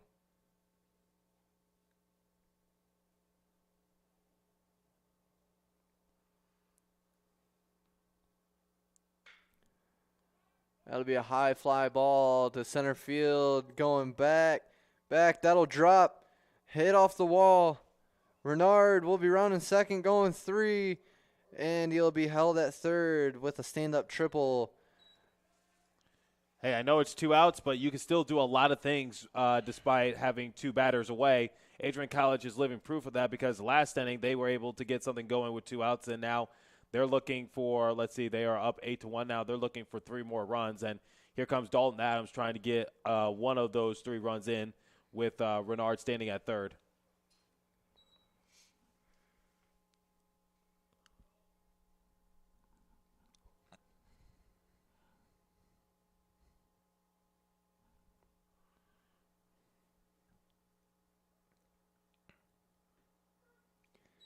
Looks at strike number 1.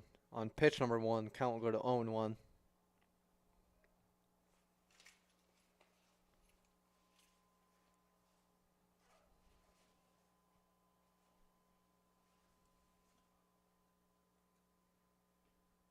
Swings at it in the dirt.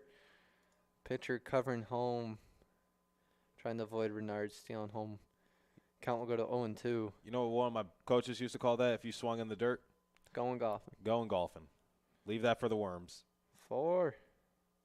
Usually you say that when you're about to hit someone.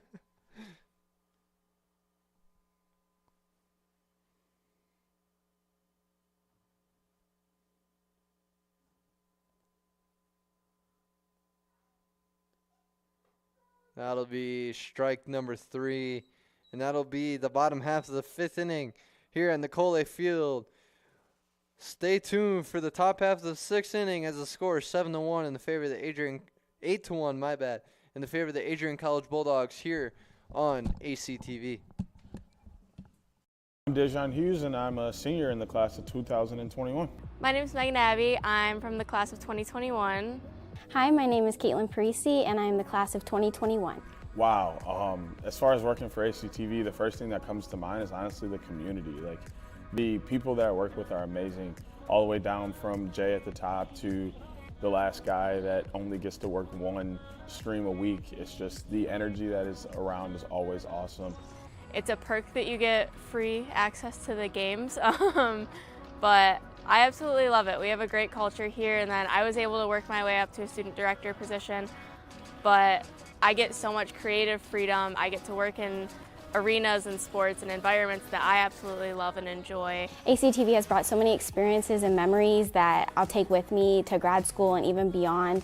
It's been such a blessing to be a part of the team, and everyone's just so welcoming, and I've learned so much directing and using the camera and many other things. If you do want to get into this stuff, I say do it, and do it quickly with ACTV, because not only is it a great community, but you'll also learn a lot and be prepared for the future. I think what I'm going to miss most about ACTV that's not the free software that I get as a student would definitely be the people and the culture that we have here. Just the connection.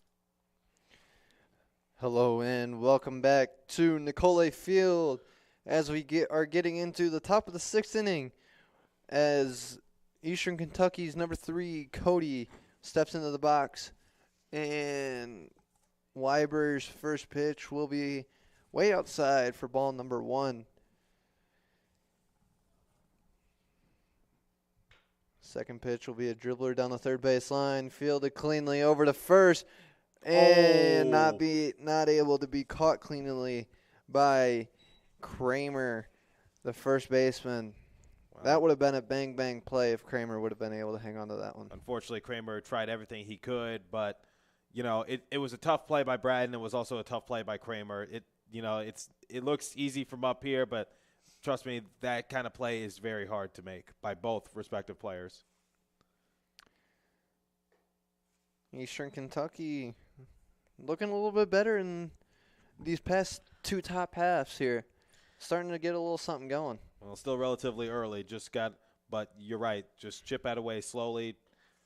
A 2-run homer is not going to tie the game here, but still, my point is just, take it one possession at a time. As the count goes to 2-0 for number 11, Mason. He rockets that down the left field line. Left fielder will field it. Hits the cutoff man, goes 2, and that'll be a double for Mason. Looks like he got his knee caught up there on the bag. Ripped up a little piece of turf there. Yeah, that happens quite frequently here at Nicolay Field. The whole field is turf. Nowhere is dirt, not even the pitching mound. So it's just like you get the tendency to sometimes rip up the field at times, and then it just takes a few moments to just put it back down. If you're Eastern Kentucky, this is a little bit scary for you. Down 2 players already. Only have 9 players left. Yeah, unfortunately, theoretically, you could play with 8 players, but you would be missing an outfielder most likely. I believe the rule is as long as you start the game with 9, you can end the game with however many. Good to know. But it's never an ideal circumstance. Never. Take it from someone who I remember playing during scrimmages or practices, and sometimes as the first pitch of the set, that will be a strike, going to 0-1. Sometimes we never had enough outfielders, and it's always a little hectic because you gotta just align yourselves in the correct position. That'll be hit to the shortstop, and that'll be out. One heck of a snag by Kramer, avoiding that from going over his head there. Yeah, so Eastern Kentucky will trade a run-in for an out, but I'm sure they'll take that any day of the week and twice on Sundays. But Renard with that wild throw, Ethan Kramer able to just use his hops to snag it on down, like you said, and get the out for Adrian College.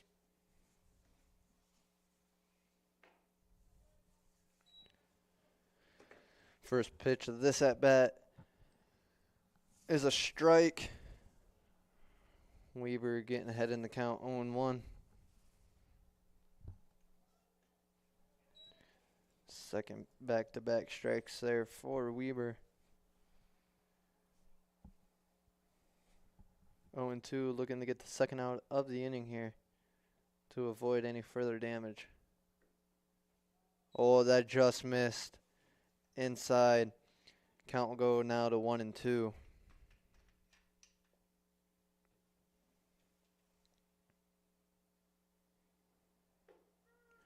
And that'll be strike 3 for Weber, getting the second out of the inning with the strikeout there. Got to work quick. And he did so in the at-bat.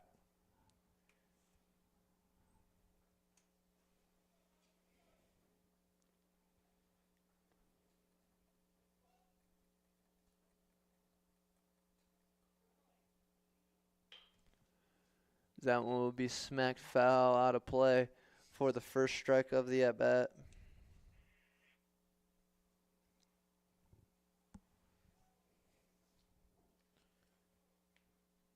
This is typical, quote-unquote, spring-type weather here in Michigan. Very much so, as the shortstop will field that one cleanly over to Kramer for the third out of the inning.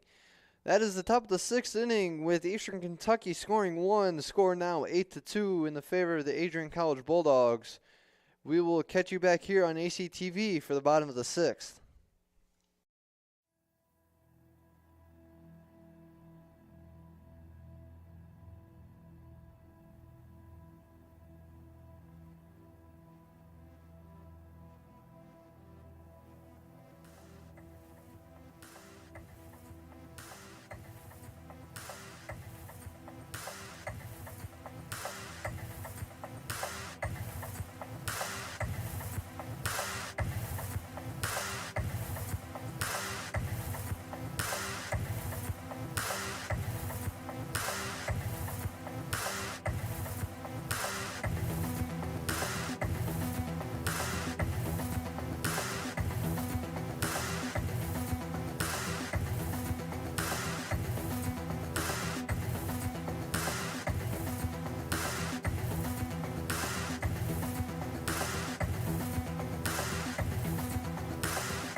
Crosses over, back onto the far side.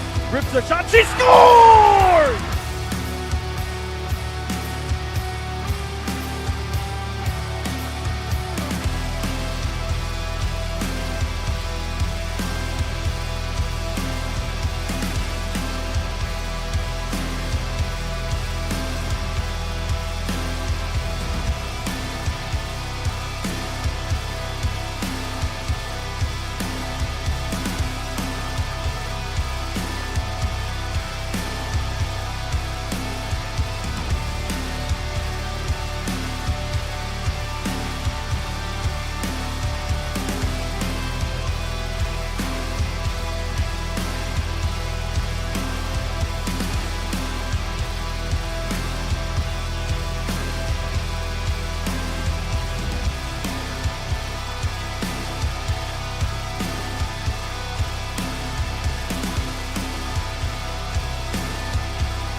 Hello and welcome back to Nicole Field here at Adrian College, right here in Adrian, Michigan.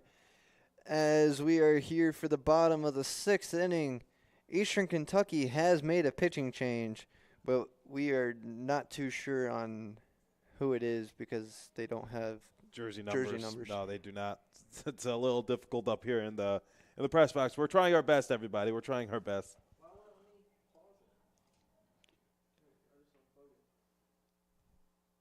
As number 20, Cody Bratton steps into the box for the Dogs.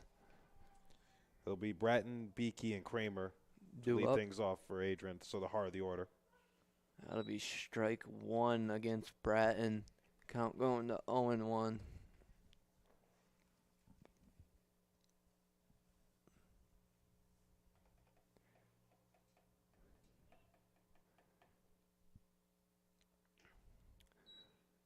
High and outside there for ball 1. Count going to 1-1.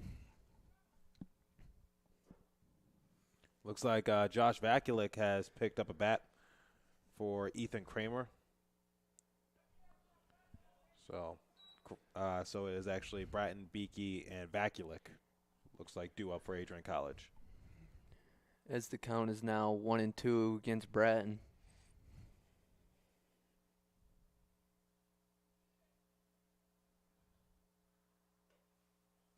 Now a miss just outside there for ball number 2.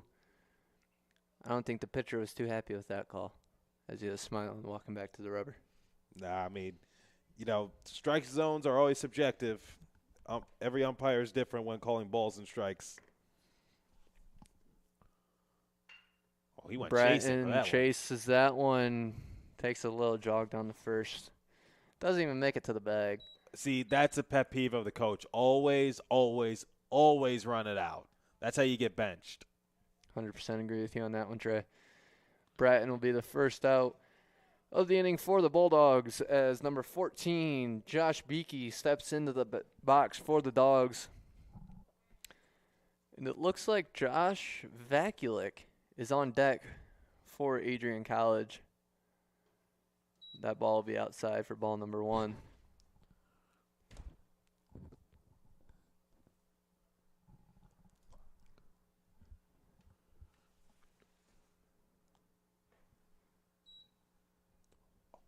And it looks like Derek Bell has also grabbed the bat for Adrian College.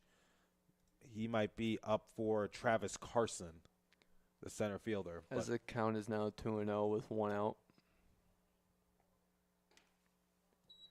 Beakey, that one gets a little bit inside, has to turn away. Count will now be 3-0.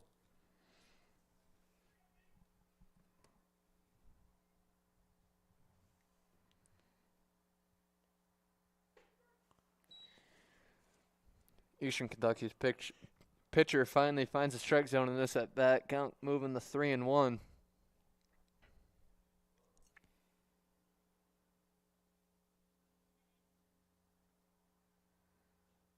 And that'll be ball 4 for Beakey. Takes the walk down the first base. And stepping in for the first time today. Oh, looks like we're going to get a courtesy runner.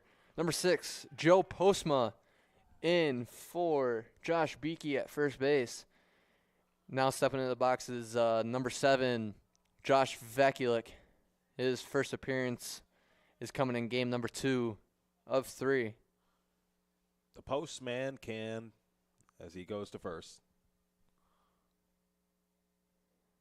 Vakulik looks at ball 1.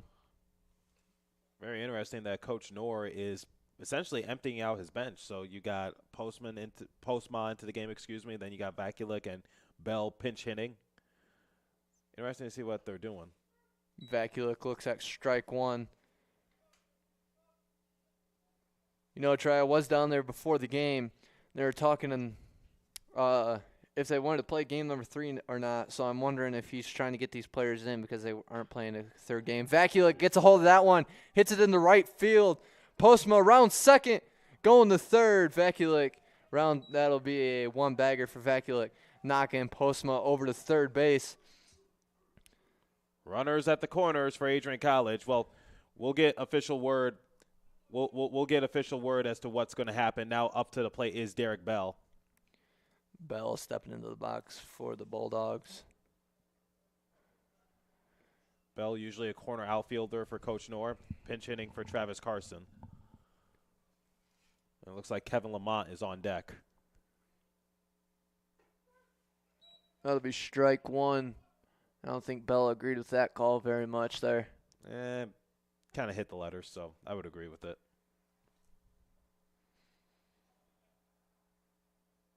Now, if you're Coach Knorr here, are you sending Vakulik on a first and third steal? Be very careful. Vakulik is not exactly the fastest person. Neither is Postma, so you're really in a no-win situation there. You don't really gain anything, but you could lose a lot. As the count goes to 1-1 for Bell. He wanted all of that one there. Fouls it back over the first base side. Count will move to 1-2.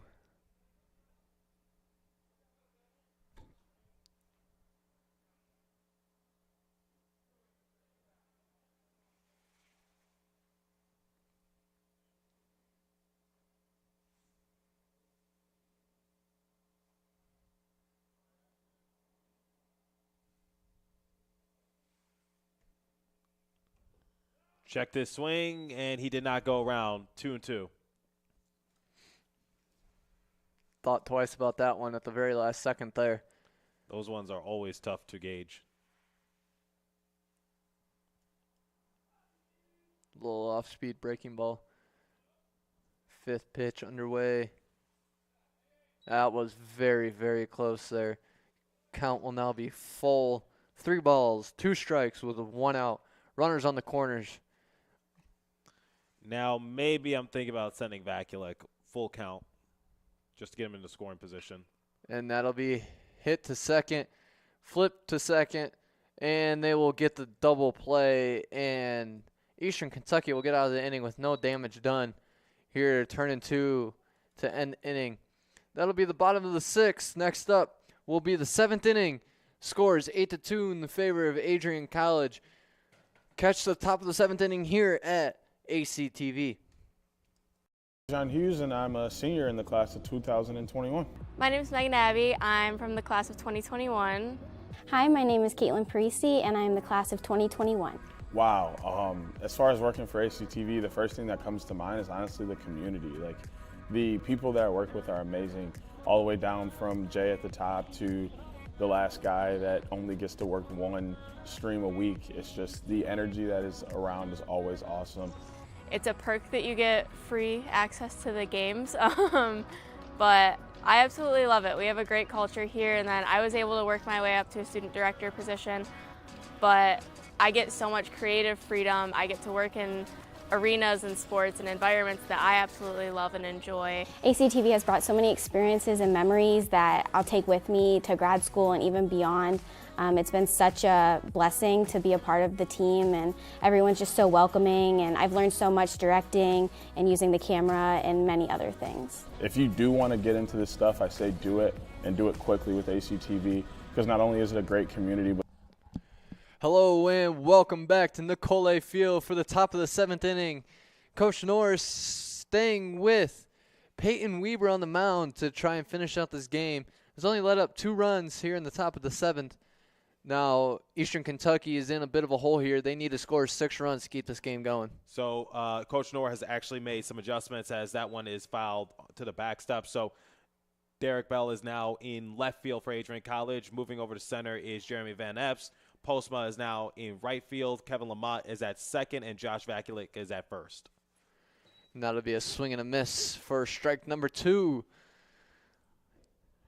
Weber, Adams, Bratton, and Renard and Van Epps are the only players to remain in the game. That'll be ball 1. Count goes to 1-2 now.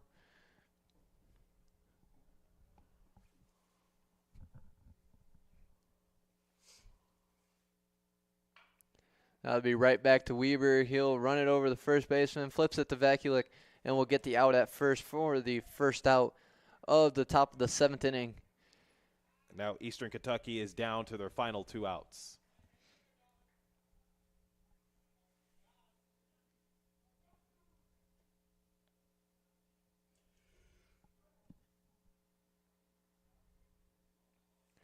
First pitch.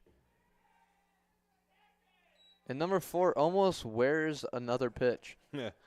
Hit by pitches always aren't a good feeling, especially in this cold. Hurts for a lot longer. Sounded like his teammates there were yelling at him, telling him to wear it and take the free bag. He fouls that one away. Count goes to 1-1. One time I took a pitch on my elbow, and I actually lost feeling in 2 of my fingers for a good few days, actually. Seriously, it was not a good feeling. Albeit it was my left hand, so at least it wasn't my dominant arm. That'll be ball number 2. Count goes to 2-1 for Weber.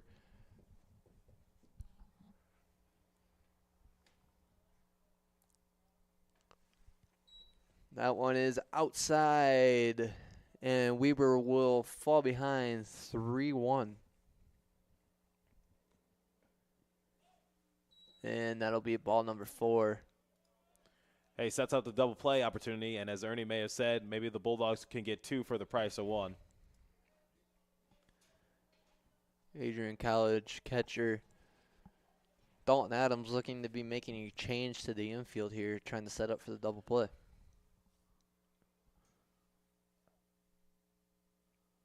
Weber with the pitch. That'll be high for ball 1.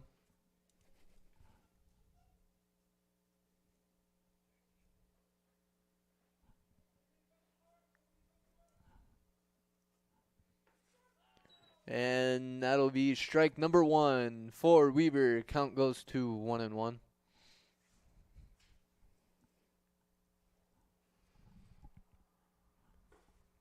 That ball way outside.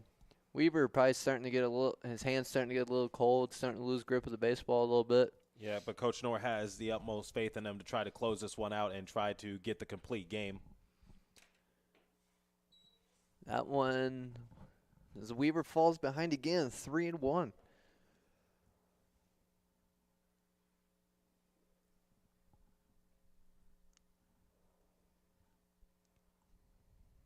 And another walk for Weber. Coach Knorr deciding to stay in the dugout despite the back-to-back walks. Well, Bulldogs are still up by 6 runs. There's really no rush to pull out Weber unless he gives up a run or 2. And like I said, they're still the force out at 3rd, 2nd, and 1st with 1 batter down.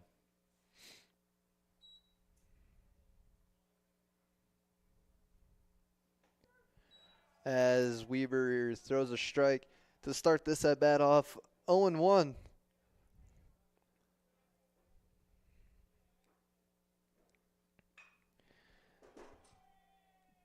Eastern Kentucky gets it down into center field and will load the bases.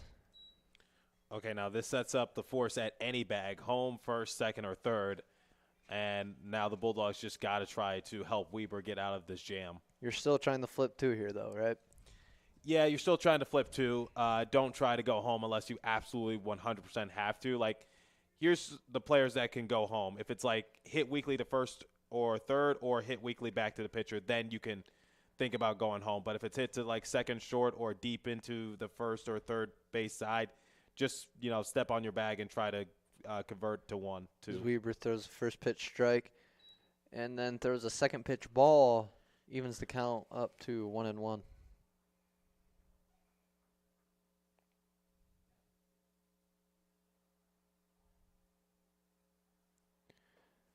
Third pitch strike, taking the count to 1-2 with 1 out.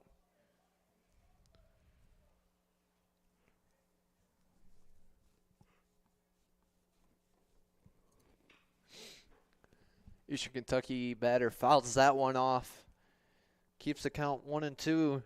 Trying to knock in a couple runs here, trying to give Eastern Kentucky a little bit of a chance. Yep, I mean, like you said, they have a lot of work to do, but they got to just keep fighting as much as they can. That'll be a blooper to second base, and that one will get down. Postmug hitting his cutoff man, going home, got him. What was that? Eastern Kentucky trying to force a little bit of luck there trying to get it on the board. They get one, but yeah, that wasn't really a smart play from Eastern Kentucky right there. You know, you saw that Postman hit the cut, so why would you try to send someone else home? That's taking way too big of a risk. Eastern Kentucky gets one run on that hit, but has 2 outs now. And that one will be hit in the right field once again. They're going to try and send them home again. Is there going to be another play at the – oh, Nope. Vacula can't handle the ball. Not the best throw in the world either. So, yeah, now they've cut the lead in half, and they're making this inning their inning. So if I'm Coach Knorr, you know, maybe I'm not sweating bullets quite yet, but I'm definitely pacing around in the dugout just saying, should I keep Weber in or not? 2 outs.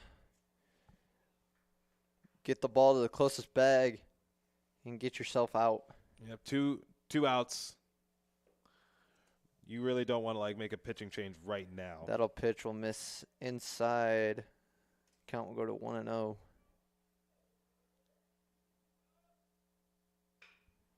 Hit in the right field again. Eastern Kentucky starting to find a groove. They're sending them home once again. Play at the plate. Oh. Eastern Kentucky scores. See, in that case, that's okay to send them because the ball didn't get to the cutoff man quite yet, so you still had a chance. And now Eastern Kentucky only trails by 3 runs. And here's the thing. They got the tying run at the plate. Would you believe it? Oh, yeah.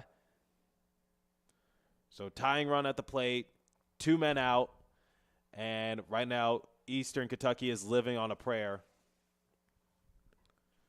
See what the Colonels can do. Hit in the right center again. Oh, no. Eastern Kentucky, a rally. Is this going to be an inside the park home run for Eastern Kentucky? Adrian gets to the ball. Eastern Kentucky rounding second, and it'll be a stand-up triple with a score now 8-7. Eastern Kentucky finding a little bit of momentum. Coach Knorr winning time, probably going to a pitching change Yeah, here. you got to go to a pitching change. No ifs, ands, or buts about it. Weber pitched one heck of a game up to this point. Unfortunately, he's given up 5 runs in the final inning, and now you got the game-winning run at home plate now, and the game-tying run is at third. So only 90 feet away. Only 90 feet away. What seemed like an easy victory for Adrian College has now turned into a close matchup once again. And now we got a ball game, and we thought Eastern Kentucky would go down silently, but you know you can't count them down just because they're down in the count. So don't count them out just because they're down. Eastern Kentucky finding a little bit of momentum late here. Possibly Adrian getting a little lackadaisy. And Coach Knorr leaving Weber in the game. Okay, let's see what happens. Show him bunt. Okay, outside. Outside ball 1.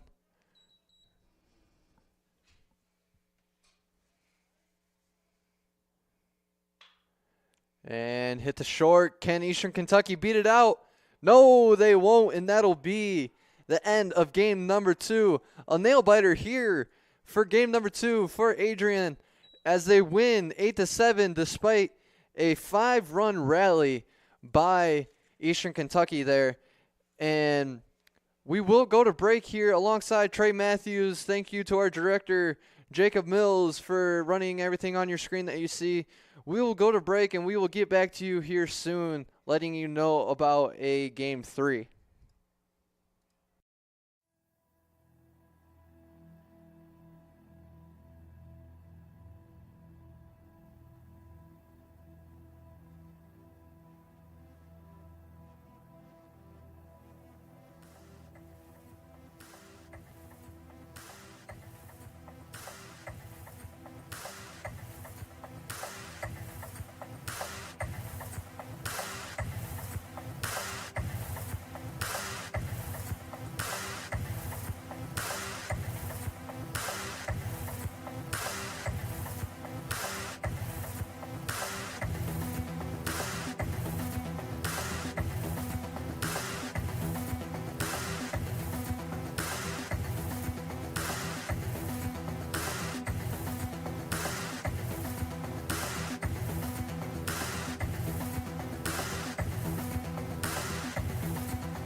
Hello and welcome back here. It's in Nicole Field, and we have just gotten word from Adrian head coach, Coach Knorr, saying that there will not be a Game 3 tonight here at 7 o'clock. So we would like to thank you for joining me, Cameron Ormeyer, alongside Trey Matthews, and once again, Jacob Mills, our director, making everything look good on your screen, giving you the scoreboard and such. We would like to thank you for joining us here at Adrian College Television, and we would like to invite you to join us next time here on ACTV. Good luck to the hockey guys. Adrian College Television would like to give a big thank you to our sponsor, Carlton Lodge of Adrian. Carlton Lodge is sponsoring all ACTV broadcasts during the 2021 to 2022 school year. Located at 1629 West Maumee in Adrian, Carlton Lodge offers comfortable rooms and suites at affordable rates. There's also a heated indoor and outdoor pool, along with a 24-hour fitness center. Thank you for the continued support toward Adrian College Television.